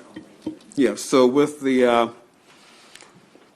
amendment that was taken out with the 10-mile radius for rural areas or any areas, I'd love to put that back in, only saying that a early voting location have to be in any area within a 5-mile radius that has a population center of 10,000 or more. Repeat, please. So this amendment would state that an early voting center should be within a 5-mile radius of any area with a population center of 10,000 or more. Senator, how does that fit with the law that specifies the number of early voting centers elsewhere in the election law? I mean, is that compatible with that? I hope we can make it compatible, Mr. Chairman. Well, I'm not sure. I have to tell you, So, changing the number of early election sites has been a fairly major battle in this legislature for the last few years, and that was set in statute a number of years ago. I just don't know the implications, is what I'm saying to you. I don't know how many are in statute for example, Charles County, and I don't know a 10,000 population, if that will affect the statutory language on the number of early voting centers. Either Goodman or Mr. Demarinis, can you speak to that? Well, I guess it would affect in like B2, for example, there where it says like a county with fewer than 125,000 registered voters shall have only one early voting center in the county. Now, this amendment, if there's, say, 2 centers, population centers with 10,000 or more, how can you have, if they're more than 5 miles apart from each other, that you would have a conflict between the provisions? Okay. So, Senator, I think the answer is it conflicts with other sections of law, which you can reopen up that gate, but I'm not sure the legislature's going to, who knows? I mean, even those themselves took years of debate and discussion, so I'm not dissuading you, I'm just telling you it is in conflict with other sections of the law. I would love to remove that conflict, because as we said earlier, and just speaking for what I'm most familiar with, Charles County, a population base of 74,000, a tight geographic area, no early voting locations, the major population center. Then we move south to St. Mary's County, Lexington Park, 11,000 in that population center, very far away from an early voting center. And so I think if we're looking at reform, I would love to reform the laws that allow major population centers to have no early voting location. And I think if that's the case with the limits, maybe we should look at, supplanting that law with this language here to say that we need to make voting more readily available to all our citizens. So I'm not sure what we can do to do that, but I mean, I think, as far as making voting more available, I think that is the purpose for this bill, to fix a lot of the problems that exist. Jared, do you know how many voting centers are mandated for, we'll use Charles County as an example? Or Ms. Goodman? So Charles County has a population, I'm looking at the active voter registration rolls now, of 120,000. So they would be 1 with the possibility of 2. If the county was so inclined to do the extra voting center, but they're on the border of that 125, which would then make them get close to having 3, but they're right now under 125,000. Okay. Well, Senator, I can only tell you, you can make a motion. Any motion's open. I just haven't been here a little while. That has been an ongoing fight. There's been a fight in Montgomery County recently of changing a voting center or adding one. Any motion is open. So, and like I said, I think for the general, one of the early voting centers was shifted to the population center. Is that correct? Yes, yes. And now with your motion of the majority party, that's likely to be retained, I would assume. We're talking hypothetically, of course. Right. Yeah. And so this amendment will help those areas where the majority party might not be represented in certain of these areas, like Lexington Park. So, these legs to the stool, I think we need all of them to really stand on, to sit on. And so, I think if we can address that issue, we can. I know I respect your experience with these issues, Mr. Chairman, and if it needs to be a separate bill, then I'm willing to do that. Okay. But these are real issues that we really work to solve. So Okay. I'll defer to your Yeah, experience and leadership. You know, I want to move this bill and get to some other bills. I would encourage you to drop a bill, either late bill this session or next session. Most of the policy for the state is set by like populations. So in other words, you have over 600,000, you have over 300,000, so it's based on some objective data. And maybe it's time to change that for the state. I don't know what the right answers are. I really don't think we have the time to work it out now. So I understand, I'm sympathetic, and I was very upset with what happened in the primary. And hopefully we can make sure it doesn't happen again. I don't know beyond that what to say. Okay, other amendments. Senator Gallion. This may be more of a question. If I can't, under the single subject rule, I can offer this as an amendment, I assume. But, you know, I had a couple of election-related bills brought up. One of them was brought up and killed in committee a week or two ago. But I had another one, and I also had amendments to that one that had to do with who can. I don't know if ballot harvesting would be it wasn't the title of it, but it had to do with who the agent could be to take ballots to a drop box or whatever, and I think it put a limit on it. The amendment on that would have allowed like a caretaker or something, because starting out it just had like a family member or something. So, Madam Vice Chair, would you look at that as okay? I asked the Vice Chair. Did you I say think yeah? current law covers it, and I didn't think there was a need to change it, but it does allow it's restrictive, it's family members and a caretaker, and yeah, it's pretty narrow. It's already like that. Is that correct, Jared? It's who can. Yes. Who? Like to be an agent for absentee ballots? To take off. I think you're asking who can bring in your ballot to drop it off at a drop-off box or something, right? Or at the Board of Elections, I guess. Or at the Board of Elections. So I can't collect for all of you guys and bring it in, because I'm not your caretaker and I'm not your family member. Right, Jared? Aren't those the two categories? Is there someone else? I think there's a difference here. I guess, Senator, if you're talking about being an agent, which is basically going to the local boards, picking up the absentee ballot, going to the voter, giving it to the voter, and then giving it back, that's an agent.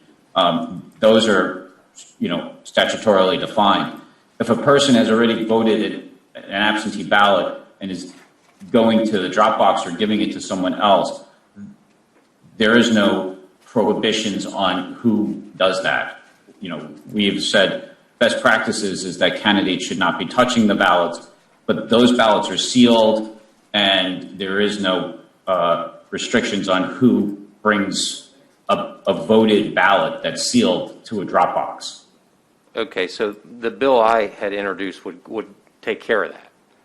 So the reason I'm asking this is, okay, we had the climate bill, and you mentioned it, Mr. Chair, on the floor this morning, that there was a couple other climate related bills that were amended into that bill to took care. You mentioned the district numbers and everything. So here, I think this is an important thing where, as we go to more mail-in, I think there should be some more guardrails on that. I was kind of surprised. I mean, obviously the one bill I had in was brought on the voting list to get turned down, killed, whatever. But I was surprised this one wasn't too. I guess maybe we didn't get to that one yet. I don't know. But I think this is reasonable, and if you add in the caretaker provision and not just have it so narrow, originally where it had to be a family member, and also put a limit on the amount of it put a limit on the amount of ballots an agent could bring. So my concern is if you have a campaign volunteer that goes to a nursing home and they're trying to they get as many ballots as they could, and try to maybe harass some of these people or whatever, and get, for whatever campaign. This is not party related. We've heard rumors on both sides of issues with ballot harvesting, honestly, in the last primary. I think this bill would take care of that with, the inclusion of the caretaker, because we don't want, obviously. Okay. So can I offer that as an amendment? Roll call. Senator Kagan? No. Senator Lamb? No. Senator Hester? I gave you one.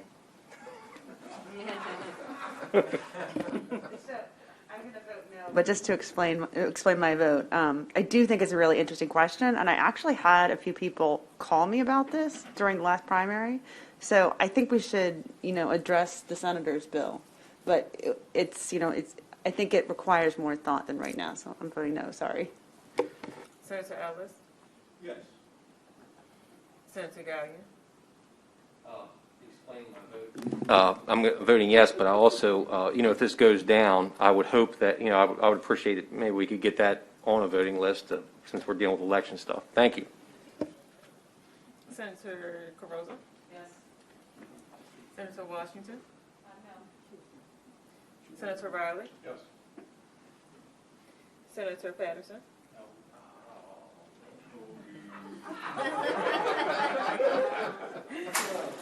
Senator Simon-Mayer? Yes. Senator Penske? No. 5-6. Okay, motion goes down. Okay, Senator Lamb, let's get to what appears to be the last amendment on this bill, and then we can move on to some other bills. Let's see, okay. Committee members, normally, under normal times, there would be vegetarian pizzas and meat pizzas, but because of the situation and the eating and the masks, that's not the condition we find ourselves in. So we've all paid our dues in one way or another. Yeah, I'm crying under here. I promise not to eat my mask as we we move forward here. So Senator Lamb has an amendment, and you should see it in that packet that was provided to you. The ID number is Senate Bill 80331/853-123/1. So Senator Lamb's amendment would require a certain percentage of voters at each precinct polling place to use the ballot marking device in specified election years. Requires the state board to provide training on these requirements to each chief election judge no more than 30 days before early voting or election day. Report to specified committees of the Maryland General Assembly on information related to these requirements, and requires a local board to ensure that ballot drop boxes are accessible to various types of voters. I think Senator Lamb might want to expand on some of this. So you probably remember, because for the last few years we've had a bill come up with mostly voters who are disabled who are using the ballot marking devices, and they're producing a ballot that is that looks substantially different than the ballot that somebody would be using a Scantron and circling manually. So it's like a skinny ballot. And so, this would try to address that. This has been an ongoing issue. There's been AG's opinion. There have been lawsuits. We have not been able to resolve it through legislation that we've introduced the last few years. But this, I think, would be a provision that would help chip away at that problem. It's been supported by Federation for the Blind, Disability Rights Maryland, others as well who are concerned about this issue, obviously, and this helps really advance the issue by requiring that there be a significant number of people that are using these ballot marking devices, so that the people with the voters with disabilities who are using these BMDs can't be identified, because the state board has put in procedures in place over the last few elections to try to increase the number of people that are using these BMDs, but when you actually look at the data over the last few election cycles, there are very few people using this. In fact, some of the precincts only have one person using it, so it's easy to identify who that is. So this sets benchmarks to move towards that goal, and also reporting back so that we can gauge how we're doing, and it phases those benchmarks in. When other jurisdictions like DC have had equal usage of or equal offering of BMDs. They've had percentages up to 70% of people using BMDs. And we have a very low bar here of just trying to get 5 per precinct, and we can't even meet that. So this helps ensure that there's equal offering of these BMDs. Governor, Dr. Senator, he's not a governor. Senator Lamb is proposing this amendment. Is there a second? Okay. Discussion on the amendment. Well, I'm just going to share look, I think the State Board of Elections has not done a very good job, or a poor job, at encouraging, requiring, or training, getting at least 20 people at each polling place. I think, after a certain number, the vote gets buried, unless there are a large number of people who are blind at that voting place. I think 10%, 20%, and 30% is going to require purchase of new machines, and this becomes a multi-million-dollar amendment. I think we have to get the state board and the local boards to do something a lot more serious. But I think this bill goes a bit further and is a bit more expensive. So while I want there to be anonymity in voting for all people, I think there are other ways to do it. So I'm going to be voting no. Other questions, debate? Senator. I mean, I think this is really just to put required procedures in place to offer it to all voters, right, so that it can help mass those voters that are voting with disabilities. And so I don't think it's going to necessarily have to require, purchase of all new voting machines and be substantially expensive. It's really just trying to set some benchmarks so that you can offer it equally to all voters and hopefully bring that percentage above a threshold so that these voters with disabilities will be able to maintain their anonymity when they're casting their ballot.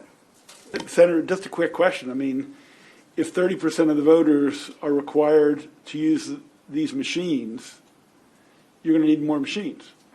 I think if missing something. I think if you offer it if you have better procedures and policies to offer it to all voters, because I don't think the training's been there to make sure that the election judges are actually offering it equally. And, we've even had instances where election judges were actively discouraging, at least we've heard anecdotal reports where they're actively discouraging people from using it. I think you can really approach those thresholds, with just equal offering of the BMDs. Yeah, I don't question that. I'm just saying if we're requiring 30% of the voters across the state, if there were 1.7 million ballots sent out, if we're calling for 500,000 people, that's not going to require more ballot marking machines to be purchased? Well, I'm open to also lowering the threshold if you want, but somewhere between 30% and I think it's 5 per precinct now. I mean, if we want to lower it to... Well, I think what was reported to us is atrocious. I don't disagree with the outcomes and what our interests are. I just, I don't know. Senator Washington. Question and clarifying on the amendment. Are you saying it needs to be offered to 30% of voters? So 1 1/3 voters should be offered this? 1 in 3 voters is offered? Or do... No, so this shall. is show use, yeah. So, because it sounded as though you, which I think would address the chairman's concerns if it's offered to more people, to some proportion of the people, and then they're maybe. But I don't think we'll be able to know how many people are offered it because it's not tabulated anywhere how many people come in and are offered the BMD. Okay, thank you. Further discussion on the Lamb amendment. Roll call. Senator Kagan? Okay, I am going to explain my vote. I just first want to say that I think Senator Lamb has been really thoughtful and passionate about this, and I appreciate his efforts, but I do think cost and other factors are going to lead me to vote no. Senator Lamb? Yes. Senator Hester? No, and I would, my explanation is the same as the chairwoman's. And just, I was actually offered this at my last polling place, and I had no idea what it was. So I think if somebody even said like, hey, if you use this, just try it. If you use it and try it out, and it will, help us reach our goal of 10% or 20%, like I would have done it. But there needs to be better communication for sure.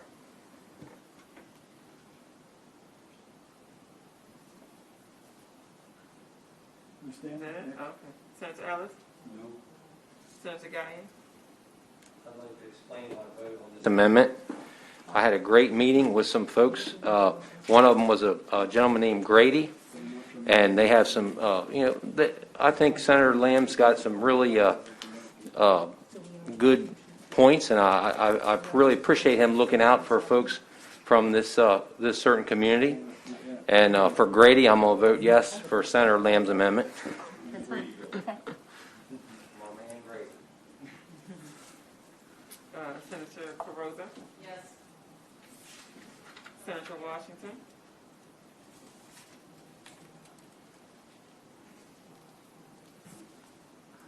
Senator Washington? Oh, I said yeah. Oh, okay, I'm sorry. Senator Riley? Yes. Senator Patterson?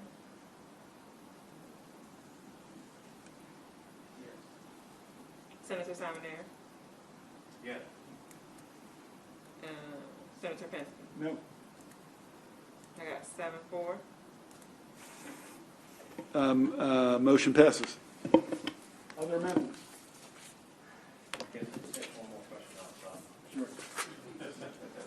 Did we catch that on tape? Did we catch it on tape? He said one more and then I'll stop. Yeah. Before this bill. On page 27 of 29, it looks like we're changing the priority for counting ballots. Current law is the latest properly signed, and this changes it to the first. And so the reason for that in this bill is now because you are starting the process of tabulating absentee ballots before Election Day. So, and then you're separating envelopes from ballots, and so now you can't do a last received versus a first received, because then you might have already tabulated the ballot before you received the second ballot, and so you can't count something that you can't set back to a person. okay. Well, the problem I have with that is, I know people say there's little fraud, but if somebody gets the ballot and votes fraudulently for me, I show up on Election Day to do a provisional, I can identify who I am, I cannot, my ballot's going to get rejected. No alternative, correct? So this is changing the law. I mean, essentially, that- that's what this doing, is it's changing the law. Now, if the state board or the local board receives 2, then they would count the first received, instead of now the regulation that requires them to throw out both ballots. So, in the case of fraud, the fraudulent ballot gets priority. Not that that's the intent, if it goes through the mail-in. It's going to get tabulated. I'm going to go to the ballot, or the Election Day, or even early voting, depending on when it gets in there. They're going to say, we already sent you out a ballot, you have to vote provisional. They're going to see it was tabulated, and they're going to cancel my vote out. So, okay. And then that would mean we'd have to backtrack to who had access to your mail, and then they would prosecute or try to find out who did it. It's against the law. It's a criminal charge. Okay, the bill as amended. The bill as amended. Roll call. There's still more on. There's still more on my amendment. I'm sorry? What's that? The whole thing? Apparently, Senator Lamb thought you were only adopting that portion of the amendment and not the other part of the amendment. So, so if you look on the last page, past page of 5, there are certain categories in determining the locations of a ballot drop box, and to the extent practicable, a local board shall ensure that the ballot drop box is accessible, and then it actually lists categories. So this, again, this could be quite extensive in requiring them a ballot drop box to meet every single category in here, and that might be problematic in some circumstances. So that's included in all of this amendment. Okay, thank you, Senator Lamb, being honorable. If you look at the last page of the Lamb amendments, it is potentially could result in large numbers of drop boxes be required based on these criteria. So, Voting for Grady and my friends with that. I will entertain a motion on the last page if people want to go there. Yes, let's go. It's been moved and seconded. I assume that means to remove the last page from what we just adopted. Senator Lamb? I mean, I'll just point out, if you want to remove it, that's fine, that it does say to the extent practicable. So if they can't, they can, right? It says can. I mean, you have to take every single one of those categories and they have to meet all of them. And though it says to the extent practicable, when they sit down, they have to look at every single category as they do that. Okay, let's look. We've spent a lot of time on this bill. We don't know how the House is going to receive it. Any objection to the motion to take out the last page? You fought like a tiger. Thank you. The last part of the amendment is taken out. The bill's amended. Senator Kagan? Aye. Senator Lamb? Yes. Senator Hester? Is this to take it out? This is the bill. This is the bill. Oh, Already took it out. okay, yes. Senator Ellis? Yes. Senator Gallion? Once again, I'd like to explain my vote. So I can tell you if the one amendment I had with the ballot harvesting would have been put in, this would have been a yay, big time vote. I have some concerns. I'm still voting yes, but I'm not quite as chipper and happy as I would have been if that amendment would have been adopted. But I will vote yes. Senator Carozza? No, I just don't think we have the safeguards that we could put in with this bill.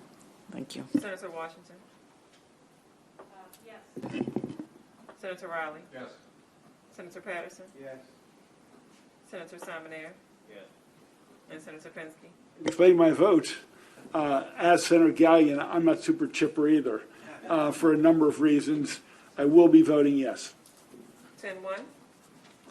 Okay, hold it. I do have to let you know, with the adoption of the amendment and the cost, B&T we're going to have to hold it till B&T reviews it to look at the fiscal note, just so we know. So we'll get word back when we can move it after they've given the okay on the cost and we have a better sense of the cost. Okay, 649. All right, Senate Bill 649, procurement.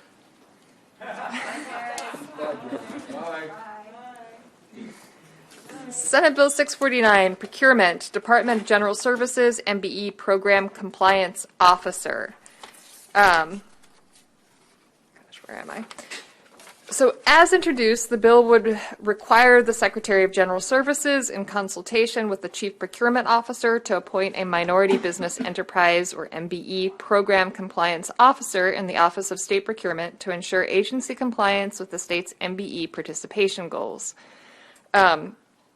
To refresh your memory of the bill hearing on this, there was a lot of discussion at the bill hearing that the Governor's Office of Small Minority Business Affairs already has a person who performs a lot of the functions that this had laid out as putting into the Department of General Services. And the sponsor of the bill sort of mentioned, well, that wasn't really her intent. Her intent was to kind of, strengthen oversight of the MBE program. So there are amendments in your bill packet on page 11. This is amendment number 974436/1 being offered by the bill sponsor, Senator Griffith. The amendments substantially rewrite the bill and would eliminate the requirement that DGS appoint an MBE compliance officer and instead strengthen the MBE oversight responsibilities of the Governor's Office of Minority Small Business Affairs. Specifically, there are 3 amendments. Amendment number 1 is technical. Amendment number 2 requires procurement units to make a good faith effort to solicit at least one bid from an MBE for certain categories of small procurements. That's on page 13. The amendment number 2 would also require units to require prospective contractors to attend a pre-bid or pre-proposal meeting as a prerequisite to submitting a bid or proposal for procurement by the unit, and to share the contact information of prospective contractors with other meeting attendees. That's also on page 14. And then this is probably the most significant portion of this amendment. It would require the Governor's Office of Small and Minority Business Affairs to review MBE participation goals and sub-goals for procurement contracts with a value of $1 million or more before those contracts are finalized, and make recommendations on alternate goals and sub-goals or on how the contract could be unbundled to facilitate MBE participation. It's on page 16. Finally, the amendment alters current reporting requirements to include, among other things, contracts reviewed by the office under the bill, contracts for which no MBE participation goals were established, contractors that failed to meet MBE participation goals or sub-goals, MBE participation in emergency, expedited, and sole source procurement contracts, and each unit's attainment or not attainment of MBE goals over a 5-year period. So on pages 17 through 19. All these provisions have a delayed effective date of July 1st, 2022. And it's not in the bill, but afterwards I was talking with some people in the amendment office, and we would also have to add some contingency language there because the way the MBE program works, it has to be sort of reauthorized every few years, and next year is actually when it needs to be reauthorized. So we just have to add contingency language saying that, that July 1st, 2022 effective date is contingent on the MBE program being reauthorized after, through, right now it's set to terminate June 30th, 2022, so it would be contingent on them reauthorize, or the General Assembly reauthorizing that program. Amendment number 3 requires the Department of Legislative Services to review and report on implementation of the MBE program as specified. It's on page 20. Is there a motion on the bill? It's been moved. Is it seconded? Second. The amendment's been moved and seconded. Any objection to the amendments? I think they've been, yes. A complete rewrite of the bill, and it's quite extensive. Did she work with the department? Do you know if they're okay with this? I don't think that this has been worked necessarily with the department, with DGS, or with the governor's office. I know she had a lot of discussion internally with the Department of Legislative Services, people who work on procurement issues. So I think that's where I'll either abstain or I don't have, yeah, I mean, I'd like to at least get the department. This is a huge rewrite. There are a lot of changes. We'll put this on Tuesday. Okay, we're going to go next to Senator 800.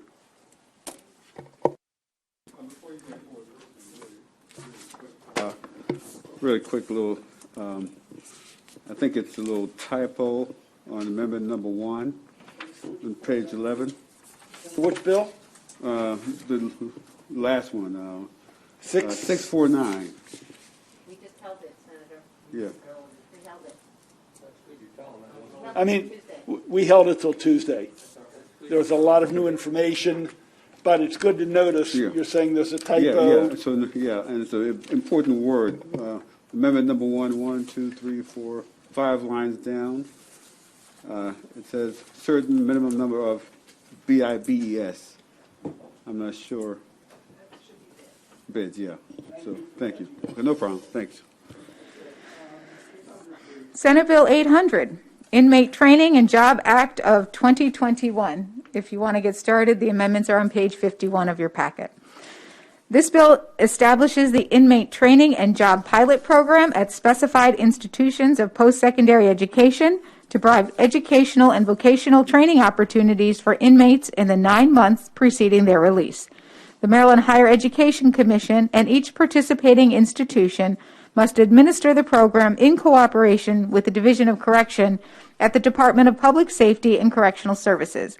Each institution's program must have an individualized plan for success, a professor or other staff member serving as the primary contact for program participants, and at least 3 students serving as program mentors. Program participants must take virtual courses that are credit-bearing and count toward a degree, certificate, or license. The bill establishes various reporting and information collection requirements to track program participation and outcomes. The governor must include in the annual budget bill an appropriation for the pilot program in the amount of $125,000 in fiscal 2023, $137,500 in fiscal 2024, and $151,250 in fiscal 2025 and 2026. There is one amendment, as I said, on page 51. It's from the sponsor.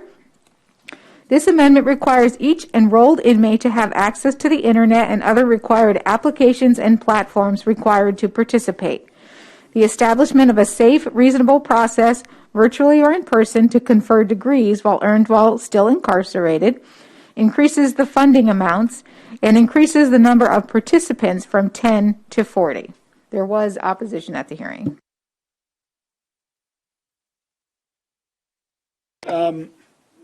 This will have to await approval from B&T because of the cost. I think they are looking at it, knowing that we're looking at it, but still we will have to take some action for them to consider it. We need a motion. It's been moved and seconded. Discussion, any discussion? Senator Gallion? So I guess kind of on the amendments with the internet part, you spoke briefly of that, but there are safeguards that they won't be like I'm all for the job training part. The intent of the bill I think is good, but are the safeguards sufficient that they won't be? The internet will be used just for the job stuff and not for potentially, say, if you have a bad actor that would try to maybe do something nefarious through the internet. Are those safeguards sufficient? With education folks, we've made around to all of them, and there was some slight concern about correction, but we made those corrections in the bill, so they have a similar program already. Yeah. I wasn't sure. I have a friend that's Yeah. currently incarcerated, and I know I can only I get a phone call once in a while or Right. through the mail. That's why I was curious.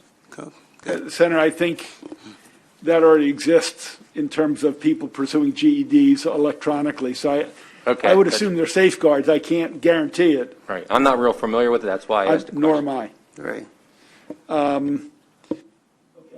We moved the bill and the amendments. Discussion on the amendments.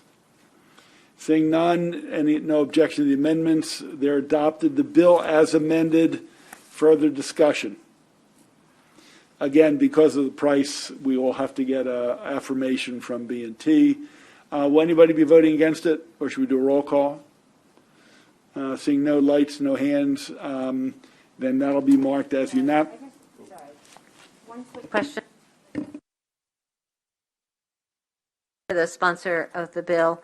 In the amendment on page 6 and line 9, so I thought I had heard that the cost of the bill was being dialed back, but from just reading this, it looks like it's increasing. Can you did I miss that? I apologize if I did. Strike 125,000 and substitute 300,000. Strike 137.5 and substitute 330. Sorry? I did the funding. Increases the funding, yeah, so I thought I had heard that it was going to be trimming. No. Okay, so it does increase.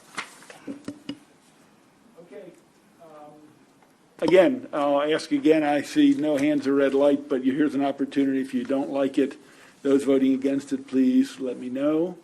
Seeing none, the bill passes and will be reported to the floor upon approval from Budget and Tax. Okay, next bill. SB 927, Yeah. Institutions of Higher Education, Prohibition Against Incentive Payments, Foreign Student Exemption. This bill allows an institution of higher education to pay incentives for the recruitment of a foreign student who is residing in a foreign country and not eligible to receive federal student assistance. There are no amendments, and there was no opposition at the hearing.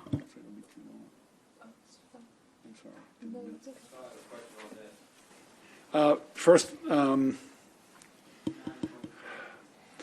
let's put it on the floor first. Is there a motion? It's been moved and seconded. Senator Gallion. I think I may have missed some of the hearing on this one. So with the fund, it says, I guess there's one part, you have some folks, I'm thinking of folks in our own state, that may be less fortunate or lower income. Is this taking money away from them and given to potentially folks from overseas coming over? I just want to make sure our folks here in Maryland that are lower income or maybe disadvantaged are taken care of first. Actually, it will benefit poorer folks who use state universities and private universities. This essential, right now we have a prohibition on using incentives for headhunters to recruit students, and that period. And that was put in because a lot of for-profits were hiring people to recruit poor and working family students with low income who could then access federal dollars to pay for their tuition. And there were sometimes untoward actions, lies, inducements, etc. So that's what that was about. And unintentionally, there are some colleges and universities that use recruiters internationally to bring students who are not going to benefit from federal loans or grants, and they say this impedes their ability to recruit in Indonesia, in Europe, in Africa, because they have to pay people to do that. They can't send their HR department or their recruiting office people all over the globe. The other point they make is the more, like University of Maryland, and I don't know if they're affected by this, the more out-of-state people, they help underwrite the cost for the in-state people. They pay more, right, the out-of-state, than the in-state. So they say it actually helps them. Okay, thanks. Senator. Senator Gallion got a nice Zoom call from the president of Goucher College. And when the bill was passed originally, doing away with the headhunters, it adversely impacted good mainstream not-for-profit colleges like Goucher. He said 4 years ago, 8% of his student body was foreign students who came to Goucher through reliable recruiting offices that recruit for a number of high-level U.S. colleges and universities. Since the bill was in effect, he now has 3 out-of-country students, because now with the law as it's currently written, he can't provide any incentives or payment to reputable people. So this bill will help correct an unintended consequence. There was a very good discussion with him. Goucher's a good mainstream Maryland school, and the president of the school was very credible. Thank you, Mr. Chair. A knack for making the complex understandable.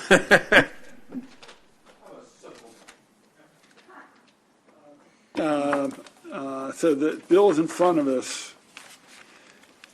I'd like to move that the effective date be June 1. Is that the earliest we can do? If no objection, I'd like to go to June 1. Will it be very different between emergency bill and June 1? Yeah, I think June 1 is, I think it's fine. Okay, any objection to the bill as amended on 927? That'll be sent to the floor. Thank you. Okay, we are going to hold, 676. We haven't done that, have we? No, we have not done that one yet. Let's do 676. Okay. Ooh. All righty. 676, Garrett County Public Schools Virtual Education Days. This bill authorizes the Garrett County Superintendent to order a virtual education day instead of closing a public school in the event of a natural disaster, a civic disaster, inclement weather, or any other event that would otherwise prevent normal school attendance.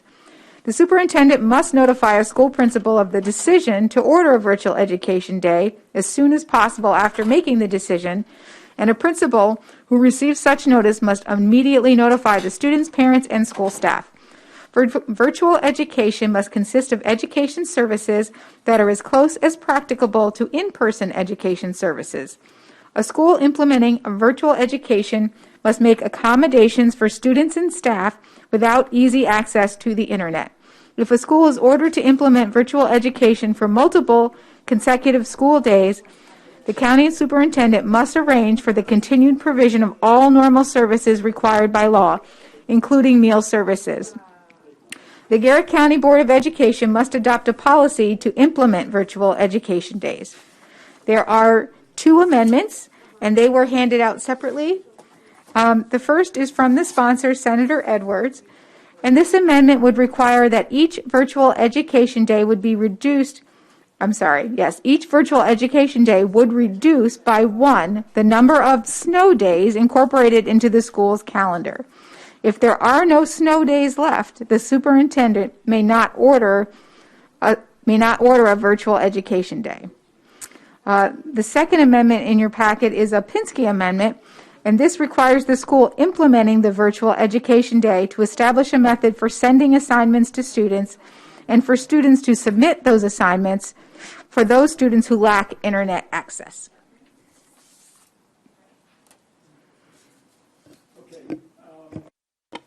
Let's get it on the floor first. Is there a motion? It's been moved. It's been seconded. Any objection to the amendment? If not, that's adopted. The bill as amended. Debate, discussion. Okay, seeing none, will anybody be voting against the Edwards Bill 676? Seeing no hands or lights, that will pass unanimously. Okay, here we are, ladies and gentlemen. We finished that list. No, we're going to hold it till Tuesday. Let me say.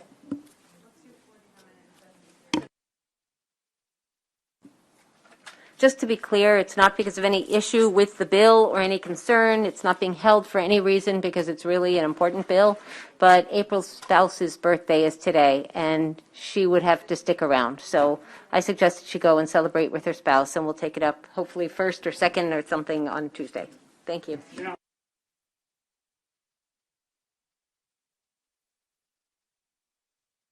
Hester, want your attention for a second. Folks, it's we have one more list. There are a few of these that aren't ready. A lot of they're Ms. Foxworth's bill.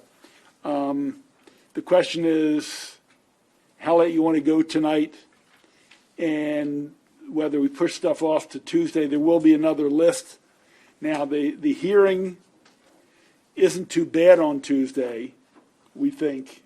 So if we get started at 1 or 1:30, we should be done by 3 or 4. So we'll have whatever we don't complete tonight in another list. So it's the will of the body. And so talk. I vote done. It's Friday night. It's Friday night. For Lemuria. I'm so, Senator? What were you saying? Say, keep rolling. Okay. Well, those that say we should end now and pick it up Tuesday immediately after session, raise your hand. 2, 4, 5. Those who want to keep rolling.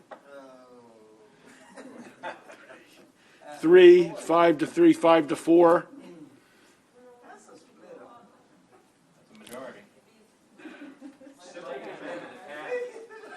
Okay. Okay. Okay. Is there one bill we could do and then be done? No, and that doesn't help us. Okay. I don't think. I mean, there are one or two. I think that would be. But they'll take a while. Yeah. No. Nothing will be simple. Okay. Okay. Alexis, I'm sorry to keep this so long and not get to them, but half the people are fading. And I don't think any of these bills are 5-minute bills. Maybe that one. I'm not going to get into it. No, that's that was a pharmacist bill? Yeah, that's the reconsideration. Oh, yes, reconsideration. Okay.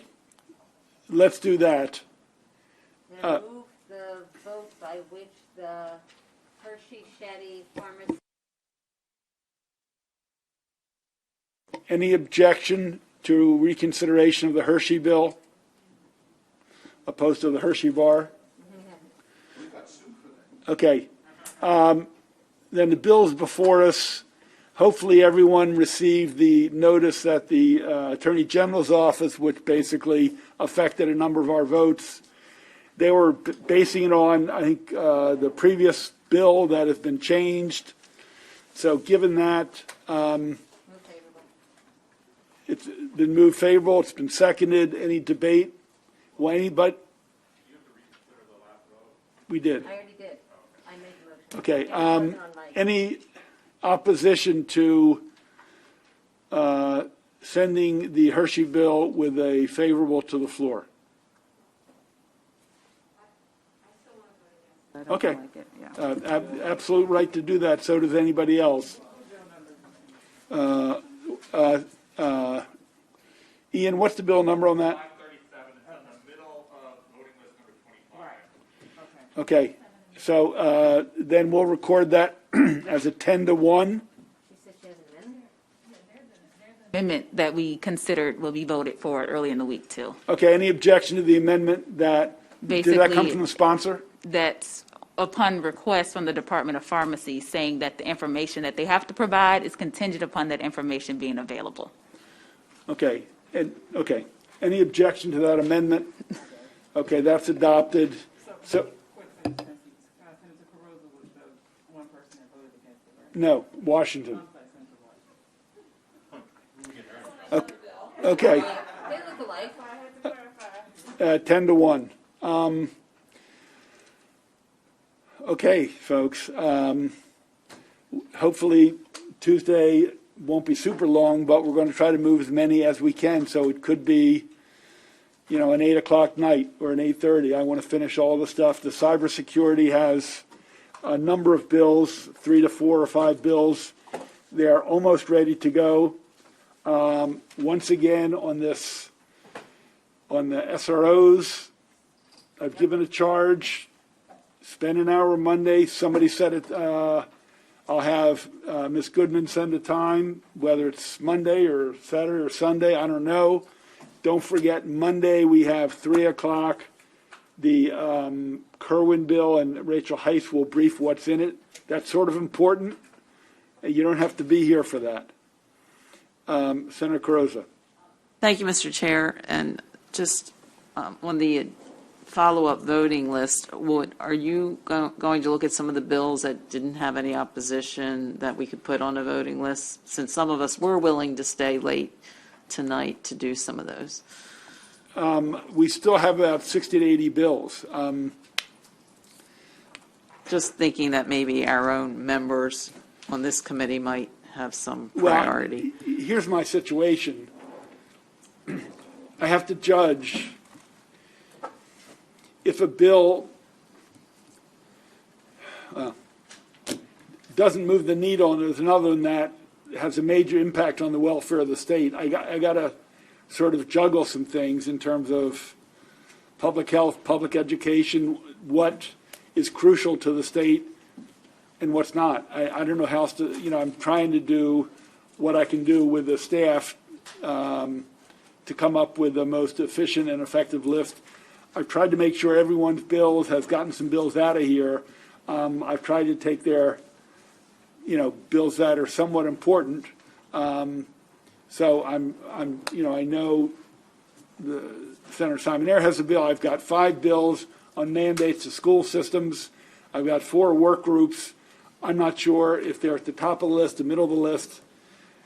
So yeah, thanks. I will do what I can do to get a decent list that people feel is a responsible kind of legislation we should spend time on. I don't know what else to tell you. Okay. Okay, with that, save whatever you can out of a Friday night. Get home, drive safely. Can I What- just, Yeah, can I just talk to the cyber group for 45 seconds, you can, please? I'm not on it. You can talk to them for an hour. Well, I'm just trying to get them before they leave. 45 seconds. Literally, I will start a clock. I will start a stopwatch. I will give you 45 seconds. Okay. I've got someone who's been waiting for